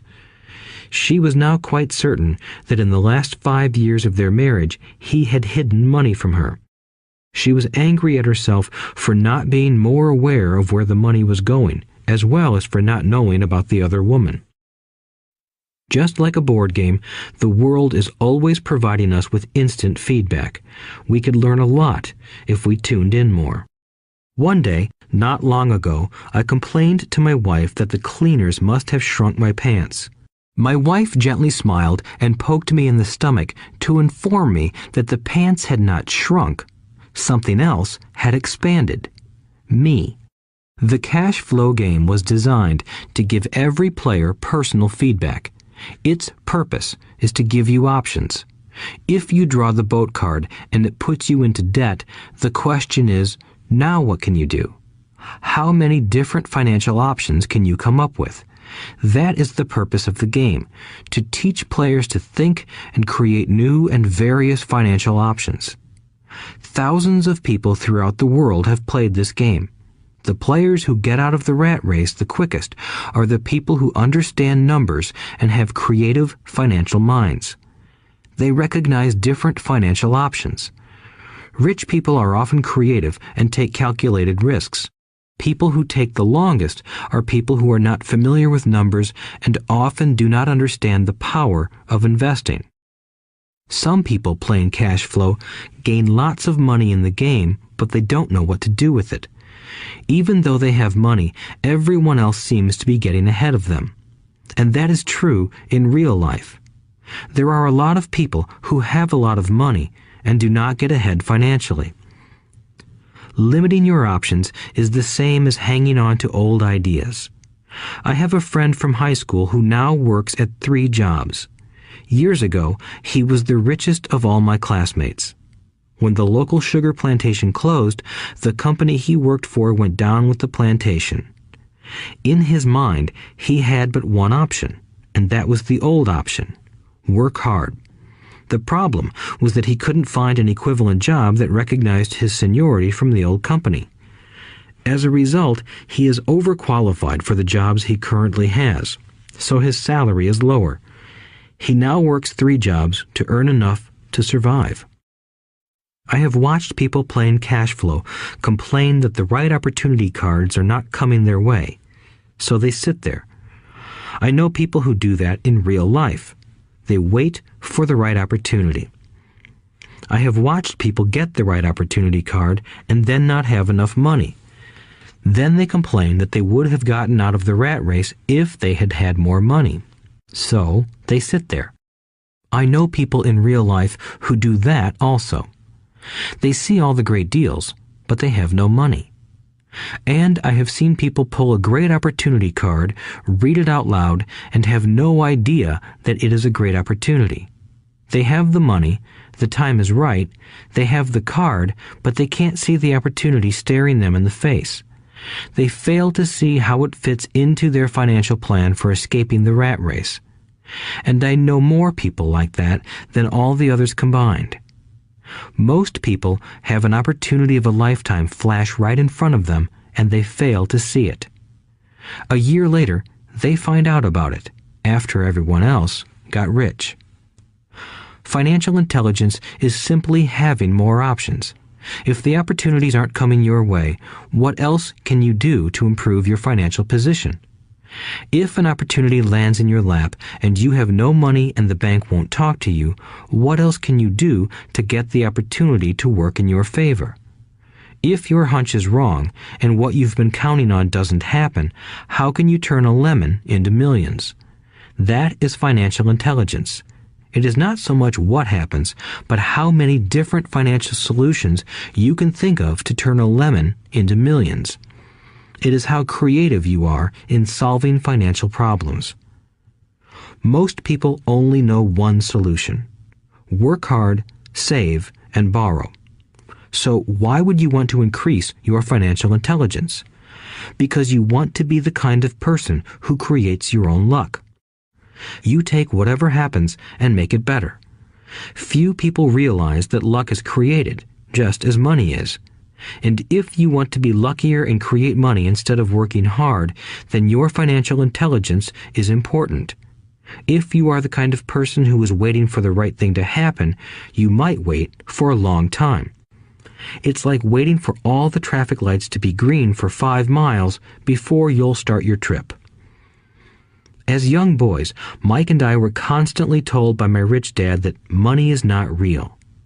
Rich Dad occasionally reminded us of how close we came to the secret of money on that first day we got together and began making money out of plaster of Paris.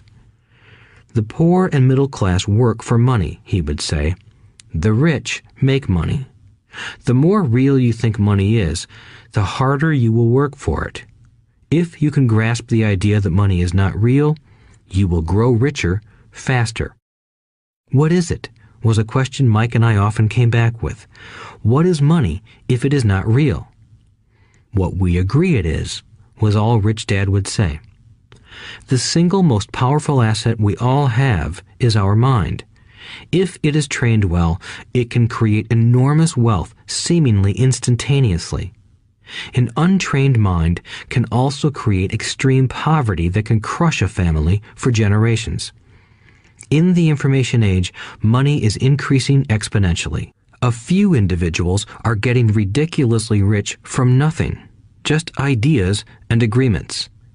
If you ask many people who trade stocks or other investments for a living, they see it done all the time. Often, millions can be made instantaneously from nothing. And by nothing, I mean no money was exchanged.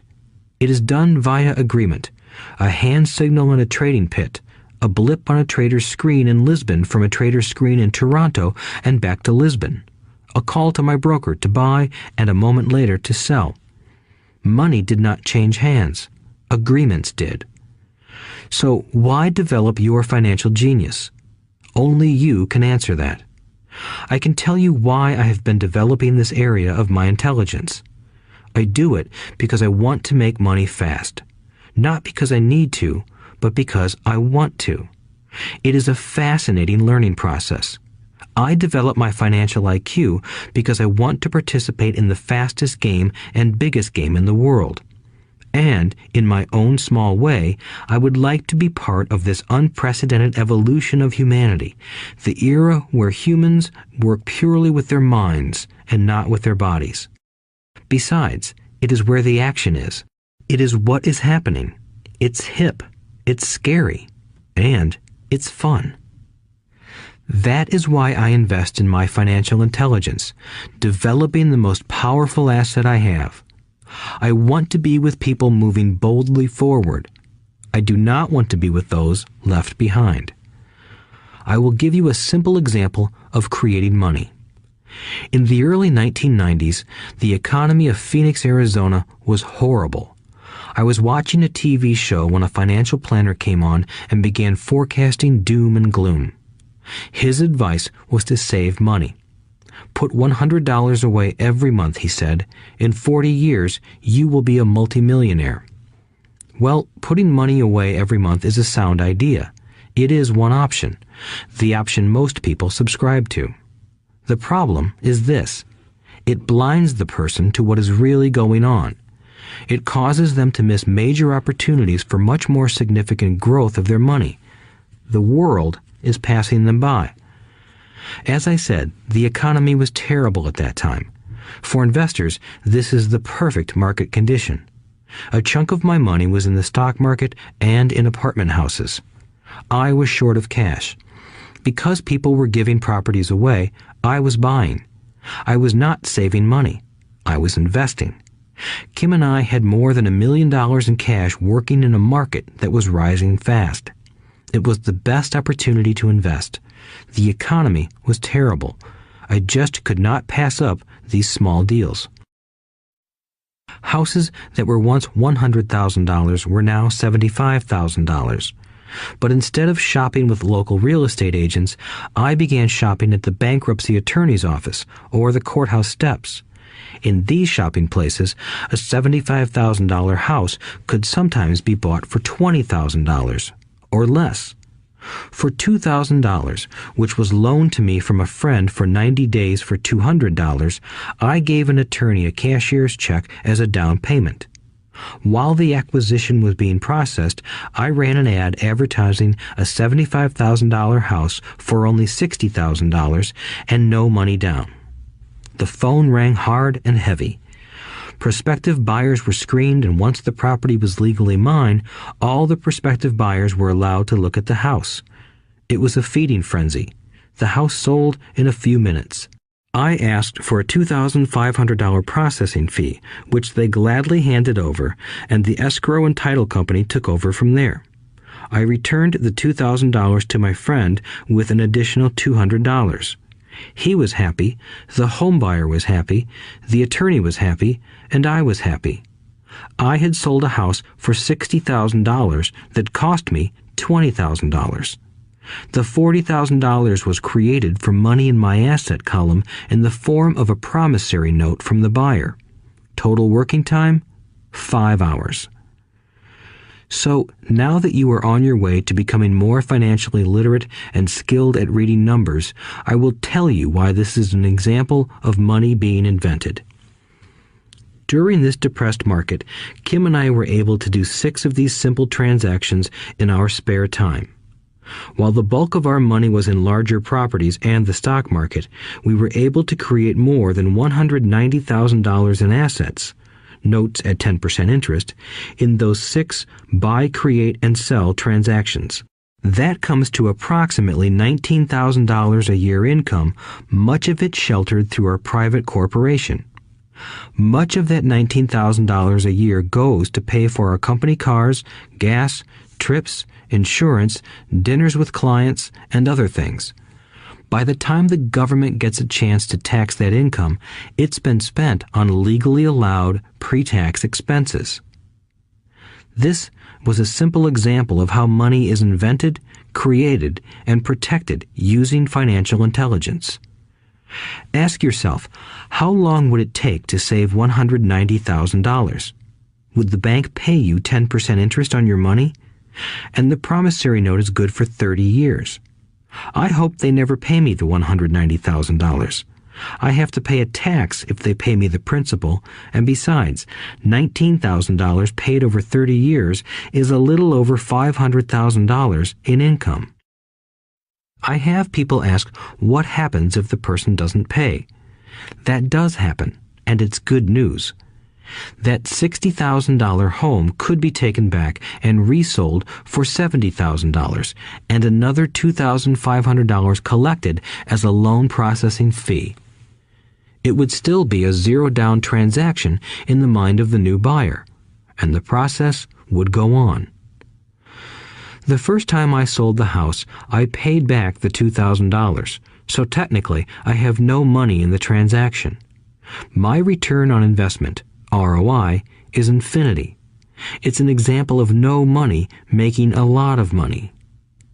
In the second transaction, when resold, I would have put $2,000 in my pocket and re-extended the loan to 30 years. What would my ROI be if I got paid money to make money?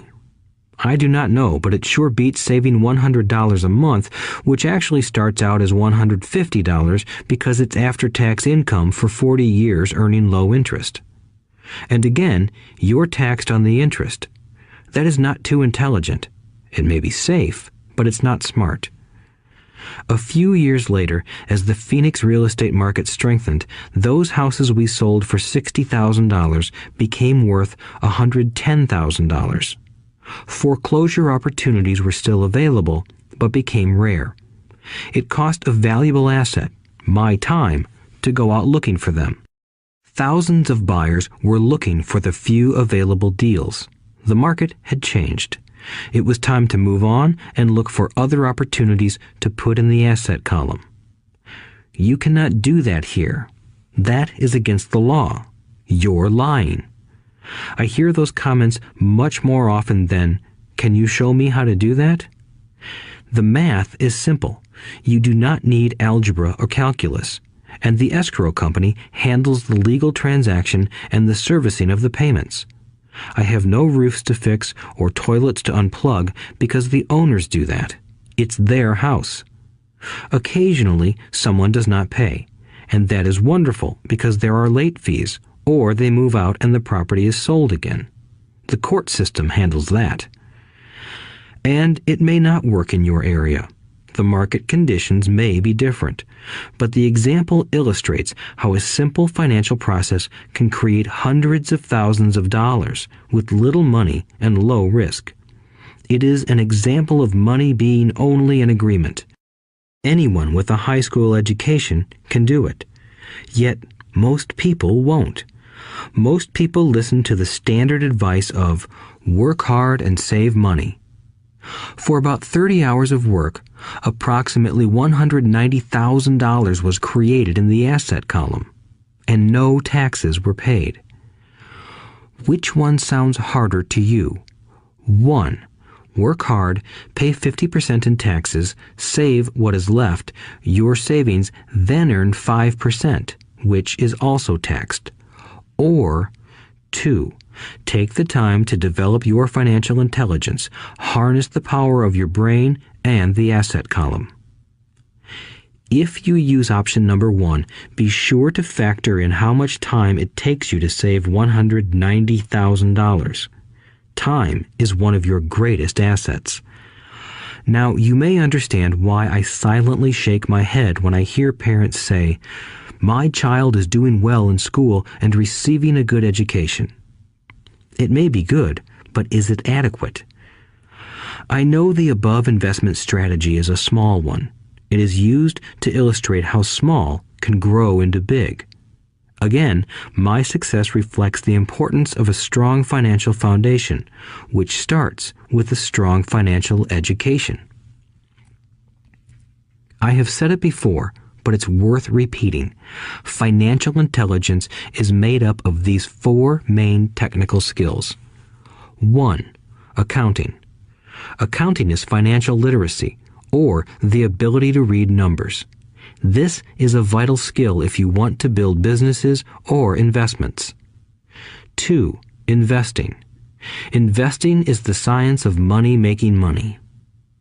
3. Understanding markets. Understanding markets is the science of supply and demand. Alexander Graham Bell gave the market what it wanted. So did Bill Gates. A $75,000 house offered for $60,000 that cost $20,000 was also the result of seizing an opportunity created by the market. Somebody was buying, and someone was selling. 4. The law. The law is the awareness of accounting, corporate, state, and federal regulations. I recommend playing by the rules.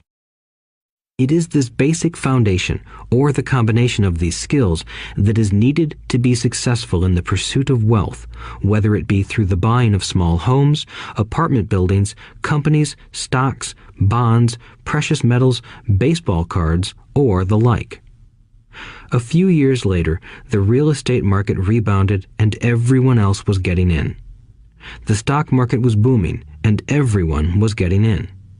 The U.S. economy was getting back on its feet. I began selling and was now traveling to Peru, Norway, Malaysia, and the Philippines. The investment landscape had changed. We were no longer buying real estate. Now I just watch the values climb inside the asset column and will probably begin selling. I suspect that some of those 6 little house deals will sell and the $40,000 note will be converted to cash. I need to call my accountant to be prepared for cash and seek ways to shelter it. The point I would like to make is that investments come and go. The market goes up and comes down. Economies improve and crash. The world is always handing you opportunities of a lifetime, every day of your life, but all too often we fail to see them. But they are there. And the more the world changes and the more technology changes, the more opportunities there will be to allow you and your family to be financially secure for generations to come. So why bother developing your financial intelligence? Again, only you can answer that. I know why I continue to learn and develop. I do it because I know there are changes coming. I'd rather welcome change than cling to the past. I know there will be market booms and market crashes. I want to continually develop my financial intelligence because at each market change, some people will be on their knees begging for their jobs. Others, meanwhile, will take the lemons that life hands them, and we are all handed lemons occasionally, and turn them into millions. That's financial intelligence. I am often asked about the lemons I have turned into millions. I hesitate using many more examples of personal investments because I am afraid it comes across as bragging or tooting my own horn. That is not my intention. I use the examples only as numerical and chronological illustrations of actual and simple cases. I use the examples because I want you to know that it is easy. And the more familiar you become with the 4 pillars of financial intelligence, the easier it becomes. Personally, I use 2 main vehicles to achieve financial growth: real estate and small cap stocks. I use real estate as my foundation. Day in and day out, my properties provide cash flow and occasional spurts of growth and value. The small cap stocks are used for fast growth. I do not recommend anything that I do. The examples are just that, examples. If the opportunity is too complex and I do not understand the investment, I don't do it. Simple math and common sense are all you need to do well financially. There are 5 reasons for using examples. 1. To inspire people to learn more. 2. To let people know it is easy if the foundation is strong. 3. To show that anyone can achieve great wealth. 4. To show that there are millions of ways to achieve your goals. 5. To show that it's not rocket science. In 1989, I used to jog through a lovely neighborhood in Portland, Oregon. It was a suburb that had little gingerbread houses. They were small and cute. I almost expected to see Little Red Riding Hood skipping down the sidewalk on her way to Granny's. There were for sale signs everywhere. The timber market was terrible. The stock market had just crashed, and the economy was depressed. On one street, I noticed a for sale sign that was up longer than most. It looked old. Jogging past it one day, I ran into the owner, who looked troubled. "What are you asking for your house?" I asked. The owner turned and smiled weakly. "Make me an offer," he said. "It's been for sale for over a year. Nobody even comes by anymore to look at it." "I'll look," I said, and I bought the house a half hour later for $20,000 less than his asking price. It was a cute little 2-bedroom home with gingerbread trim on all the windows. It was light blue with gray accents and had been built in 1930. Inside, there was a beautiful rock fireplace, as well as 2 tiny bedrooms. It was a perfect rental house. I gave the owner $5,000 down for a $45,000 house that was really worth $65,000, except that no one wanted to buy it. The owner moved out in a week, happy to be free, and my first tenant moved in, a local college professor. After the mortgage, expenses, and management fees were paid, I put a little less than $40 in my pocket at the end of each month. Hardly exciting. A year later, the depressed Oregon real estate market had begun to pick up. California investors, flush with money from their still booming real estate market, were moving north and buying up Oregon and Washington. I sold that little house for $95,000 to a young couple from California who thought it was a bargain. My capital gains of approximately $40,000 were placed into a 1031 tax-deferred exchange, and I went shopping for a place to put my money. In about a month, I found a 12-unit apartment house right next to the Intel plant in Beaverton, Oregon. The owners lived in Germany, had no idea what the place was worth, and again, just wanted to get out of it. I offered $275,000 for a $450,000 building. They agreed to $300,000. I bought it and held it for 2 years. Utilizing the same 1031 exchange process, we sold the building for $495,000 and bought a 30-unit apartment building in Phoenix, Arizona. We had moved to Phoenix by then to get out of the rain and needed to sell anyway. Like the former Oregon market, the real estate market in Phoenix was depressed. The price of the 30-unit apartment building in Phoenix was $875,000, with $225,000 down. The cash flow from the 30 units was a little over $5,000 a month. The Arizona market began moving up, and a few years later, a Colorado investor offered us $1.2 million for the property. The point of this example is how a small amount can grow into a large amount. Again, it is a matter of understanding financial statements, investment strategies, a sense of the market, and the laws. If people are not versed in these subjects, then obviously they must follow standard dogma, which is to play it safe, diversify, and only invest in secure investments. The problem with secure investments is that they are often sanitized, that is, made so safe that the gains are less. Most large brokerage houses will not touch speculative transactions in order to protect themselves and their clients, and that is a wise policy.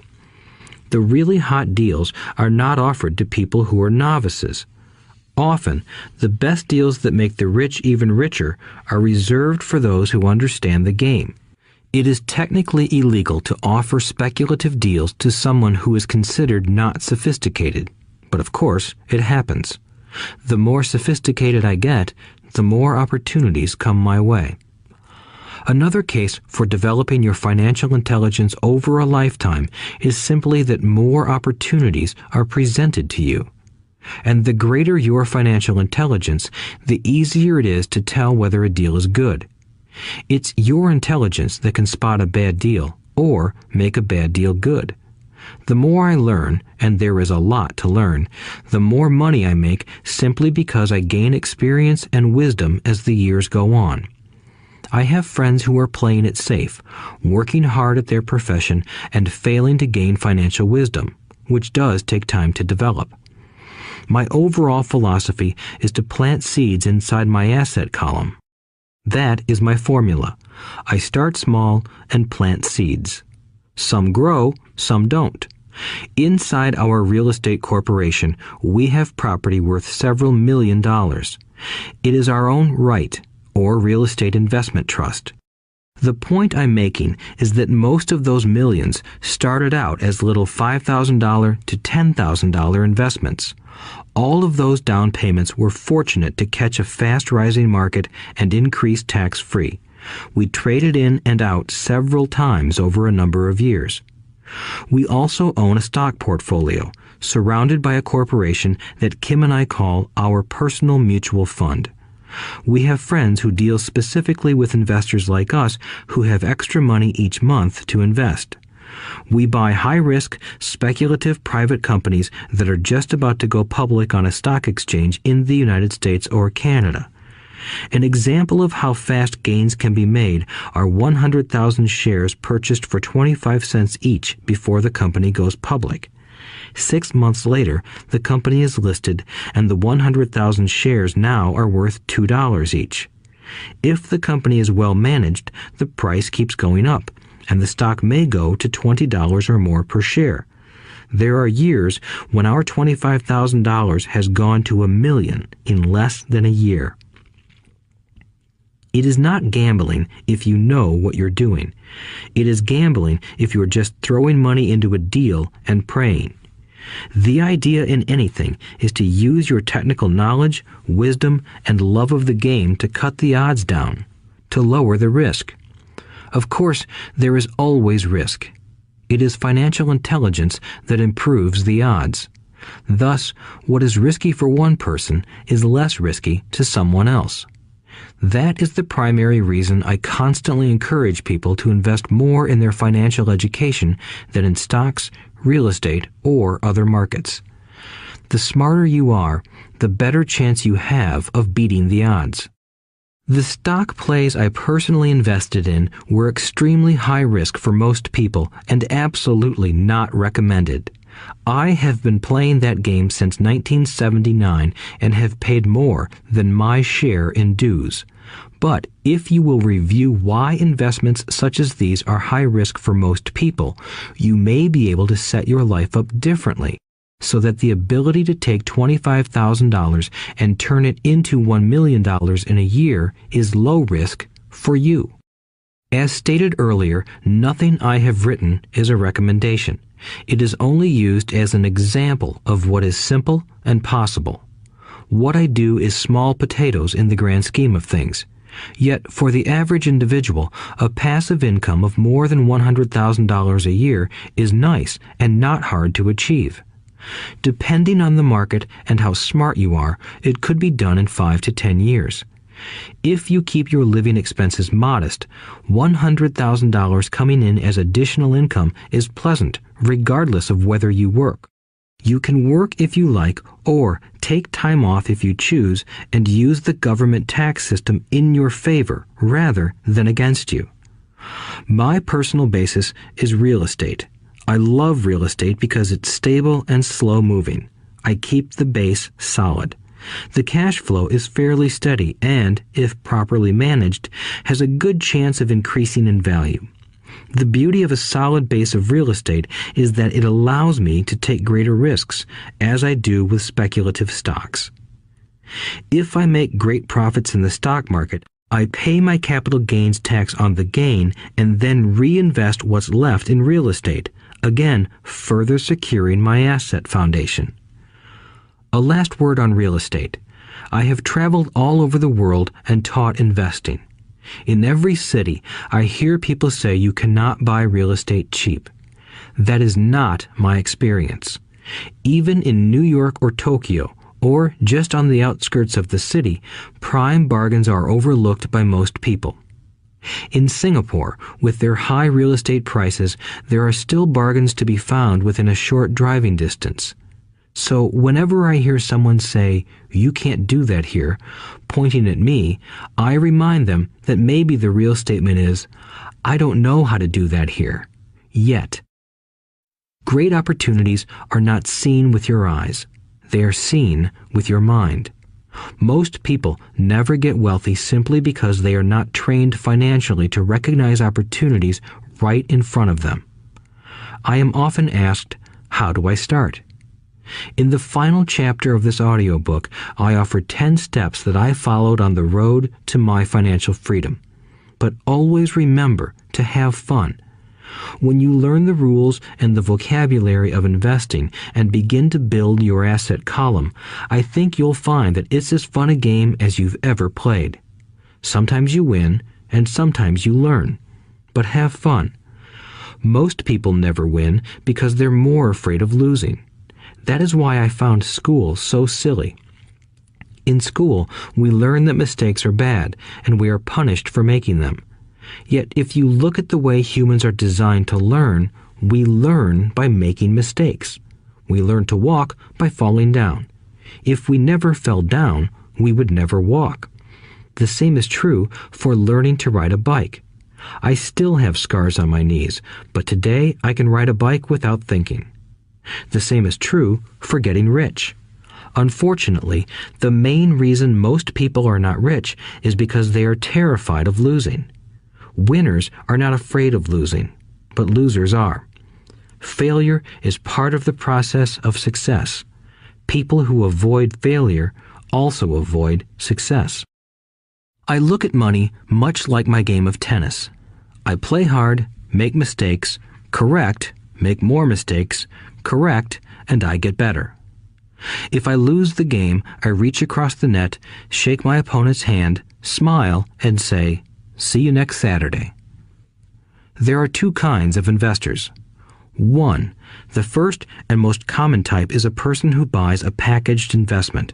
They call a retail outlet, such as a real estate company, a stockbroker, or a financial planner, and they buy something. It could be a mutual fund, a right, a stock, or bond. It is a clean and simple way of investing. An analogy would be a shopper who goes to a computer store and buys a computer right off the shelf. 2. The second type is an investor who creates investments. This investor usually assembles a deal in the same way a person who buys components builds a computer. I do not know the first thing about putting components of a computer together, but I do know how to put pieces of opportunities together, or know people who know how.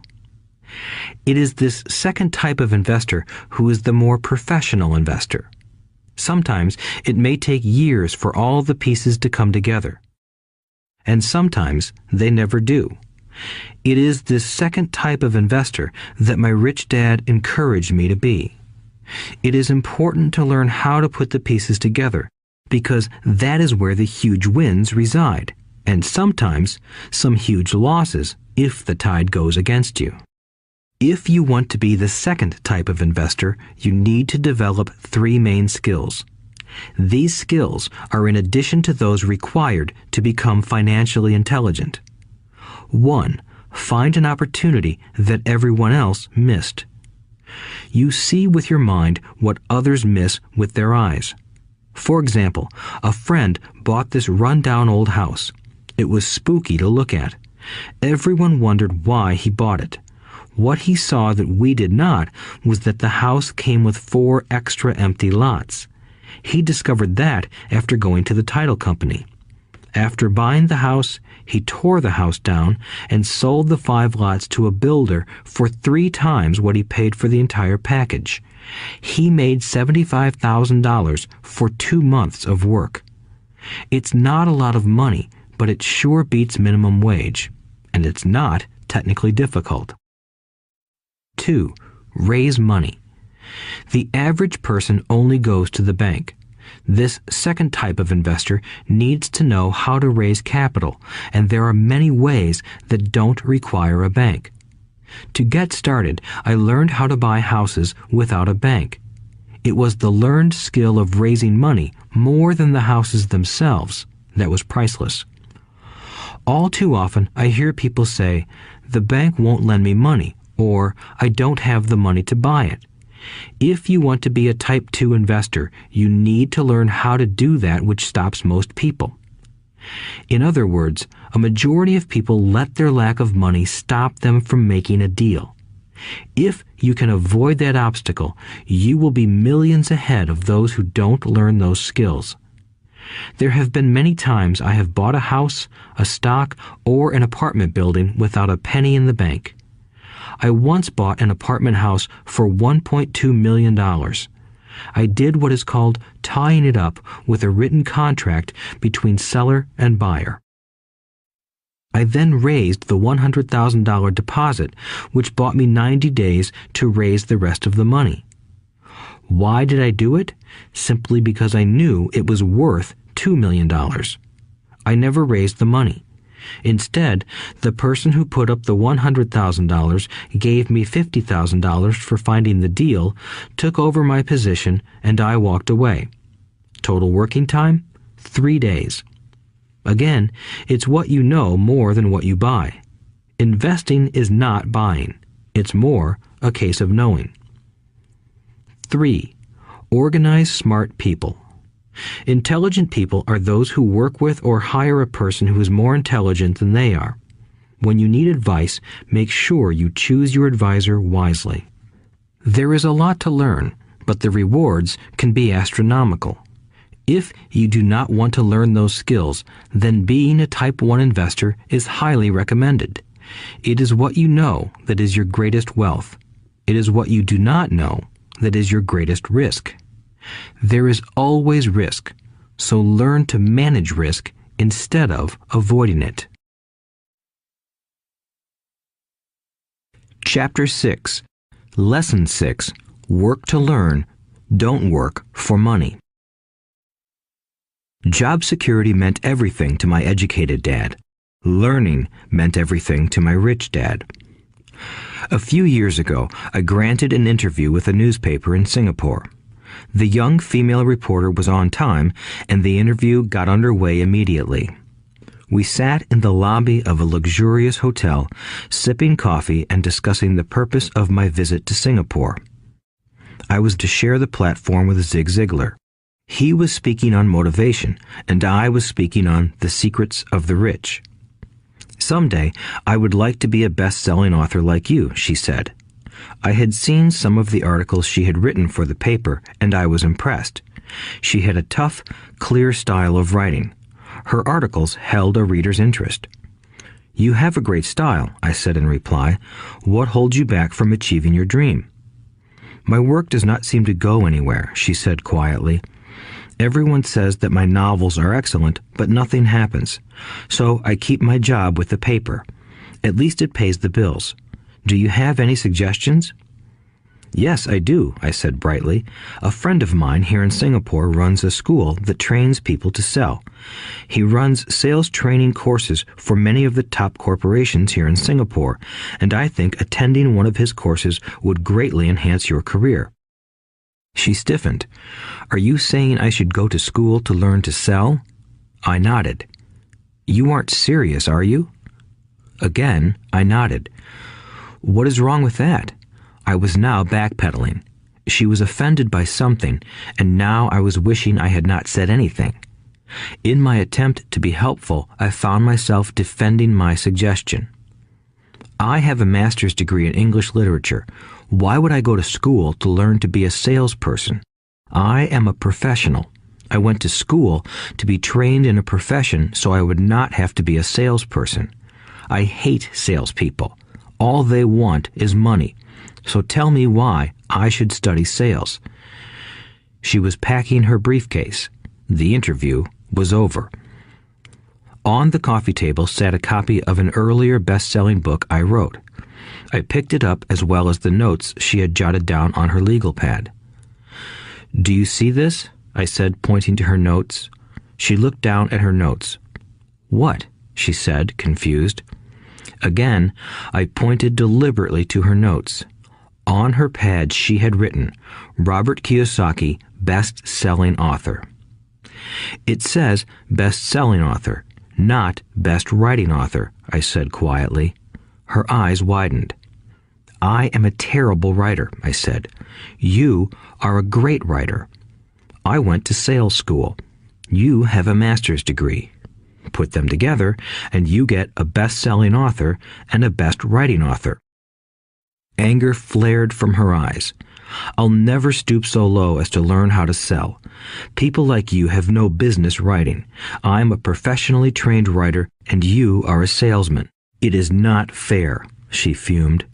She put the rest of her notes away and hurried out through the large glass doors into the humid Singapore morning. At least she gave me a fair and favorable write-up the next morning. The world is filled with smart, talented, educated, and gifted people. We meet them every day. They are all around us.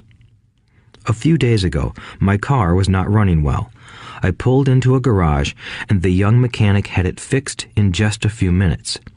He knew what was wrong by simply listening to the engine. I was amazed. I am constantly shocked at how little talented people earn. I have met brilliant, highly educated people who earn less than $20,000 a year. A business consultant who specializes in the medical trade was telling me how many doctors, dentists, and chiropractors struggle financially. All this time, I thought that when they graduated, the dollars would pour in. It was this business consultant who gave me the phrase, "They are one skill away from great wealth." What this phrase means is that most people need only to learn and master one more skill, and their income would jump exponentially. I have mentioned before that financial intelligence is a synergy of accounting, investing, marketing, and law. Combine those 4 technical skills, and making money with money is easier than most people would believe. When it comes to money, the only skill most people know is to work hard. The classic example of a synergy of skills was that young writer for the newspaper. If she diligently learned the skills of sales and marketing, her income would jump dramatically. If I were her, I would take some courses in advertising copywriting as well as sales. Then, instead of working at the newspaper, I would seek a job at an advertising agency. Even if it were a cut in pay, she would learn how to communicate in shortcuts that are used in successful advertising. She also would spend time learning public relations, an important skill. She would learn how to get millions in free publicity. Then, at night and on weekends, she could be writing her great novel. When it was finished, she would be better able to sell her book. Then, in a short while, she could be a best-selling author. When I came out with my first book, If You Want to Be Rich and Happy, Don't Go to School, a publisher suggested I change the title to The Economics of Education. I told the publisher that, with a title like that, I would sell 2 books, one to my family and one to my best friend. The problem is that they would expect it for free. The obnoxious title, If You Want to Be Rich and Happy, Don't Go to School, was chosen because we knew it would get tons of publicity. I am pro-education and believe in education reform. If I were not pro-education, why would I continue to press for changing our antiquated educational system? So I chose a title that would get me on more TV and radio shows simply because I was willing to be controversial. Many people thought I was a fruitcake, but the book sold and sold. When I graduated from the U.S. Merchant Marine Academy in 1969, my educated dad was happy. Standard Oil of California had hired me for its oil tanker fleet as a third mate. The pay was low compared with my classmates, but it was okay for a first real job after college. My starting pay was about $42,000 a year, including overtime, and I only had to work for 7 months. I had 5 months of vacation. If I had wanted to, I could have taken the run to Vietnam with a subsidiary shipping company and easily doubled my pay instead of taking 5 months of vacation. I had a great career ahead of me, yet I resigned after 6 months with the company and joined the Marine Corps to learn how to fly. My educated dad was devastated. Rich Dad congratulated me. In school and in the workplace, the popular opinion is the idea of specialization. That is, in order to make more money or get promoted, you need to specialize. That is why medical doctors immediately begin to seek a specialty such as orthopedics or pediatrics. The same is true for accountants, architects, lawyers, pilots, and others. My educated dad believed in the same dogma. That is why he was thrilled when he eventually achieved his doctorate. He often admitted that schools reward people who study more and more about less and less. Rich Dad encouraged me to do exactly the opposite. You want to know a little about a lot, was his suggestion. That is why for years I worked in different areas of his companies. For a while, I worked in his accounting department. Although I would probably never have been an accountant, he wanted me to learn via osmosis. Rich Dad knew I would pick up jargon and a sense of what is important and what is not. I also worked as a busboy and construction worker as well as in sales, reservations, and marketing. He was grooming Mike and me. That is why he insisted we sit in on the meetings with his bankers, lawyers, accountants, and brokers. He wanted us to know a little about every aspect of his empire. When I quit my high-paying job with Standard Oil, my educated dad had a heart-to-heart talk with me. He was bewildered. He could not understand my decision to resign from a career that offered high pay, great benefits, lots of time off, and opportunity for promotion. When he asked me one evening, "Why did you quit?" I could not explain it to him, though I tried hard to. My logic did not fit his logic. The big problem was that my logic was my rich dad's logic. Job security meant everything to my educated dad. Learning meant everything to my rich dad.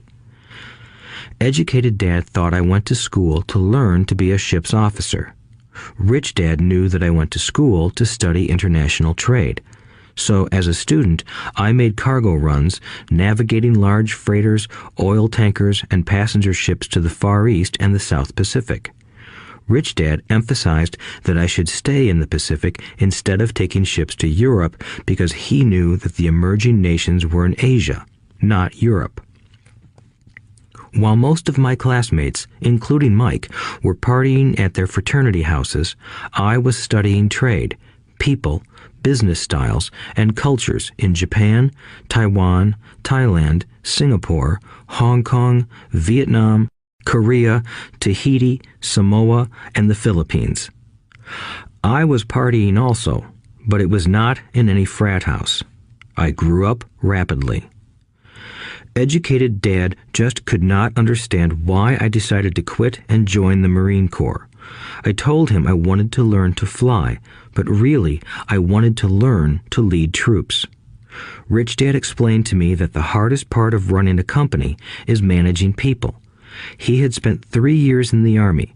My educated dad was draft exempt. Rich Dad valued learning to lead men into dangerous situations. Leadership is what you need to learn next, he said. If you are not a good leader, you'll get shot in the back, just like they do in business. Returning from Vietnam in 1973, I resigned my commission, even though I loved flying.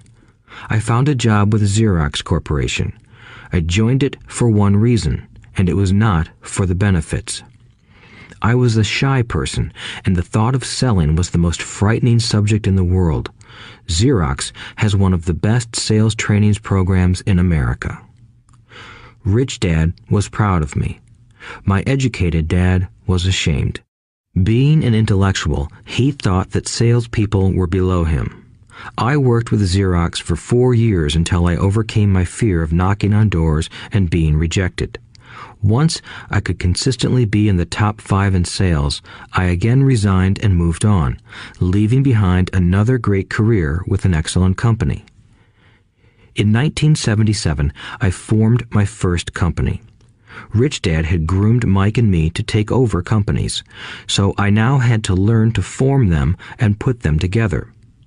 My first product, the nylon and Velcro wallet, was manufactured in the Far East and shipped to a warehouse in New York, near where I had gone to school. My formal education was complete, and it was time to test my wings. If I failed, I would go broke. Rich Dad thought it best to go broke before 30. You still have time to recover, was his advice. On the eve of my 30th birthday, my first shipment left Korea for New York. Today, I still do business internationally, and as my rich dad encouraged me to do, I keep seeking the emerging nations. Today, my investment company invests in South American countries and Asian countries, as well as in Norway and Russia. There is an old cliche that goes, "Job is an acronym for just over broke." Unfortunately, I would say that applies to millions of people. Because school does not think financial intelligence is an intelligence, most workers live within their means. They work and they pay bills. There is another horrible management theory that goes, workers work hard enough to not be fired, and owners pay just enough so that workers won't quit. And if you look at the pay scales of most companies, again, I would say there is a degree of truth to that statement. The net result is that most workers never get ahead. They do what they've been taught to do, get a secure job.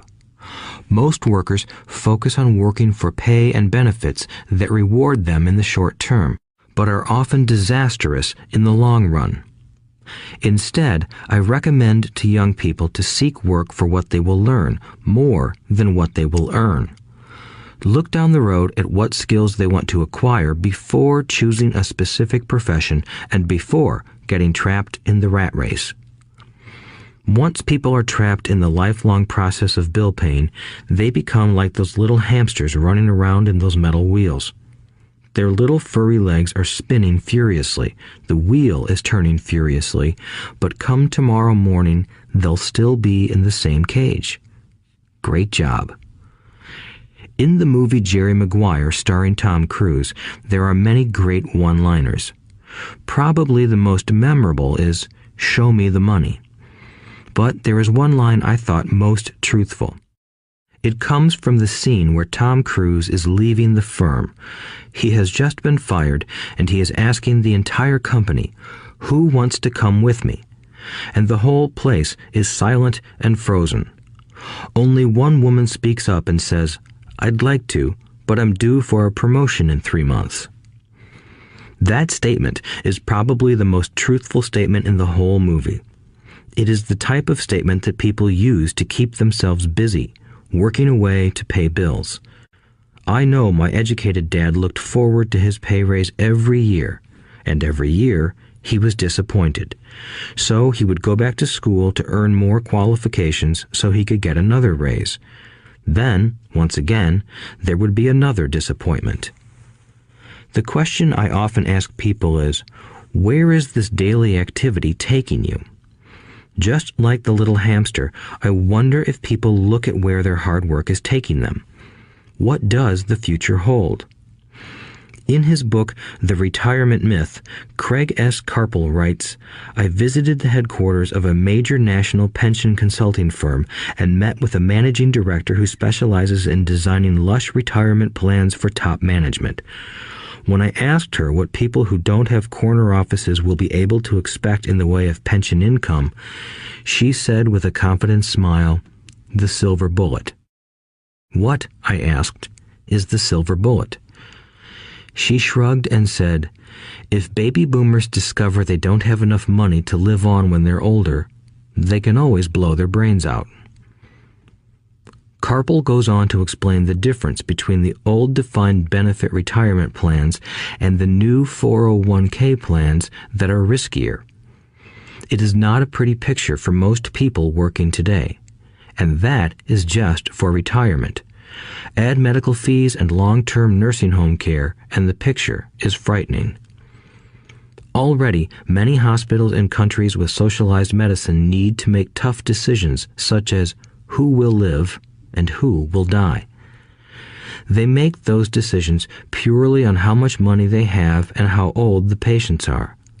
If the patient is old, they often will give the medical care to someone younger.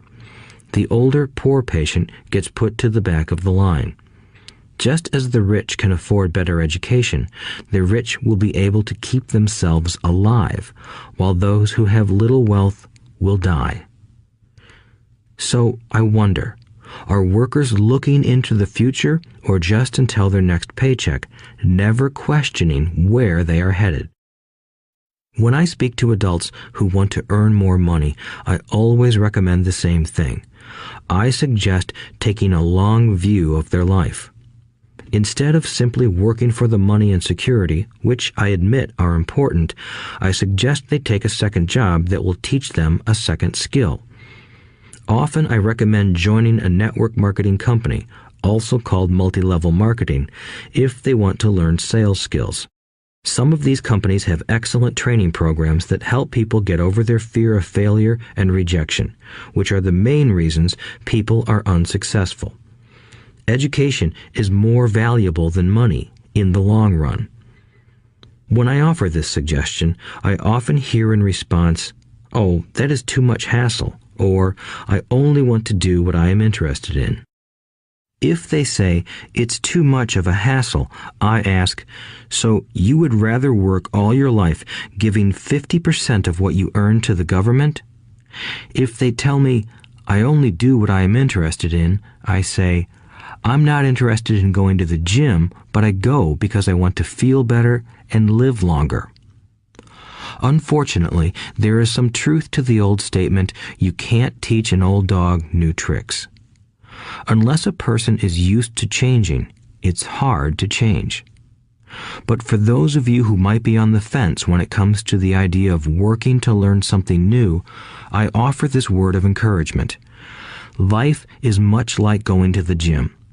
The most painful part is deciding to go. Once you get past that, it's easy. There have been many days I have dreaded going to the gym, but once I am there and in motion, it is a pleasure.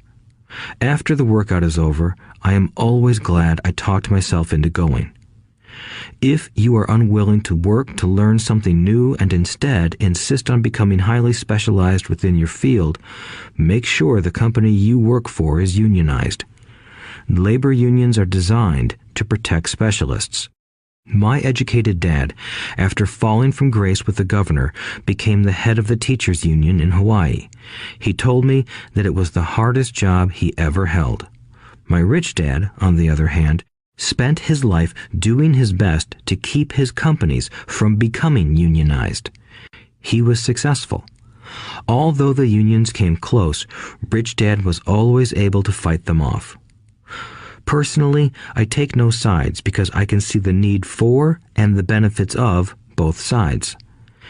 If you do as school recommends, become highly specialized, then seek union protection. For example, had I continued with my flying career, I would have sought a company that had a strong pilots union. Why? Because my life would be dedicated to learning a skill that was valuable in only one industry. If I were pushed out of that industry, my life's skills would not be as valuable to another industry. A displaced senior pilot with 100,000 hours of heavy airline transport time, earning $150,000 a year, would have a hard time finding an equivalent high-paying job teaching in school. Skills do not necessarily transfer from industry to industry. Skills the pilots are paid for in the airline industry are not as important in, say, the school system. The same is true even for doctors today. With all the changes in medicine, many medical specialists are needing to conform to medical organizations such as HMOs. School teachers definitely need to be union members. Today in America, the teachers' union is the largest and the richest labor union of all. The NEA, the National Education Association, has tremendous political clout. Teachers need the protection of their union because their skills are also of limited value to an industry outside of education. So the rule of thumb is highly specialized, then unionize. It's the smart thing to do. When I ask the classes I teach, how many of you can cook a better hamburger than McDonald's, almost all the students raise their hands. I then ask, so if most of you can cook a better hamburger, how come McDonald's makes more money than you? The answer is obvious. McDonald's is excellent at business systems. The reason so many talented people are poor is because they focus on building a better hamburger and know little to nothing about business systems. A friend of mine in Hawaii is a great artist. He makes a sizable amount of money. One day, his mother's attorney called to tell him that she had left him $35,000. That is what was left of her estate after the attorney and the government took their shares. Immediately, he saw an opportunity to increase his business by using some of this money to advertise. 2 months later, his first 4-color full-page ad appeared in an expensive magazine that targeted the very rich. The ad ran for 3 months. He received no replies from the ad, and all of his inheritance is now gone. He now wants to sue the magazine for misrepresentation. This is a common case of someone who can build a beautiful hamburger but knows little about business. When I asked him what he learned, his only reply was, "Advertising salespeople are crooks." I then asked him if he would be willing to take a course in sales and a course in direct marketing. His reply, "I don't have the time, and I don't want to waste my money." The world is filled with talented poor people. All too often, they're poor or struggle financially or earn less than they are capable of, not because of what they know, but because of what they do not know. They focus on perfecting their skills at building a better hamburger rather than the skills of selling and delivering the hamburger. Maybe McDonald's does not make the best hamburger, but they are the best at selling and delivering a basic average burger. Poor Dad wanted me to specialize. That was his view on how to be paid more. Even after being told by the governor of Hawaii that he could no longer work in state government, my educated dad continued to encourage me to get specialized. Educated Dad then took up the cause of the teachers' union, campaigning for further protection and benefits for these highly skilled and educated professionals. We argued often, but I know he never agreed that over-specialization is what caused the need for union protection.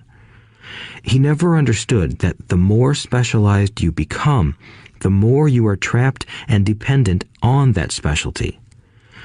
Rich Dad advised that Mike and I groom ourselves. Many corporations do the same thing.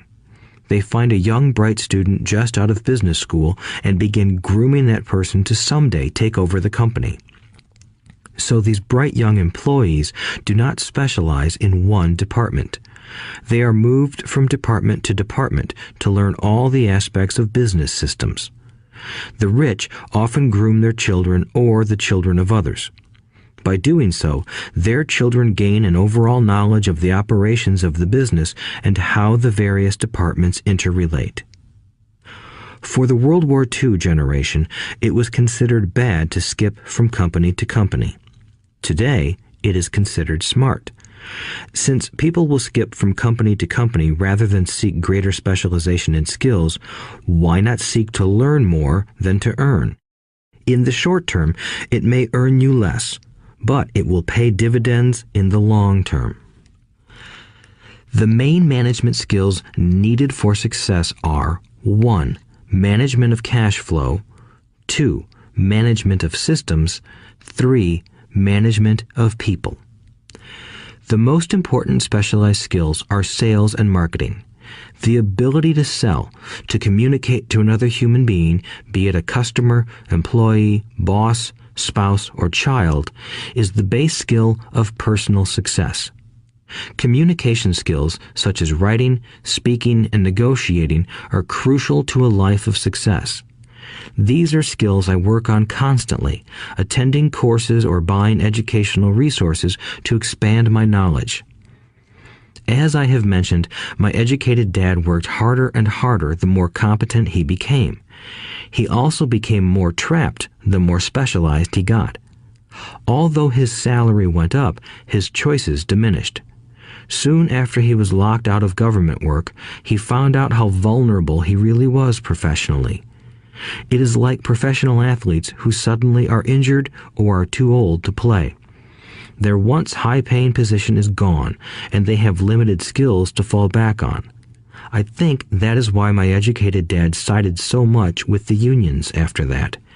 He realized how much a union would have benefited him. Rich Dad encouraged Mike and me to know a little about a lot. He encouraged us to work with people smarter than we were and to bring smart people together to work as a team. Today, it would be called a synergy of professional specialties.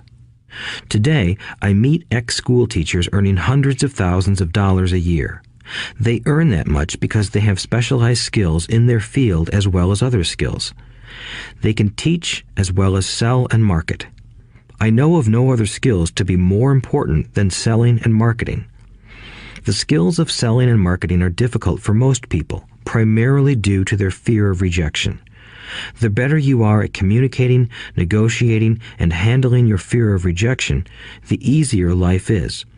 Just as I advise that newspaper writer who wanted to become a best-selling author, I advise anyone else today. Being technically specialized has its strengths as well as its weaknesses.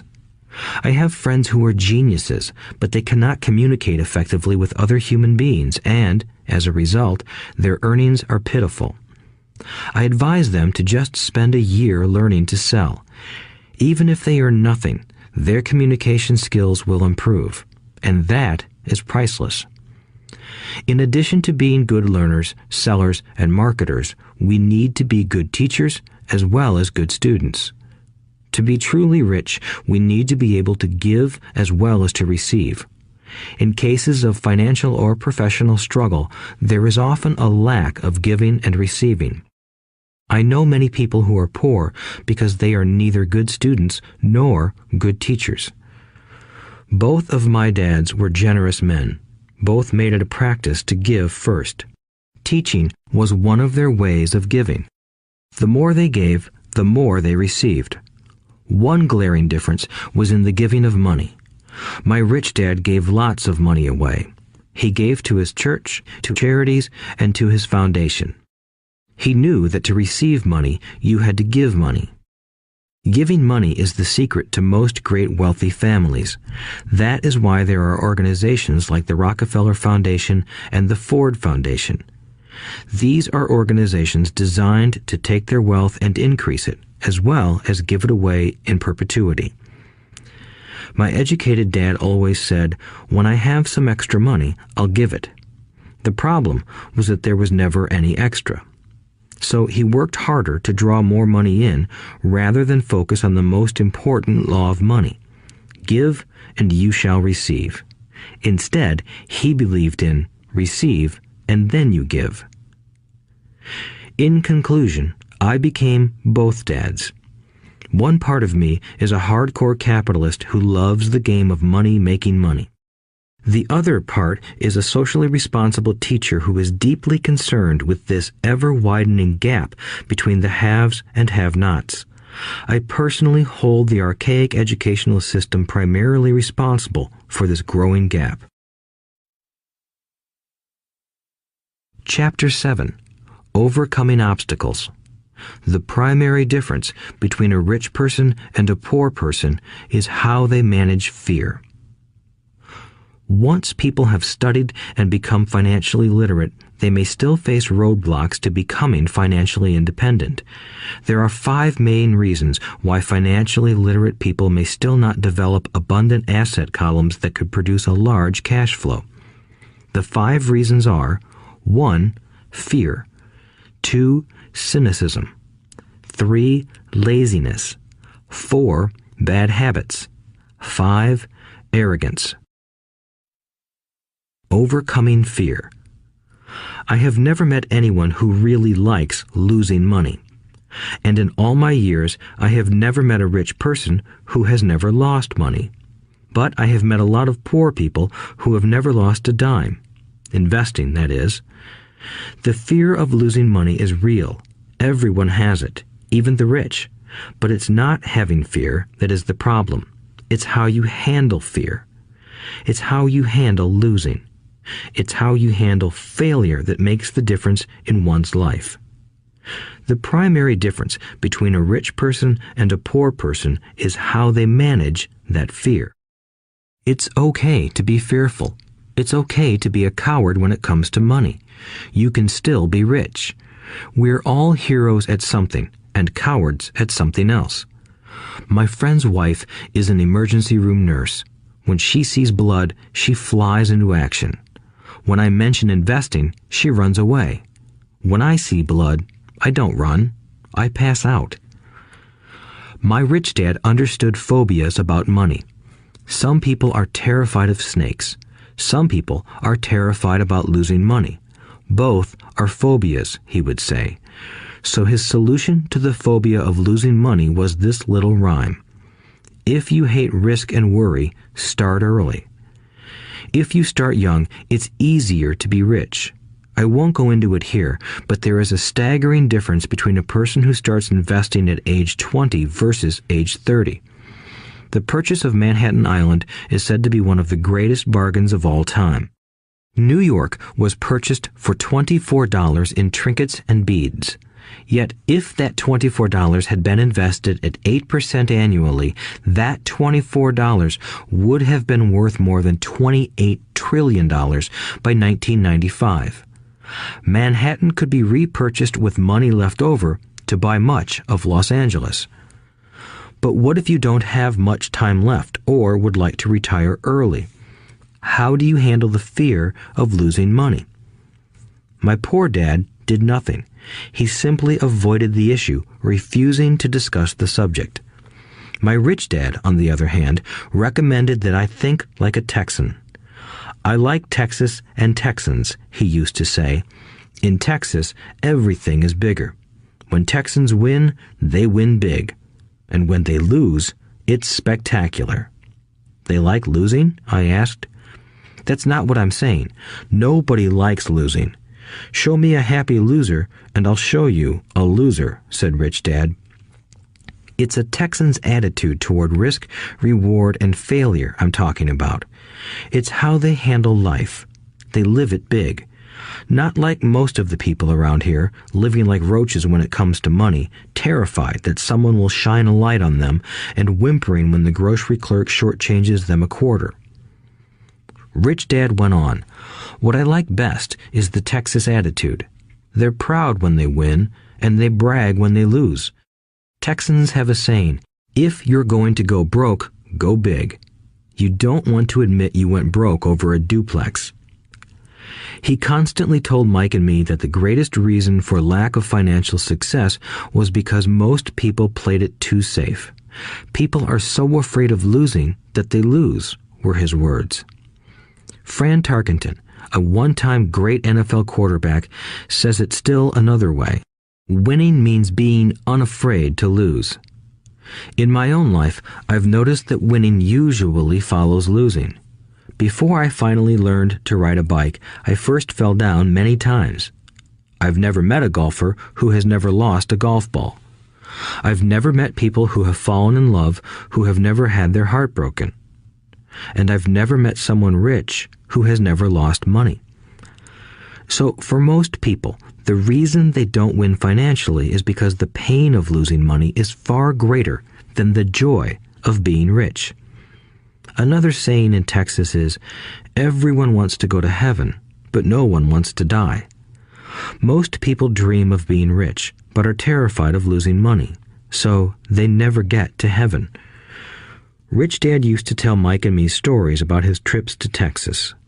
If you really want to learn the attitude of how to handle risk, losing, and failure, go to San Antonio and visit the Alamo.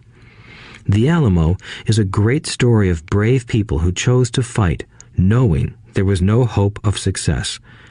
They chose to die instead of surrendering. It's an inspiring story worthy of study. Nonetheless, it's still a tragic military defeat. They got their butts kicked. So, how do Texans handle failure? They still shout, "Remember the Alamo." Mike and I heard this story a lot. He always told us this story when he was about to go into a big deal and he was nervous. After he had done all his due diligence and it was time to put up or shut up, he told us this story. Every time he was afraid of making a mistake or losing money, he told us this story. It gave him strength, for it reminded him that he could always turn a financial loss into a financial win. Rich Dad knew that failure would only make him stronger and smarter. It's not that he wanted to lose. He just knew who he was and how he would take a loss. He would take a loss and make it a win. That's what made him a winner and others losers. It gave him the courage to cross the line when others backed out. That's why I like Texans so much, he would say. They took a great failure and turned it into inspiration, as well as a tourist destination that makes them millions. But probably his words that mean the most to me today are these. Texans don't bury their failures. They get inspired by them. They take their failures and turn them into rallying cries. Failure inspires Texans to become winners. But that formula is not just the formula for Texans. It is the formula for all winners. I've said that falling off my bike was part of learning to ride. I remember falling off only made me more determined to learn to ride, not less. I also said that I have never met a golfer who has never lost a ball. For top professional golfers, losing a ball or a tournament provides the inspiration to be better, to practice harder, to study more. That's what makes them better. For winners, losing inspires them. For losers, losing defeats them. I like to quote John D. Rockefeller, who said, "I always tried to turn every disaster into an opportunity." And being Japanese American, I can say this. Many people say that Pearl Harbor was an American mistake. I say it was a Japanese mistake. From the movie Tora, Tora, Tora, a somber Japanese admiral says to his cheering subordinates, "I am afraid we have awakened a sleeping giant." Remember Pearl Harbor became a rallying cry. It turned one of America's greatest losses into the reason to win. This great defeat gave America strength, and America soon emerged as a world power. Failure inspires winners, and failure defeats losers. It is the biggest secret of winners. It's the secret that losers do not know. The greatest secret of winners is that failure inspires winning. Thus, they're not afraid of losing. Repeating Fran Tarkenton's quote, "Winning means being unafraid to lose." People like Fran Tarkenton are not afraid of losing because they know who they are. They hate losing, so they know that losing will only inspire them to become better. There is a big difference between hating losing and being afraid to lose. Most people are so afraid of losing money that they lose. They go broke over a duplex. Financially, they play life too safe and too small. They buy big houses and big cars, but not big investments. The main reason that over 90% of the American public struggles financially is because they play not to lose. They don't play to win. They go to their financial planners or accountants or stockbrokers and buy a balanced portfolio. Most have lots of cash in CDs, low-yield bonds, mutual funds that can be traded within a mutual fund family, and a few individual stocks. It is a safe and sensible portfolio, but it is not a winning portfolio. It is a portfolio of someone playing not to lose. Don't get me wrong, it's probably a better portfolio than more than 70% of the population has, and that's frightening. It's a great portfolio for someone who loves safety. But playing it safe and balanced on your investment portfolio is not the way successful investors play the game. If you have little money and you want to be rich, you must first be focused, not balanced. If you look at any successful person, at the start, they were not balanced. Balanced people go nowhere. They stay in one spot. To make progress, you must first go unbalanced. Just look at how you make progress walking. Thomas Edison was not balanced. He was focused. Bill Gates was not balanced. He was focused. Donald Trump is focused. George Soros is focused. George Patton did not take his tanks wide. He focused them and blew through the weak spots in the German line. The French went wide with the Maginot Line, and you know what happened to them. If you have any desire to be rich, you must focus. Do not do what poor and middle-class people do, put their few eggs in many baskets. Put a lot of your eggs in a few baskets and focus. Follow one course until successful. If you hate losing, play it safe. If losing makes you weak, play it safe. Go with balanced investments. If you're over 25 years old and are terrified of taking risks, don't change. Play it safe, but start early. Start accumulating your nest egg early because it will take time. But if you have dreams of freedom, of getting out of the rat race, the first question to ask yourself is, how do I respond to failure? If failure inspires you to win, maybe you should go for it, but only maybe. If failure makes you weak or causes you to throw temper tantrums, like spoiled brats who call attorneys to file lawsuits every time something doesn't go their way, then play it safe. Keep your daytime job, or buy bonds or mutual funds. But remember, there is risk in those financial instruments also, even though they may appear safe. I say all this, mentioning Texas and Fran Tarkenton, because stacking the asset column is easy. It's really a low-aptitude game. It doesn't take much education. 5th grade math will do. But building your asset column is a game in which attitude plays a major role. It takes guts, patience, and a great attitude toward failure. Losers avoid failing, and failure turns losers into winners.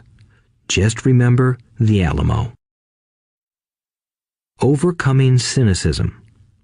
The sky is falling. The sky is falling. Most of us know the story of Chicken Little, who ran around warning the barnyard of impending doom. We all know people who are that way. There's a Chicken Little inside each of us. As I stated earlier, the cynic is really a little chicken. We all get a little chicken when fear and doubt cloud our thoughts. All of us have doubts. I'm not smart. I'm not good enough. So-and-so is better than me. Our doubts often paralyze us. We play the what-if game. What if the economy crashes right after I invest? What if I lose control and I can't pay the money back? What if things don't go as I planned? Or we have friends or loved ones who will remind us of our shortcomings. They often say, "What makes you think you can do that? If it's such a good idea, how come someone else hasn't done it? That will never work. You don't know what you're talking about." These words of doubt often get so loud that we fail to act. A horrible feeling builds in our stomach. Sometimes we can't sleep. We fail to move forward. So we stay with what is safe, and opportunities pass us by. We watch life passing by as we sit immobilized with a cold knot in our body. We have all felt this at one time in our lives, some more than others. Peter Lynch of Fidelity Magellan Mutual Fund fame refers to warnings about the sky falling as noise, and we all hear it. Noise is either created inside our heads or comes from outside, often from friends, family, co-workers, and the media.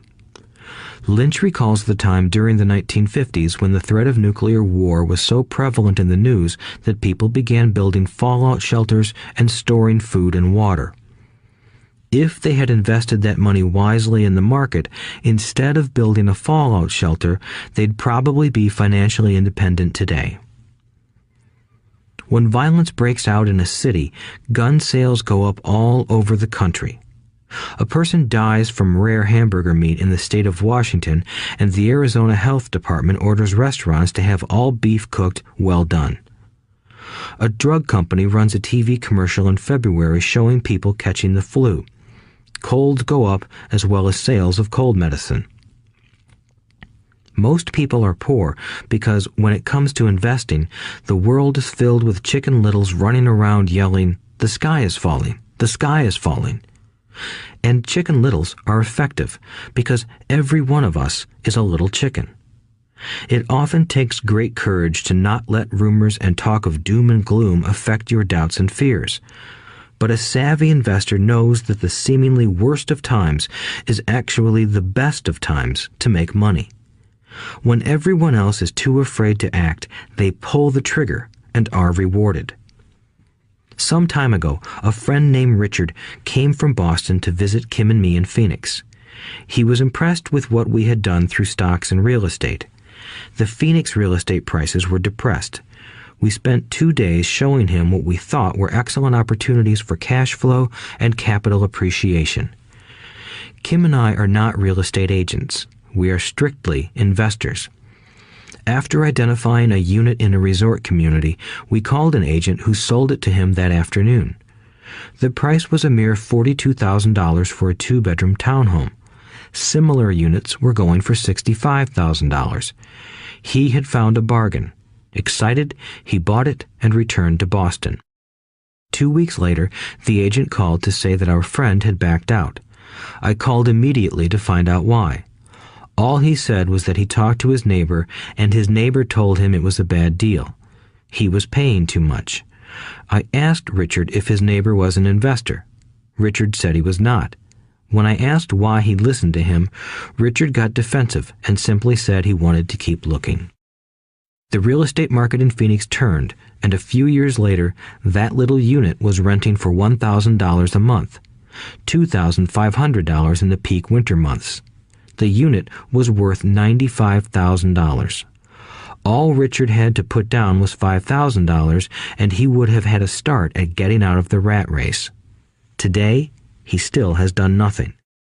Richard's backing out did not surprise me. It's called buyer's remorse, and it affects all of us. The little chicken won, and a chance at freedom was lost. In another example, I hold a small portion of my assets in tax lien certificates instead of CDs. I earn 16% per year on my money, which certainly beats the interest rates banks offer on CDs. The certificates are secured by real estate and enforced by state law, which is also better than most banks. The formula they're bought on makes them safe. They just lack liquidity. So I look at them as 2 to 7 year CDs. Almost every time I tell someone that I hold my money this way, especially if they have money in CDs, they will tell me it's risky. They tell me why I should not do it. When I ask them where they get their information, they say from a friend or an investment magazine. They've never done it, and they're telling someone who's doing it why they shouldn't. The lowest yield I look for is 16%, but people who are filled with doubt are willing to accept a far lower return. Doubt is expensive. My point is that it's those doubts and cynicism that keep most people poor and playing it safe. The real world is simply waiting for you to get rich. Only a person's doubts keep them poor. As I said, getting out of the rat race is technically easy. It doesn't take much education, but those doubts are cripplers for most people. Cynics never win, said Rich Dad. Unchecked doubt and fear creates a cynic. Cynics criticize and winners analyze was another of his favorite sayings. Rich Dad explained that criticism blinded while analysis opened eyes. Analysis allowed winners to see that critics were blind and to see opportunities that everyone else missed. And finding what people miss is key to any success. Real estate is a powerful investment tool for anyone seeking financial independence or freedom. It is a unique investment tool. Yet every time I mention real estate as a vehicle, I often hear, "I don't want to fix toilets." That's what Peter Lynch calls noise. That's what my rich dad would say is the cynic talking, someone who criticizes and does not analyze, someone who lets their doubts and fears close their mind instead of open their eyes. So when someone says, "I don't want to fix toilets, I want to fire back," what makes you think I want to? They're saying a toilet is more important than what they want. I talk about freedom from the rat race, and they focus on toilets. That is the thought pattern that keeps most people poor. They criticize instead of analyze. I don't once hold the key to your success, Rich Dad would say, because I too do not want to fix toilets. I shop hard for a property manager who does fix toilets. And by finding a great property manager who runs houses or apartments, well, my cash flow goes up. But more importantly, a great property manager allows me to buy a lot more real estate since I don't have to fix toilets. A great property manager is key to success in real estate. Finding a good manager is more important to me than the real estate. A great property manager often hears of great deals before real estate agents do, which makes them even more valuable. That is what Rich Dad meant by, I don't once hold the key to your success. Because I do not want to fix toilets either, I figured out how to buy more real estate and expedite my getting out of the rat race. The people who continue to say, I don't want to fix toilets, often deny themselves the use of this powerful investment vehicle. Toilets are more important than their freedom. In the stock market, I often hear people say, I don't want to lose money. Well, what makes them think I or anyone else likes losing money? They don't make money because they choose to not lose money. Instead of analyzing, they close their minds to another powerful investment vehicle, the stock market. I was riding with a friend past our neighborhood gas station. He looked up and saw that the price of gas was going up and thus the price of oil. My friend is a worrywart, or a Chicken Little. To him, the sky is always going to fall, and it usually does, on him. When we got home, he showed me all the stats as to why the price of oil was going to go up over the next few years, statistics I had never seen before, even though I already owned substantial shares of an existing oil company. With that information, I immediately began looking for and found a new undervalued oil company that was about to find some oil deposits. My broker was excited about this new company, and I bought 15,000 shares for 65 cents per share. 3 months later, this same friend and I drove by the same gas station, and sure enough, the price per gallon had gone up nearly 15%. Again, the Chicken Little worried and complained. I smiled, because a month earlier, that little oil company hit oil, and those 15,000 shares went up to more than $3 per share since he had first given me the tip. And the price of gas will continue to go up if what my friend says is true. If most people understood how a stop worked in stock market investing, there would be more people investing to win instead of investing not to lose. A stop is simply a computer command that sells your stock automatically if the price begins to drop, helping to minimize your losses and maximize some gains. It's a great tool for those who are terrified of losing. So whenever I hear people focusing on their I don't wants rather than what they do want, I know the noise in their head must be loud. Chicken Little has taken over their brain and is yelling, the sky is falling and toilets are breaking. So they avoid their don't wants, but they pay a huge price. They may never get what they want in life. Instead of analyzing, their inner Chicken Little closes their mind. Rich Dad gave me a way of looking at Chicken Little. Just do what Colonel Sanders did. At the age of 66, he lost his business and began to live on his Social Security check. It wasn't enough. He went around the country selling his recipe for fried chicken. He was turned down 1,009 times before someone said yes, and he went on to become a multimillionaire at an age when most people are quitting. He was a brave and tenacious man, Rich Dad said of Harlan Sanders. So when you're in doubt and feeling a little afraid, just do what Colonel Sanders did to his little chicken. He fried it. Overcoming laziness. Busy people are often the most lazy. We have all heard stories of a businessman who works hard to earn money. He works hard to be a good provider for his wife and children. He spends long hours at the office and brings work home on weekends. One day he comes home to an empty house. His wife has left with the kids. He knew he and his wife had problems, but rather than work to make the relationship strong, he stayed busy at work. Dismayed, his performance at work slips and he loses his job.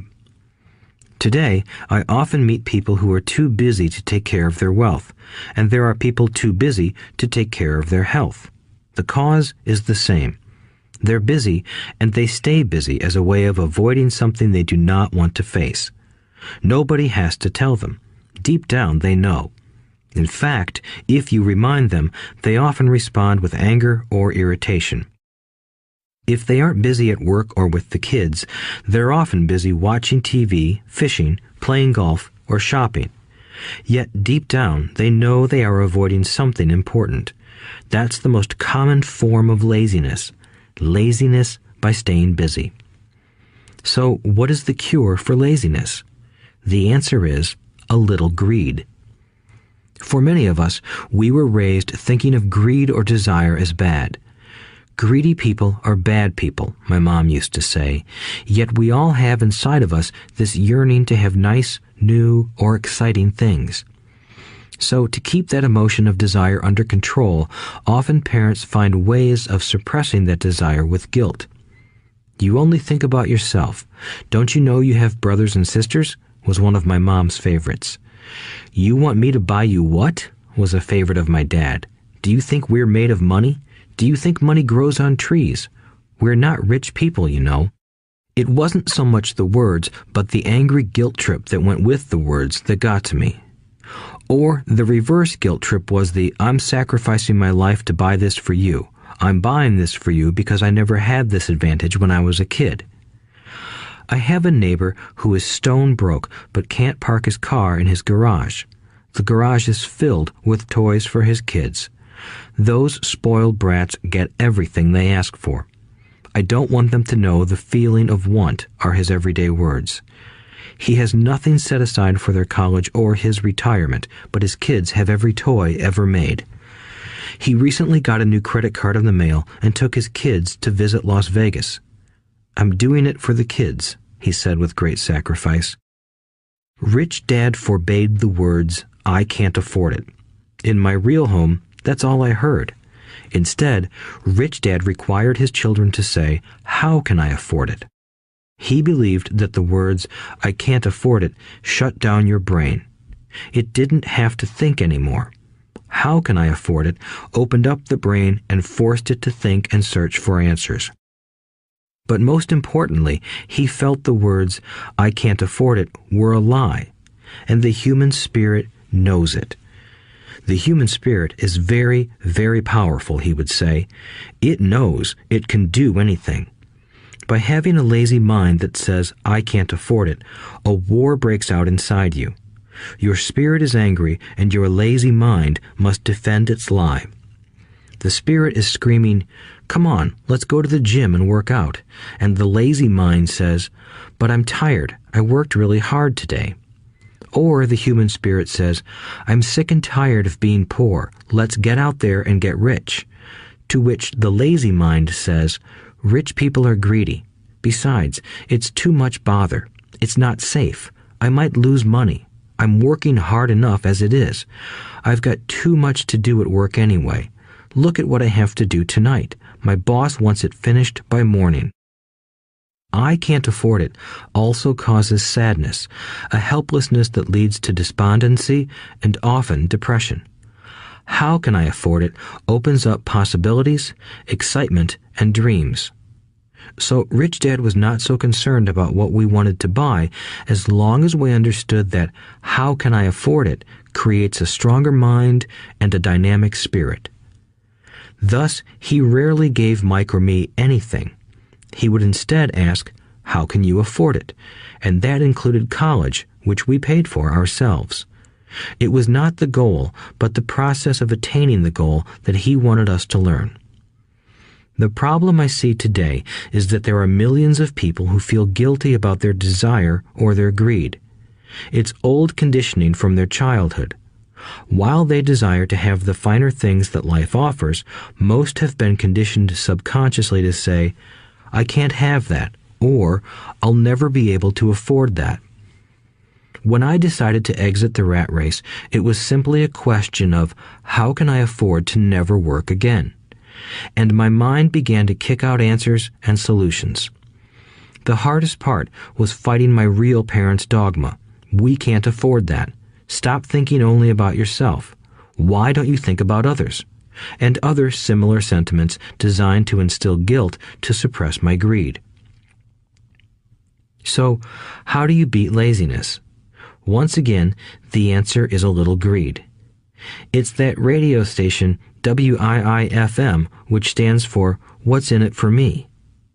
A person needs to sit down and ask, what would my life be like if I never had to work again? What would I do if I had all the money I needed? Without that little greed, the desire to have something better, progress is not made. Our world progresses because we all desire a better life. New inventions are made because we desire something better. We go to school and study hard because we want something better. So whenever you find yourself avoiding something you know you should be doing, then the only thing to ask yourself is, what's in it for me? Be a little greedy. It's the best cure for laziness. Too much greed, however, as anything in excess can be, is not good. But just remember what Michael Douglas said in the movie Wall Street. Greed is good. Rich Dad said it differently. Guilt is worse than greed, for guilt robs the body of its soul. I think Eleanor Roosevelt said it best. Do what you feel in your heart to be right, for you'll be criticized anyway. You'll be damned if you do, and damned if you don't. Overcoming bad habits. Our lives are a reflection of our habits more than our education. After seeing the movie Conan the Barbarian, starring Arnold Schwarzenegger, a friend said, "I'd love to have a body like Schwarzenegger." Most of the guys nodded in agreement. "I even heard he was really puny and skinny at one time," another friend added. "Yeah, I heard that too," another one said. "I heard he has a habit of working out almost every day in the gym." "Yeah, I'll bet he has to." "Nah," said the group's cynic. "I'll bet he was born that way. Besides, let's stop talking about Arnold and get some beers." This is an example of habits controlling behavior. I remember asking my rich dad about the habits of the rich. Instead of answering me outright, he wanted me to learn through example, as usual. "When does your dad pay his bills?" Rich Dad asked. "The first of the month," I said. "Does he have anything left over?" he asked. "Very little," I said. "That's the main reason he struggles," said Rich Dad. "He has bad habits. Your dad pays everyone else first. He pays himself last, but only if he has anything left over." "Which he usually doesn't," I said. "But he has to pay his bills, doesn't he? You're saying he shouldn't pay his bills?" "Of course not," said Rich Dad. "I firmly believe in paying my bills on time. I just pay myself first, before I pay even the government." "But what happens if you don't have enough money?" I asked. "What do you do then?" "The same," said Rich Dad. "I still pay myself first, even if I'm short of money. My asset column is far more important to me than the government." "But," I said, "don't they come after you?" "Yes, if you don't pay," said Rich Dad. "Look, I did not say not to pay. I just said I pay myself first, even if I'm short of money." "But," I replied, "how do you do that?" "It's not how. The question is why," Rich Dad said. "Okay, why?" "Motivation," said Rich Dad. "Who do you think will complain louder if I don't pay them? Me or my creditors?" "Your creditors will definitely scream louder than you," I said, responding to the obvious. "You wouldn't say anything if you didn't pay yourself."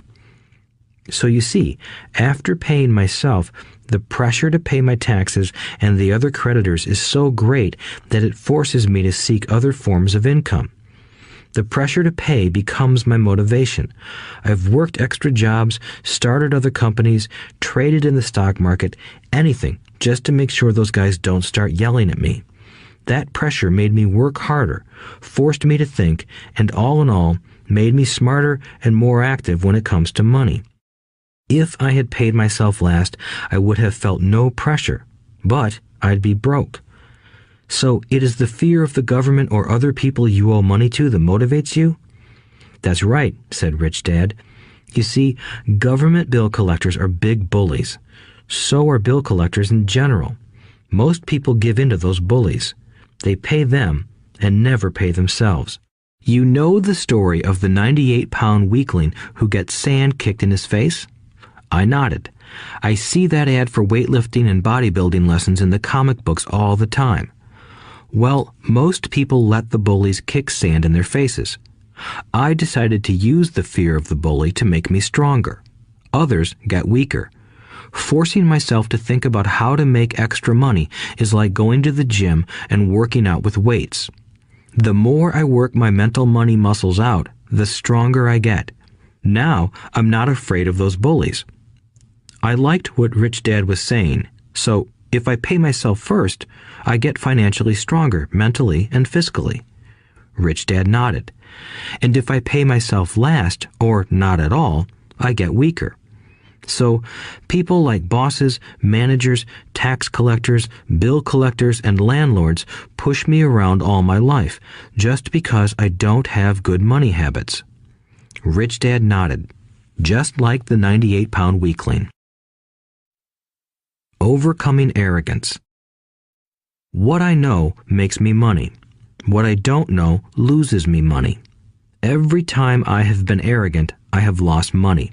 Because when I'm arrogant, I truly believe that what I don't know is not important, Rich Dad would often tell me.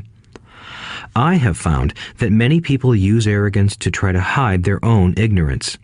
It often happens when I am discussing financial statements with accountants or even other investors. They try to bluster their way through the discussion. It is clear to me that they don't know what they're talking about. They're not lying, but they are not telling the truth. There are many people in the world of money, finances, and investments who have absolutely no idea what they're talking about. Most people in the money industry are just spouting off sales pitches like used car salesmen. When you know you are ignorant in a subject, start educating yourself by finding an expert in the field or a book on the subject. Chapter 8. Getting Started. There is gold everywhere. Most people are not trained to see it. I wish I could say acquiring wealth was easy for me, but it wasn't. So in response to the question, how do I start, I offer the thought process I go through on a day-to-day basis. It really is easy to find great deals. I promise you that. It's just like riding a bike. After a little wobbling, it's a piece of cake. But when it comes to money, it takes determination to get through the wobbling. That's a personal thing. To find million-dollar deals of a lifetime requires us to call on our financial genius. I believe that each of us has a financial genius within us. The problem is that our financial genius lies asleep, waiting to be called upon. It lies asleep because our culture has educated us into believing that the love of money is the root of all evil. It has encouraged us to learn a profession so we can work for money, but failed to teach us how to have money work for us. It taught us not to worry about our financial future because our company or the government would take care of us when our working days are over. However, it is our children, educated in the same school system, who will end up paying for this absence of financial education. The message is still to work hard, earn money, and spend it. And when we run short, we can always borrow more. Unfortunately, 90% of the Western world subscribes to the above dogma, simply because it's easier to find a job and work for money. If you are not one of the masses, I offer you the following 10 steps to awaken your financial genius. I simply offer you the steps I have personally followed. If you want to follow some of them, great. If you don't, make up your own. Your financial genius is smart enough to develop its own list. While in Peru, I asked a gold miner of 45 years how he was so confident about finding a gold mine. He replied, "There is gold everywhere. Most people are not trained to see it." And I would say that is true. In real estate, I can go out and in a day come up with 4 or 5 great potential deals, while the average person will go out and find nothing, even looking in the same neighborhood. The reason is that they have not taken the time to develop their financial genius. I offer you the following 10 steps as a process to develop your God-given powers, powers over which only you have control. 1. Find a reason greater than reality, the power of spirit. If you ask most people if they would like to be rich or financially free, they would say yes. But then reality sets in. The road seems too long with too many hills to climb. It's easier to just work for money and hand the excess over to your broker. I once met a young woman who had dreams of swimming for the U.S. Olympic team. The reality was that she had to get up every morning at 4 o'clock to swim for 3 hours before going to school. She did not party with her friends on Saturday night. She had to study and keep her grades up, just like everyone else. When I asked her what fueled her superhuman ambition and sacrifice, she simply said, "I do it for myself and the people I love. It's love that gets me over the hurdles and sacrifices." A reason or a purpose is a combination of wants and don't wants. When people ask me what my reason for wanting to be rich is, I tell them that it is a combination of deep emotional wants and don't wants. I will list a few. First, the don't wants, for they create the wants. I don't want to work all my life. I don't want what my parents aspired for, which was job security and a house in the suburbs. I don't like being an employee. I hated that my dad always missed my football games because he was so busy working on his career. I hated it when my dad worked hard all his life and the government took most of what he worked for at his death.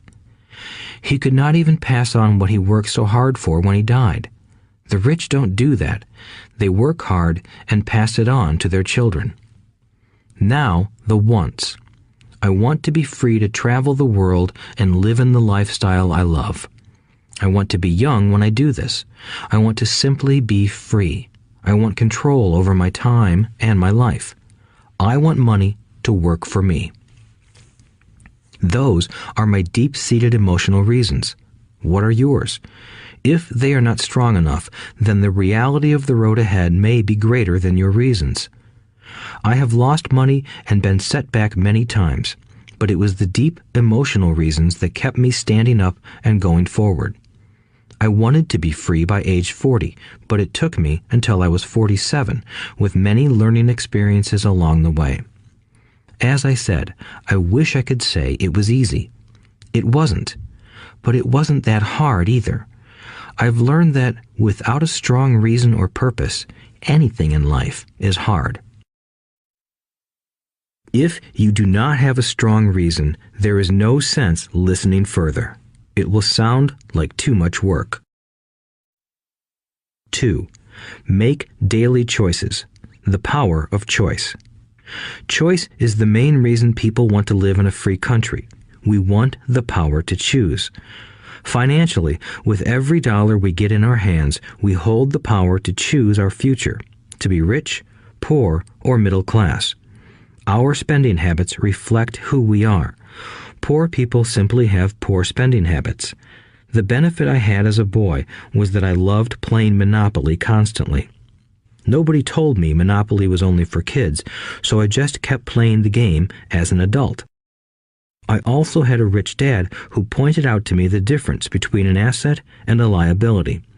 So a long time ago, as a little boy, I chose to be rich, and I knew that all I had to do was learn to acquire assets, real assets. My best friend, Mike, had an asset column handed to him, but he still had to choose to learn to keep it. Many rich families lose their assets in the next generation simply because there was no one trained to be a good steward over their assets. Most people choose not to be rich. For 90% of the population, being rich is too much of a hassle. So they invent sayings that go, "I'm not interested in money. I'll never be rich. I don't have to worry. I'm still young.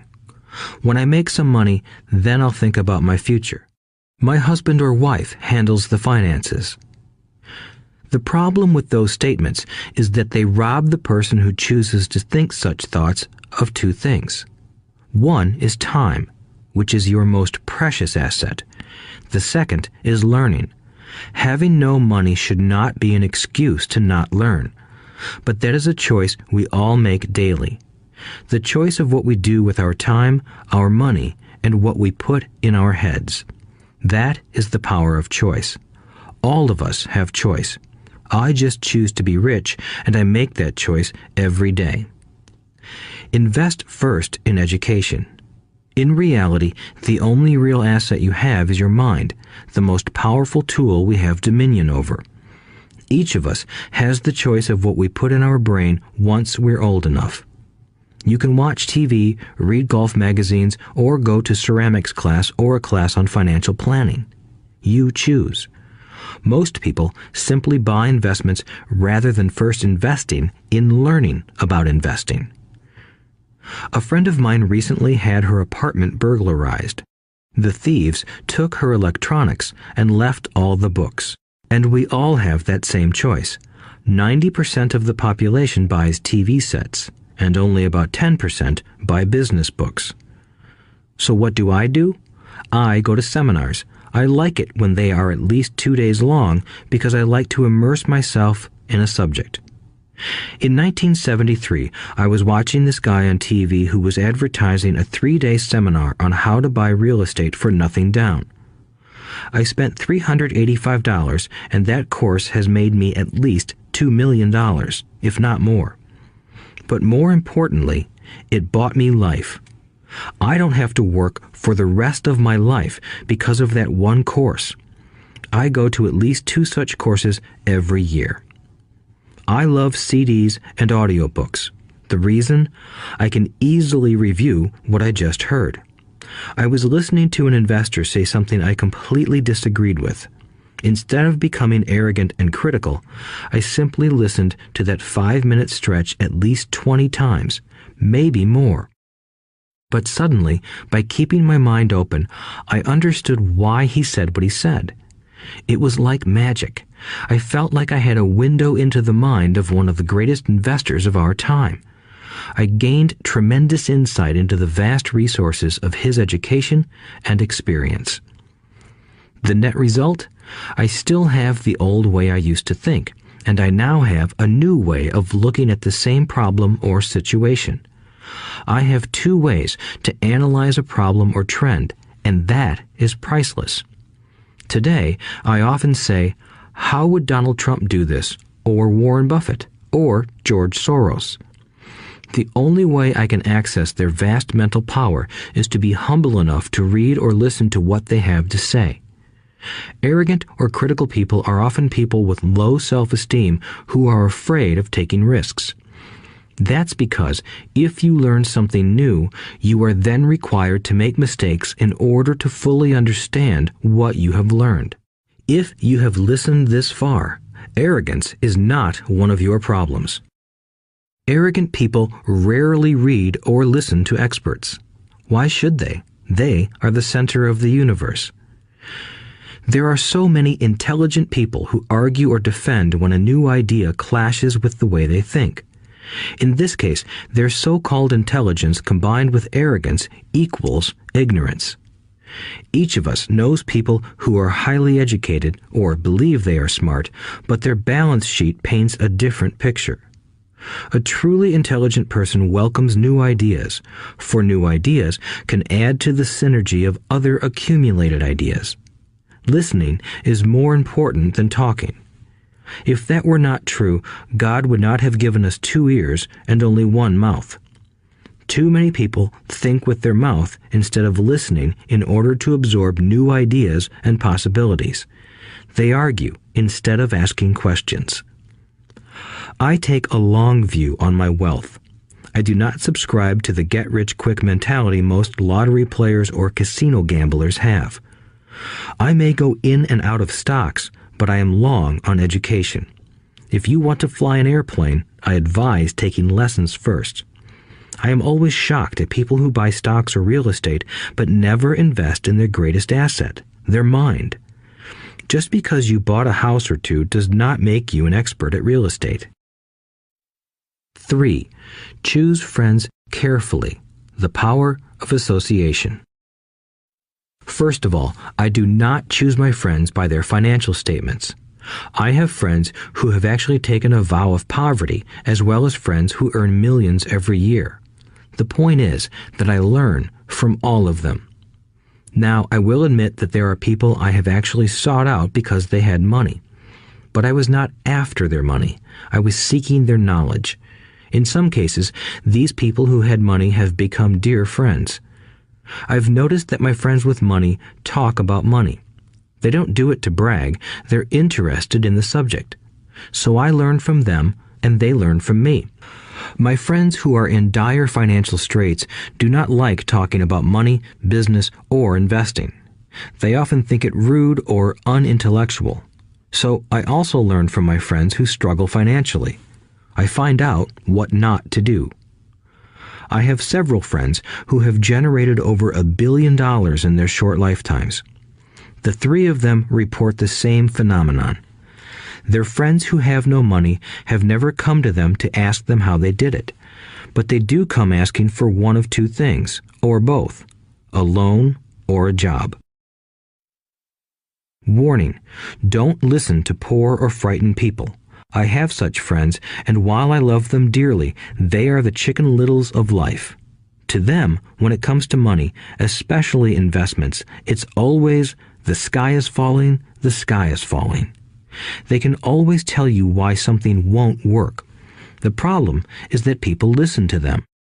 But people who blindly accept doom and gloom information are also Chicken Littles.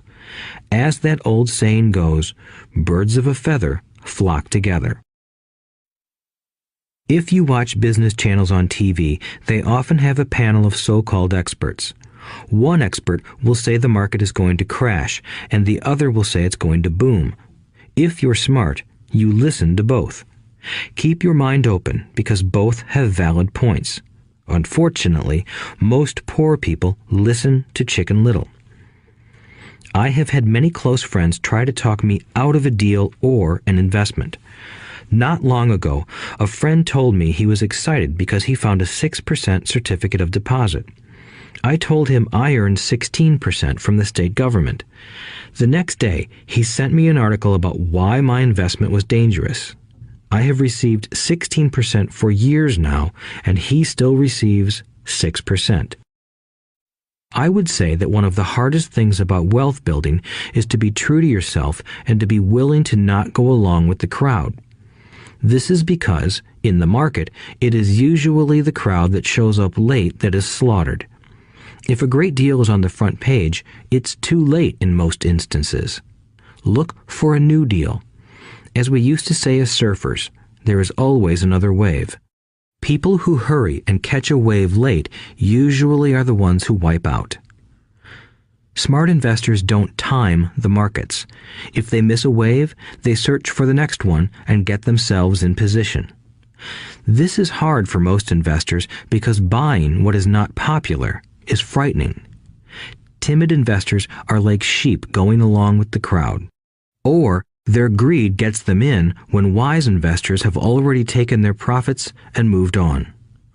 Wise investors buy an investment when it's not popular. They know their profits are made when they buy, not when they sell. They wait patiently. As I said, they do not time the market. Just like a surfer, they get in position for the next big swell.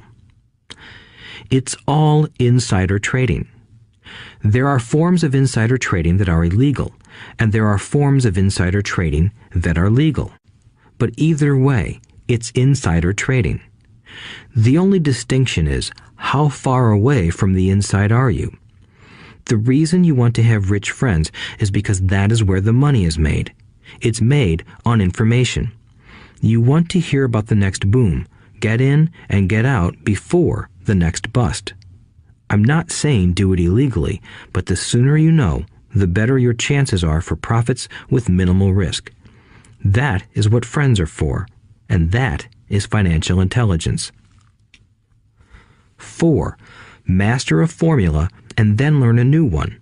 The power of learning quickly. In order to make bread, every baker follows a recipe, even if it's only held in their head. The same is true for making money. Most of us have heard the saying, "You are what you eat." I have a different slant. I say, "You become what you study." In other words, be careful what you learn, because your mind is so powerful that you become what you put in your head. For example, if you study cooking, you then tend to cook. If you don't want to be a cook anymore, then you need to study something else. When it comes to money, the masses generally have one basic formula they learned in school, and it's this: work for money. The predominant formula I see in the world is that every day millions of people get up, go to work, earn money, pay bills, balance checkbooks, buy some mutual funds, and go back to work. That is the basic formula, or recipe. If you're tired of what you're doing, or you're not making enough, it's simply a case of changing the formula via which you make money. Years ago, when I was 26, I took a weekend class called How to Buy Real Estate Foreclosures. I learned a formula. The next trick was to have the discipline to actually put into action what I had learned. That is where most people stop. For 3 years, while working for Xerox, I spent my spare time learning to master the art of buying foreclosures. I've made several $million using that formula. So, after I mastered that formula, I went in search of other formulas. For many of the classes, I did not directly use the information I learned, but I always learned something new. I have attended classes designed for derivative traders, commodity option traders, and chaologists. I was way out of my league, being in a room full of people with doctorates in nuclear physics and space science. Yet, I learned a lot that made my stock and real estate investing more meaningful and lucrative. Most junior colleges and community colleges have classes on financial planning and buying traditional investments. They are good places to start, but I always search for a faster formula. That is why, on a fairly regular basis, I make more in a day than many people will make in their lifetime.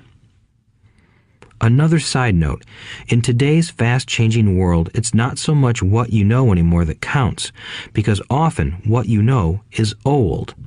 It is how fast you learn. That skill is priceless. It's priceless in finding faster formulas, recipes, if you will, for making dough. Working hard for money is an old formula born in the day of cavemen. 5. Pay yourself first. The power of self-discipline. If you cannot get control of yourself, do not try to get rich. It makes no sense to invest, make money, and blow it. It is the lack of self-discipline that causes most lottery winners to go broke soon after winning millions. It is the lack of self-discipline that causes people who get a raise to immediately go out and buy a new car or take a cruise. It is difficult to say which of the 10 steps is the most important, but of all the steps, this step is probably the most difficult to master if it is not already a part of your makeup. I would venture to say that personal self-discipline is the number one delineating factor between the rich, the poor, and the middle class. Simply put, people who have low self-esteem and low tolerance for financial pressure can never be rich. As I have said, a lesson learned from my rich dad was that the world will push you around. The world pushes people around, not because other people are bullies, but because the individual lacks internal control and discipline. People who lack internal fortitude often become victims of those who have self-discipline. In the entrepreneur classes I teach, I constantly remind people to not focus on their product, service, or widget, but to focus on developing management skills. The 3 most important management skills necessary to start your own business are management of 1. Cash flow, 2. people. 3, personal time. I would say the skills to manage these 3 apply to anything, not just entrepreneurs. The 3 matter in the way you live your life as an individual or as part of a family, a business, a charitable organization, a city, or a nation. Each of these skills is enhanced by the mastery of self-discipline. I do not take the saying, "pay yourself first," lightly. The statement, "pay yourself first," comes from George Clayson's book, The Richest Man in Babylon. Millions of copies have been sold. But while millions of people freely repeat that powerful statement, few follow the advice. As I said, financial literacy allows one to read numbers, and numbers tell the story. By looking at a person's income statement and balance sheet, I can readily see if people who spout the words, "pay yourself first," actually practice what they preach. In reality, each month, many allocate money to their asset column before they pay their monthly expenses. Although millions of people have read Clayson's book and understand the words, "pay yourself first," in reality, they pay themselves last. Now, I can hear the howls from those of you who sincerely believe in paying your bills first, and I can hear all the responsible people who pay their bills on time. I am not saying be irresponsible and not pay your bills. All I am saying is do what the book says, which is pay yourself first. If you can truly begin to understand the power of cash flow, you will soon realize why 90% of people work hard all their lives and need government support like Social Security when they are no longer able to work. Kim and I have had many bookkeepers, accountants, and bankers who have had a major problem with this way of looking at pay yourself first. The reason is that these financial professionals actually do what the masses do. They pay themselves last. There have been times in my life when, for whatever reason, cash flow was far less than my bills. I still paid myself first. My accountant and bookkeeper screamed in panic. "They're going to come after you. The IRS is going to put you in jail. You're going to ruin your credit rating. They'll cut off the electricity." I still paid myself first. Why, you ask? Because that's what the story, The Richest Man in Babylon, was all about. The power of self-discipline and the power of internal fortitude. As my rich dad taught me the first month I worked for him, most people allow the world to push them around. A bill collector calls and you pay or else. A sales clerk says, "Oh, just put it on your charge card." Your real estate agent tells you, "Go ahead. The government allows you a tax deduction on your home." That is what the book is really about.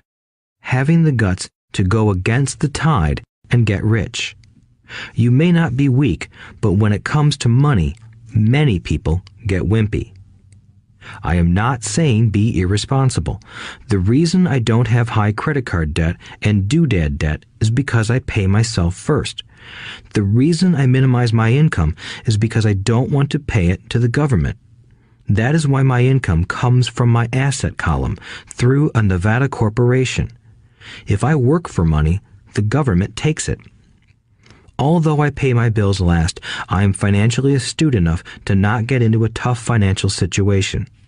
I don't like consumer debt. I actually have liabilities that are higher than 99% of the population, but I don't pay for them. Other people pay for my liabilities.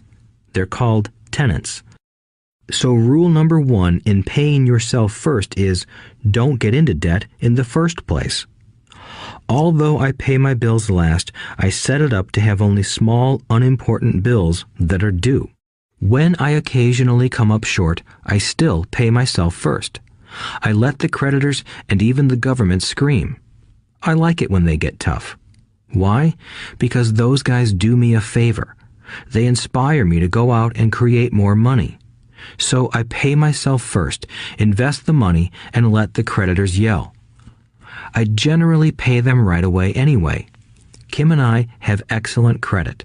We just don't cave into pressure and spend our savings or liquidate stocks to pay for consumer debt. that is not too financially intelligent.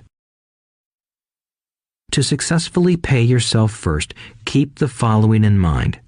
1. Don't get into large debt positions that you have to pay for. Keep your expenses low. Build up assets first, then buy the big house or nice car. Being stuck in the rat race is not intelligent. 2. When you come up short, let the pressure build and don't dip into your savings or investments. Use the pressure to inspire your financial genius to come up with new ways of making more money and then pay your bills. You will have increased your ability to make more money as well as your financial intelligence. So many times I have gotten into financial hot water and used my brain to create more income while staunchly defending the assets in my asset column. My bookkeeper has screamed and dived for cover, but I was like a good soldier defending the fort. Fort assets. Poor people have poor habits. A common bad habit is innocently called dipping into savings. The rich know that savings are only used to create more money, not to pay bills. I know that sounds tough, but as I said, if you're not tough inside, the world will always push you around anyway. If you do not like financial pressure, then find a formula that works for you. A good one is to cut expenses, put your money in the bank, pay more than your fair share of income tax, buy safe mutual funds, and take the vow of the average. But this violates the pay yourself first rule. This rule does not encourage self-sacrifice or financial abstinence. It doesn't mean pay yourself first and starve. Life was meant to be enjoyed. If you call on your financial genius, you can have all the goodies of life, get rich, and pay bills. And that is financial intelligence. 6. Pay your brokers well. The power of good advice. Sometimes I see people posting a sign in front of their house that says, "For sale by owner," or I see people on TV claiming to be discount brokers. My rich dad taught me to take the opposite approach. He believed in paying professionals well, and I have adopted that policy also. Today, I have expensive attorneys, accountants, real estate brokers, and stockbrokers. Why? Because if, and I do mean if, the people are professionals, their services should make you money. And the more money they make, the more money I make. We live in the information age.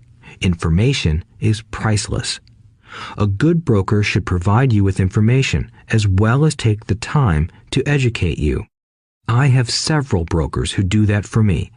Some taught me when I had little or no money, and I am still with them today. What I pay a broker is tiny in comparison with what kind of money I can make because of the information they provide. I love it when my real estate broker or stockbroker makes a lot of money because that usually means I made a lot of money.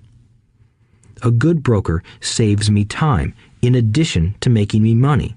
Like when I bought the vacant land for $9,000 and sold it immediately for over $25,000 so I could buy my Porsche quicker. A broker is my eyes and ears in the market. They're there every day, so I do not have to be. I'd rather play golf. People who sell their house on their own must not value their time much. Why would I want to save a few bucks when I could use that time to make more money or spend it with those I love? What I find funny is that so many poor and middle-class people insist on tipping restaurant help 15 to 20%, even for bad service, but complain about paying a broker 3 to 7%. They enjoy tipping people in the expense column and stiffing people in the asset column. That is not financially intelligent. Keep in mind that not all brokers are created equal. Unfortunately, most brokers are only salespeople. They sell, but they themselves own little or no real estate. There is a tremendous difference between a broker who sells houses and a broker who sells investments. The same is true for stock, bond, mutual fund, and insurance, brokers who call themselves financial planners. When I interview any paid professional, I first find out how much property or stocks they personally own and what percentage they pay in taxes. And that applies to my tax attorney as well as my accountant. I have an accountant who minds his own business. His profession is accounting, but his business is real estate. I used to have an accountant who was a small business accountant, but he had no real estate. I switched because we did not love the same business. Find a broker who has your best interests at heart.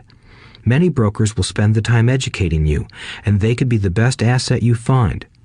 Just be fair, and most of them will be fair to you. If all you can think about is cutting their commissions, then why should they want to help you? It's just simple logic. As I said earlier, one of the management skills is the management of people.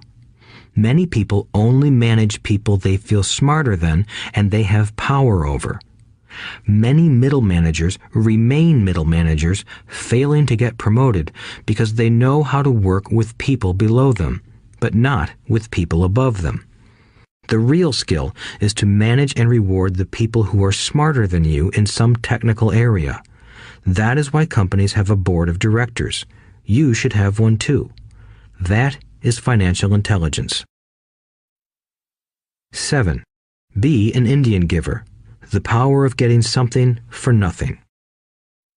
When the first European settlers came to America, they were taken aback by a cultural practice some American Indians had. For example, if a settler was cold, the Indian would give the person a blanket. Mistaking it for a gift, the settler was often offended when the Indian asked for it back. The Indians also got upset when they realized that settlers did not want to give it back. That is where the term Indian giver came from, a simple cultural misunderstanding. In the world of the asset column, being an Indian giver is vital to wealth. The sophisticated investor's first question is, how fast do I get my money back? They also want to know what they get for free, also called a piece of the action. That is why the ROI, or return on investment, is so important. For example, I found a small condominium that was in foreclosure a few blocks from where I lived. The bank wanted $60,000 and I submitted a bid for $50,000, which they took simply because, along with my bid, was a cashier's check for $50,000. They realized I was serious. Most investors would say, "Aren't you tying up a lot of cash? Would it not be better to get a loan on it?" The answer is, not in this case. My investment company uses this condominium as a vacation rental in the winter months when the snowbirds come to Arizona.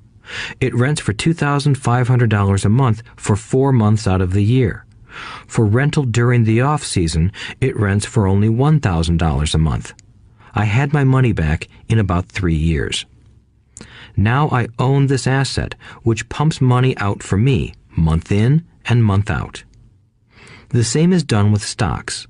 Frequently, my broker calls and recommends I move a sizable amount of money into the stock of a company that he feels is just about to make a move that will add value to the stock, like announcing a new product. I will move my money in for a week to a month while the stock moves up. Then I pull my initial dollar amount out and stop worrying about the fluctuations of the market because my initial money is back and ready to work on another asset. So my money goes in, and then it comes out, and I own an asset that was technically free. True, I have lost money on many occasions, but I only play with money I can afford to lose. I would say, on an average 10 investments, I hit home runs on 2 or 3, while 5 or 6 do nothing, and I lose on 2 or 3. But I limit my losses to only the money I have in at that time. People who hate risk put their money in the bank. In the long run, safe savings are better than no savings. But it takes a long time to get your money back, and, in most instances, you don't get anything for free with it. On every one of my investments, there must be an upside, something for free, like a condominium, a mini storage, a piece of free land, a house, stock shares, or an office building. And there must be limited risk or a low-risk idea.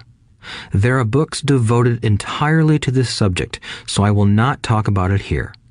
Ray Kroc of McDonald's fame sold hamburger franchises, not because he loved hamburgers, but because he wanted the real estate under the franchise for free. So wise investors must look at more than ROI. They look at the assets they get for free once they get their money back. That is financial intelligence. 8. Use assets to buy luxuries. The power of focus. A friend's child has been developing a nasty habit of burning a hole in his pocket. Just 16, he wanted his own car. The excuse? All his friends' parents gave their kids cars. The child wanted to go into his savings and use it for a down payment. That was when his father called me and then came to see me. Do you think I should let him do it, or should I just buy him a car? I answered, it might relieve the pressure in the short term, but what have you taught him in the long term? Can you use this desire to own a car and inspire your son to learn something? Suddenly, the lights went on and he hurried home. 2 months later, I ran into my friend again. Does your son have his new car? I asked. No, he doesn't, but I gave him $3,000 for the car. I told him to use my money instead of his college money. Well, that's generous of you, I said. Not really. The money came with a hitch. So what was the hitch? I asked. Well, first we played your cash flow game. We then had a long discussion about the wise use of money. After that, I gave him a subscription to the Wall Street Journal and a few books on the stock market. Then what? I asked. What was the catch? I told him that $3,000 was his, but he could not directly buy a car with it. He could use it to find a stockbroker and buy and sell stocks. Once he had made $6,000 with the $3,000, the money would be his for the car, and the $3,000 would go into his college fund. And what are the results? I asked. Well, he got lucky early in his trading, but lost everything a few days later. Then he really got interested. Today, I would say he is down $2,000, but his interest is up. He has read all the books I bought him, and he's gone to the library to get more. He reads the Wall Street Journal voraciously, watching for indicators. He's only got $1,000 left, but his interest and learning are sky high. He knows that if he loses that money, he walks for 2 more years. But he does not seem to care. He even seems uninterested in getting a car because he's found a game that is more fun. What happens if he loses all the money? I asked. We'll cross that bridge when we get to it. I'd rather have him lose everything now than wait till he's our age to risk losing everything. And besides, that is the best $3,000 I've ever spent on his education. What he is learning will serve him for life, and he seems to have gained a new respect for the power of money. As I said earlier, if a person cannot master the power of self-discipline, it is best not to try to get rich. I say this because although the process of developing cash flow from an asset column is easy in theory, what's hard is the mental fortitude to direct money to the correct use. Due to external temptations, it is much easier in today's consumer world to simply blow money out the expense column. With weak mental fortitude, that money flows into the paths of least resistance. That is the cause of poverty and financial struggle. The following example illustrates the financial intelligence needed to direct money to make more money. If we give 100 people $10,000 at the start of the year, I believe that at the end of the year, 80 would have nothing left. In fact, many would have created greater debt by making a down payment on a new car, refrigerator, electronics, or a holiday. 16 would have increased that $10,000 by 5 to 10%. 4 would have increased it to $20,000 or into the millions. We go to school to learn a profession so we can work for money. It is my opinion that it's just as important to learn how to have money work for you. I love my luxuries as much as anyone else. The difference is I don't buy them on credit. It's the keep up with the Joneses trap. When I wanted to buy a Porsche, the easy road would have been to call my banker and get a loan.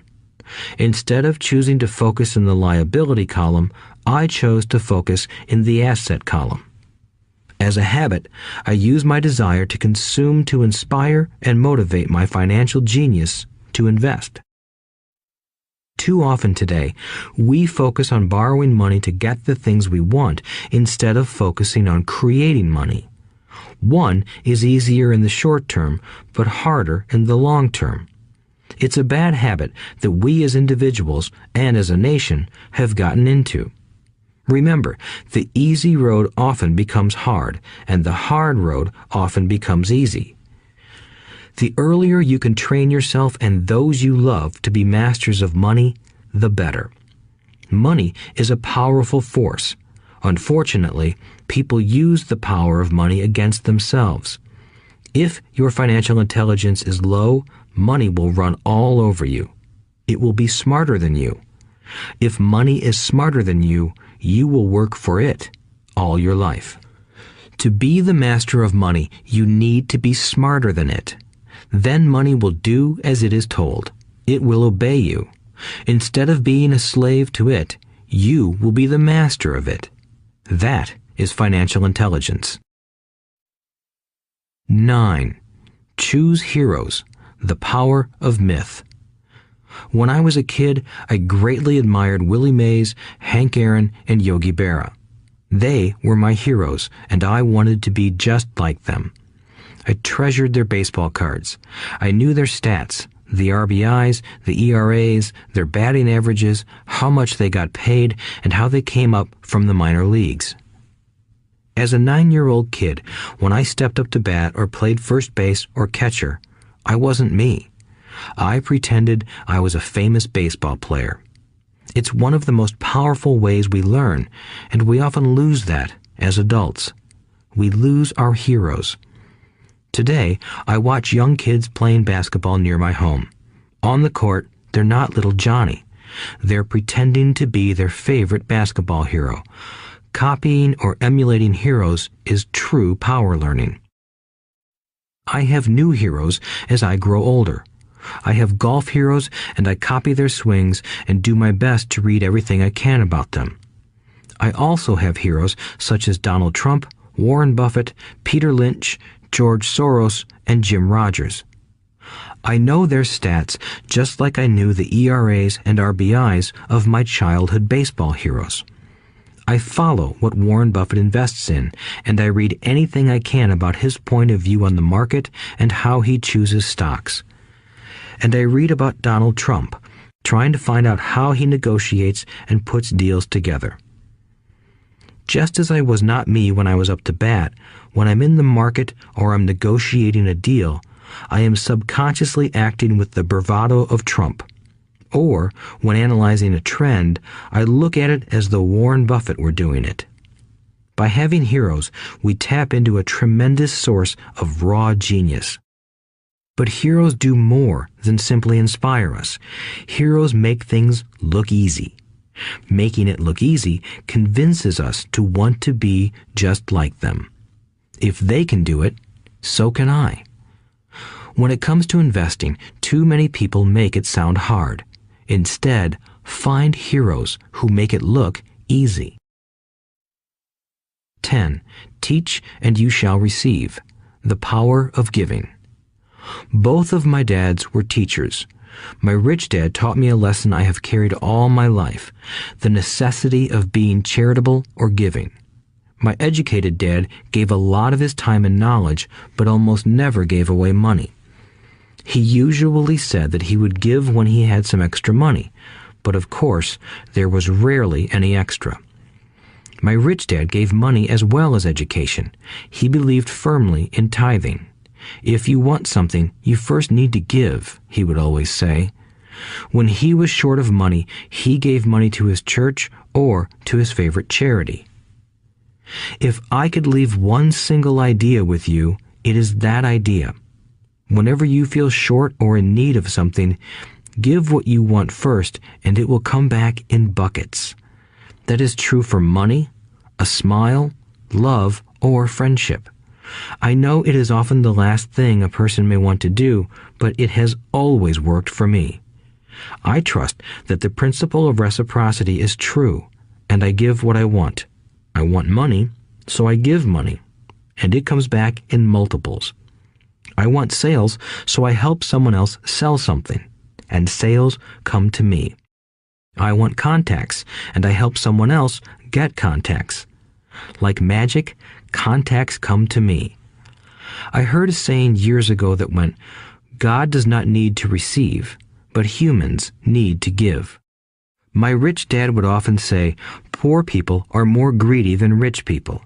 He would explain that if a person was rich, that person was providing something that other people wanted. In my life, whenever I have felt needy or short of money or short of help, I simply went out or found in my heart what I wanted and decided to give it first. And when I gave, it always came back. It reminds me of the story of the guy sitting with firewood in his arms on a cold, freezing night.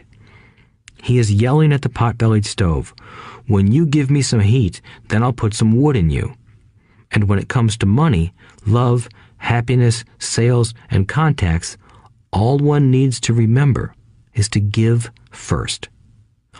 Often, just the process of thinking of what I want and how I could give that to someone else breaks free a torrent of bounty. Whenever I feel that people aren't smiling at me, I simply begin smiling and saying hello. Like magic, the next thing I know, I'm surrounded by smiling people. It is true that your world is only a mirror of you. So that's why I say, teach and you shall receive. I have found that the more I teach those who want to learn, the more I learn. If you want to learn about money, teach it to someone else. A torrent of new ideas and finer distinctions will come in. There are times when I have given and nothing has come back, or what I have received is not what I wanted. But upon closer inspection and soul-searching, I was often giving to receive in those instances instead of giving for the joy that giving itself brings. My dad taught teachers, and he became a master teacher. My rich dad always taught young people his way of doing business. In retrospect, it was their generosity with what they knew that made them smarter. There are powers in this world that are much smarter than we are. You can get there on your own, but it's easier with the help of the powers that be. You only need to be generous with what you have.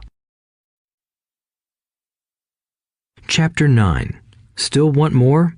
Here are some to-dos. Many people may not be satisfied with my 10 steps. They see them more as philosophies than actions. I think understanding the philosophy is just as important as the action. There are many people who want to do instead of think, and then there are people who think but do not do. I would say that I am both. I love new ideas, and I love action. So for those who want a to-do list on how to get started, I will share with you some of the things I do in abbreviated form. Stop doing what you're doing. In other words, take a break and assess what is working and what is not working. The definition of insanity is doing the same thing over and over and expecting a different result. Stop doing what is not working and look for something new. Look for new ideas. For new investing ideas, I go to bookstores and search for books on different and unique subjects. I call them formulas. I buy how-to books on formulas I know nothing about. For example, in the bookstore I found the book The 16% Solution by Joel Moskowitz. I bought the book and read it, and the next Thursday I did exactly as the book said. Most people do not take action, or they let someone talk them out of whatever new formula they are studying. My neighbor told me why 16% would not work. I did not listen to him because he's never done it. Find someone who has done what you want to do. take them to lunch, and ask them for tips and tricks of the trade. As for 16% tax lien certificates, I went to the county tax office and found the government employee who worked in that office. I found out that she, too, invested in the tax liens. Immediately, I invited her to lunch. She was thrilled to tell me everything she knew and how to do it. After lunch, she spent all afternoon showing me everything. By the next day, I found 2 great properties with her help that have been accruing interest at 16% ever since. It took a day to read the book, a day to take action, an hour for lunch, and a day to acquire 2 great deals. Take classes, read, and attend seminars. I search newspapers and the internet for new and interesting classes, many of which are free or inexpensive. I also attend and pay for expensive seminars on what I want to learn. I am wealthy and free from needing a job simply because of the courses I took. I have friends who did not take those classes who told me I was wasting my money, and yet they're still at the same job. Make lots of offers. When I want a piece of real estate, I look at many properties and generally write an offer. If you don't know what the right offer is, neither do I. That is the job of the real estate agent. They make the offers. I do as little work as possible. A friend wanted me to show her how to buy apartment houses. So one Saturday, she, her agent, and I went and looked at 6 apartment houses. 4 were dogs, but 2 were good. I said to write offers on all 6, offering half of what the owners asked for. She and the agent nearly had heart attacks. They thought it was rude and would offend the sellers, but I really don't think the agent wanted to work that hard. So they did nothing and went on looking for a better deal. No offers were ever made, and that person is still looking for the right deal at the right price. Well, you don't know what the right price is until you have a second party who wants to deal. Most sellers ask too much. It is rare that a seller asks a price that is less than something is worth. Moral of the story: make offers. People who are not investors have no idea what it feels like to try to sell something. I have had a piece of real estate that I wanted to sell for months. I would have welcomed any offer. They could have offered me 10 pigs and I would have been happy. Not at the offer, but just because someone was interested. I would have countered, maybe for a pig farm in exchange. But that's how the game works. The game of buying and selling is fun. Keep that in mind. It's fun and only a game. Make offers. Someone might say yes. I always make offers with escape clauses. In real estate, I make an offer with language that details subject to contingencies, such as the approval of a business partner. Never specify who the business partner is. Most people don't know that my partner is my cat. If they accept the offer and I don't want the deal, I call home and speak to my cat. I make this ridiculous statement to illustrate how absurdly easy and simple the game is. So many people make things too difficult and take it too seriously. Finding a good deal, the right business, the right people, the right investors, or whatever is just like dating. You must go to the market and talk to a lot of people, make a lot of offers, counter-offers, negotiate, reject, and accept. I know single people who sit at home and wait for the phone to ring, but it's better to go to the market, even if it's only the supermarket. Search, offer, reject, negotiate, and accept are all parts of the process of almost everything in life. Jog, walk, or drive a certain area once a month for 10 minutes. I have found some of my best real estate investments doing this. I will jog a certain neighborhood for a year and look for change.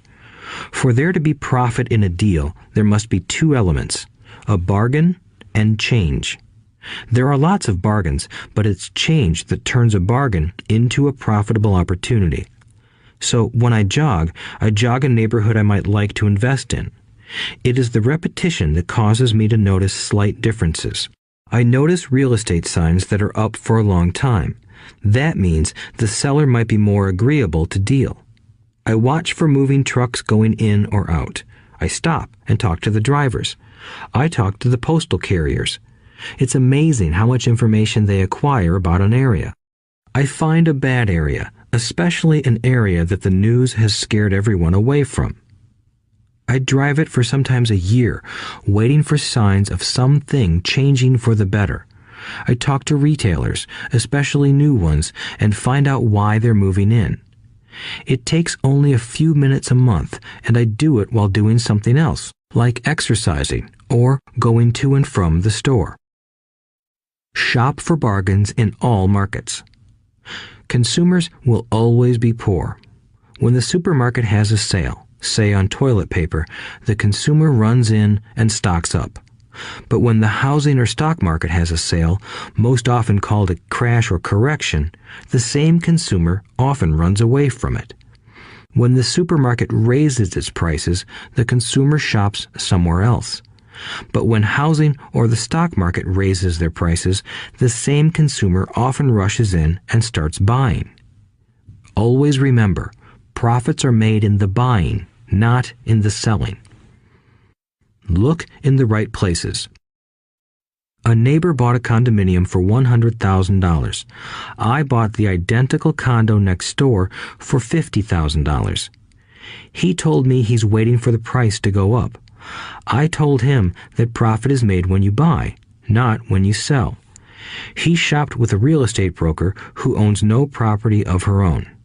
I shopped at the foreclosure auction. I paid $500 for a class on how to do this.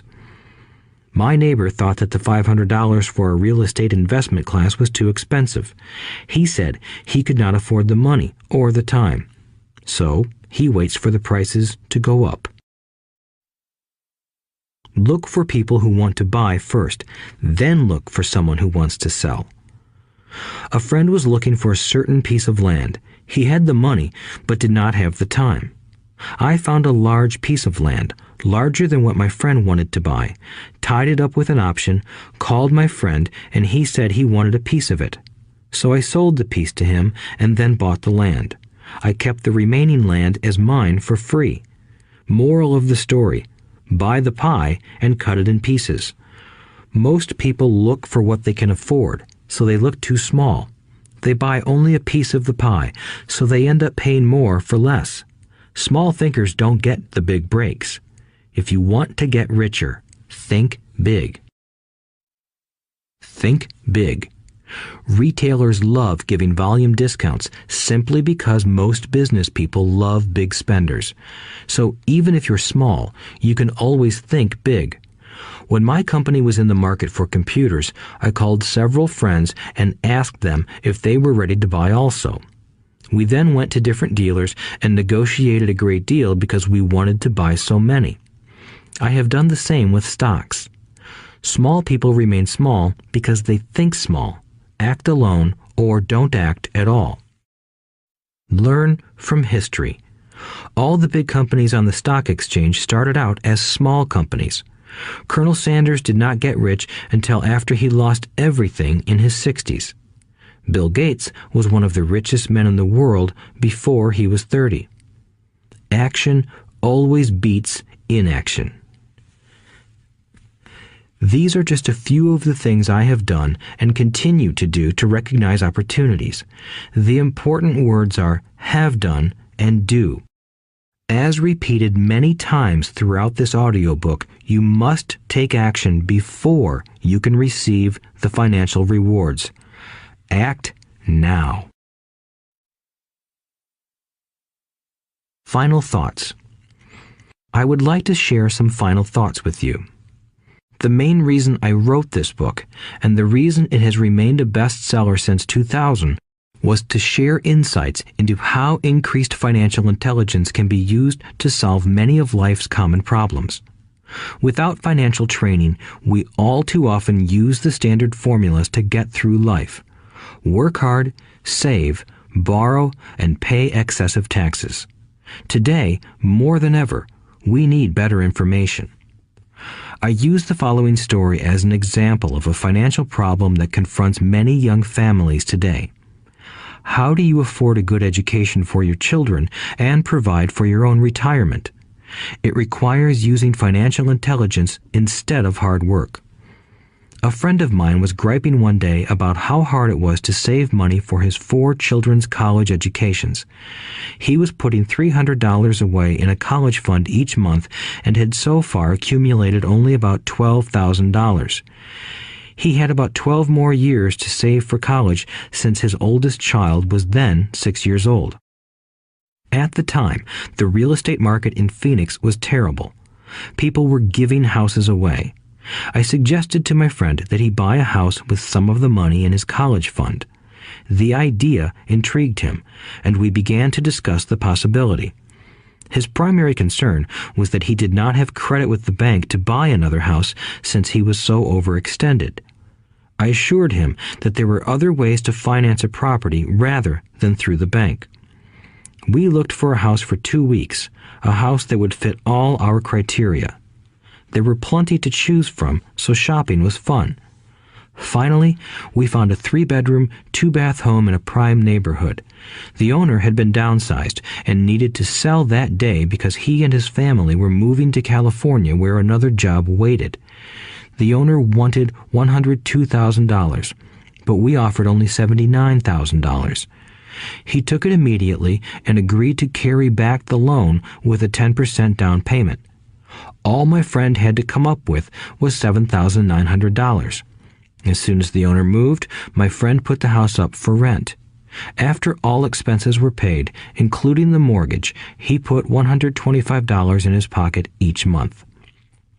His plan was to keep the house for 12 years and let the mortgage get paid down faster by applying the extra $125 to the principal each month.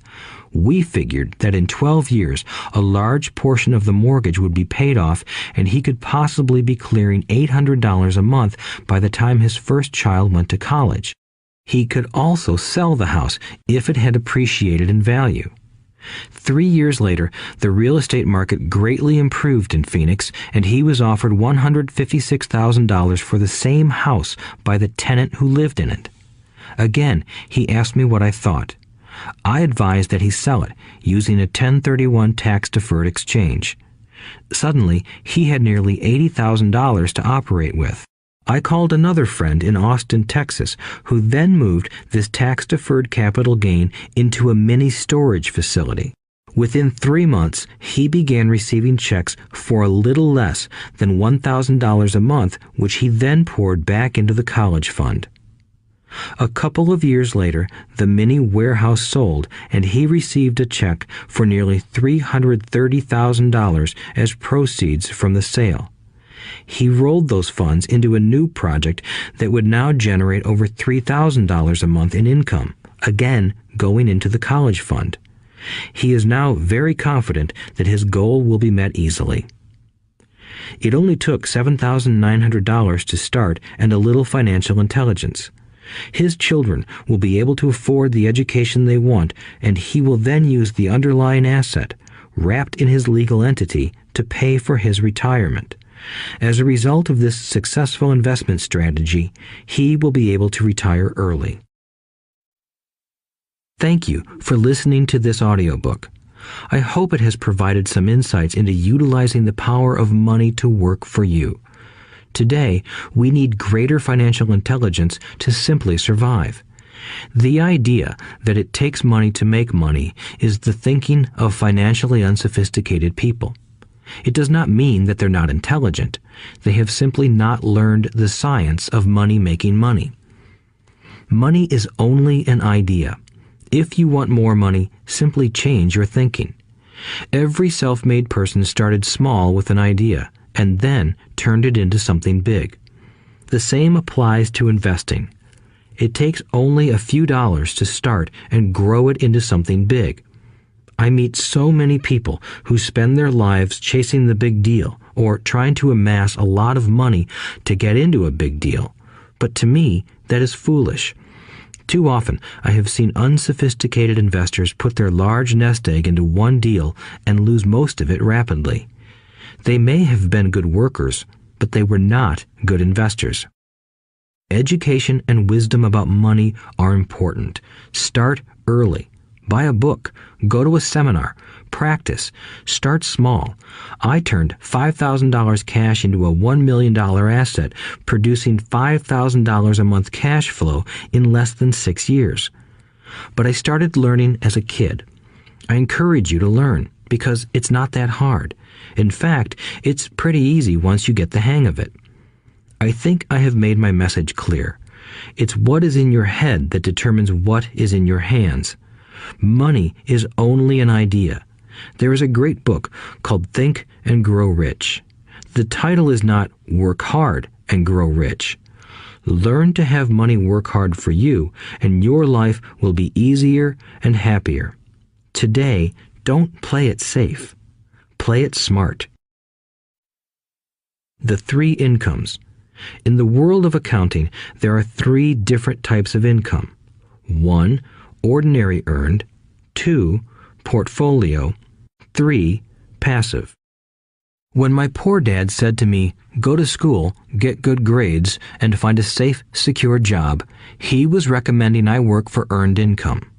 When my rich dad said, "The rich don't work for money, they have their money work for them," he was talking about passive income and portfolio income. Passive income, in most cases, is income derived from real estate investments. Portfolio income is income derived from paper assets such as stocks and bonds.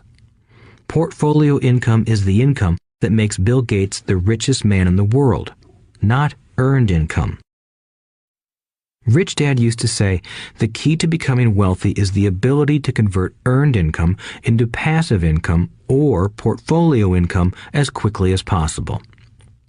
He would say, taxes are highest on earned income. The least taxed income is passive income. That is another reason why you want your money working hard for you. The government taxes the income you work hard for more than the income your money works hard for. In my second book, Rich Dad's Cash Flow Quadrant, I explain the 4 different types of people who make up the world of business. They are E, employee, S, self-employed, B, business owner, and I, investor. Most people go to school to learn to be an E or an S. The cash flow quadrant is written about the core differences of these 4 types and how people can change their quadrant. In fact, most of our products are created for people in the B and I quadrants. In Rich Dad's Guide to Investing, book number 3 in the Rich Dad series, I go into more detail on the importance of converting earned income into passive and portfolio income. Rich Dad used to say, all a real investor does is convert earned income into passive and portfolio income. If you know what you're doing, investing is not risky. It's just common sense. The key to financial freedom. The key to financial freedom and great wealth is a person's ability to convert earned income into passive and/or portfolio income. My rich dad spent a lot of time teaching Mike and me this skill. Having this ability is the reason my wife Kim and I are financially free, never needing to work again. We continue to work because we choose to. Today, we own a real estate investment company for passive income and participate in private placements and initial public offerings of stock for portfolio income. We also went back to work to build a financial education company so that we can continue to create and publish books and games. All of our educational products are created to teach the same skills my rich dad taught me, the skills of converting earned income into passive and portfolio income. The games we create are important because they teach what books cannot teach. For example, you would never learn to ride a bicycle by only reading a book. Our cash flow games for adults and cash flow for kids game are designed to teach players the basic investment skills of converting earned income into passive and portfolio income. They also teach the principles of accounting and financial literacy. These games are the only educational products in the world that teach people all of these skills simultaneously. Cash Flow 202 is the advanced version of Cash Flow 101 and requires the game board from 101 as well as a full understanding of 101 before it can be played. Cash Flow 101 and Cash Flow for Kids teach the principles of fundamental investing. Cash Flow 202 teaches the principles of technical investing. Technical investing involves advanced trading techniques such as short selling, call options, put options, and straddles. A person who understands these advanced techniques is able to make money when the market goes up, as well as when the market comes down. As my rich dad would say, a real investor makes money in an up market and a down market. That is why they make so much money. One of the reasons they make more money is simply because they have more self-confidence. Rich Dad would say they have more self-confidence because they are less afraid of losing. In other words, the average investor does not make as much money because they are so afraid of losing money. The average investor does not know how to protect themselves from losses, and that is what Cash Flow 202 teaches. Average investors think investing is risky because they have not been formally trained to be professional investors. As Warren Buffett, America's richest investor, says, risk comes from not knowing what you're doing.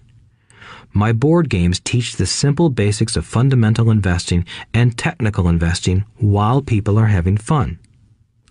I occasionally hear someone say, your educational games are expensive, which poses the question of ROI, the return on investment, or the value returned for the price paid.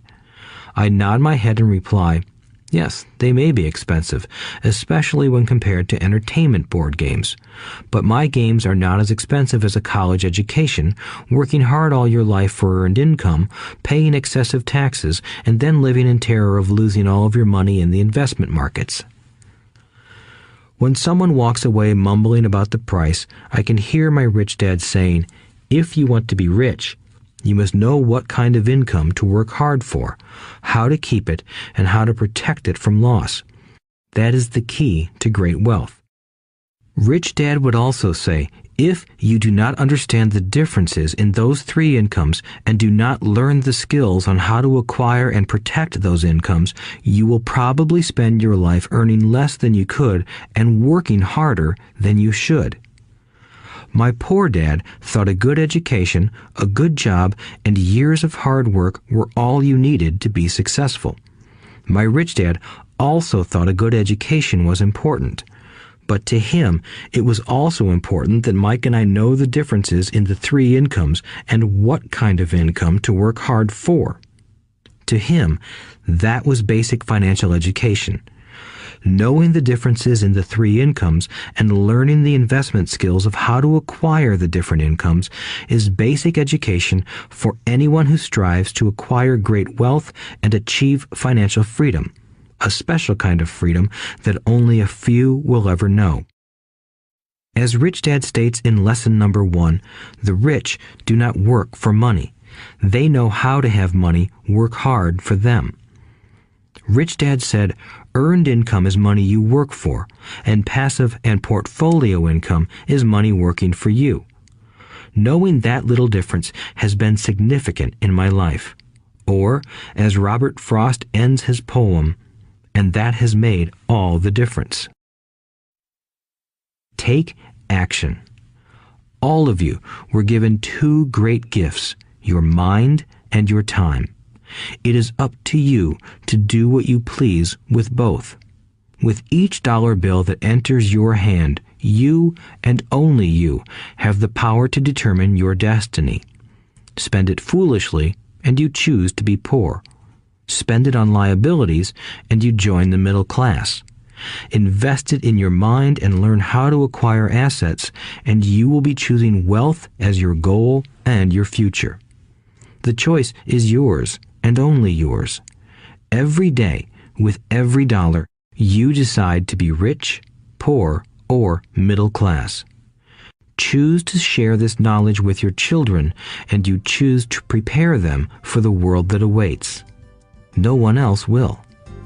You and your children's future will be determined by choices you make today, not tomorrow. I wish you great wealth and much happiness with this fabulous gift called life. Robert Kiyosaki.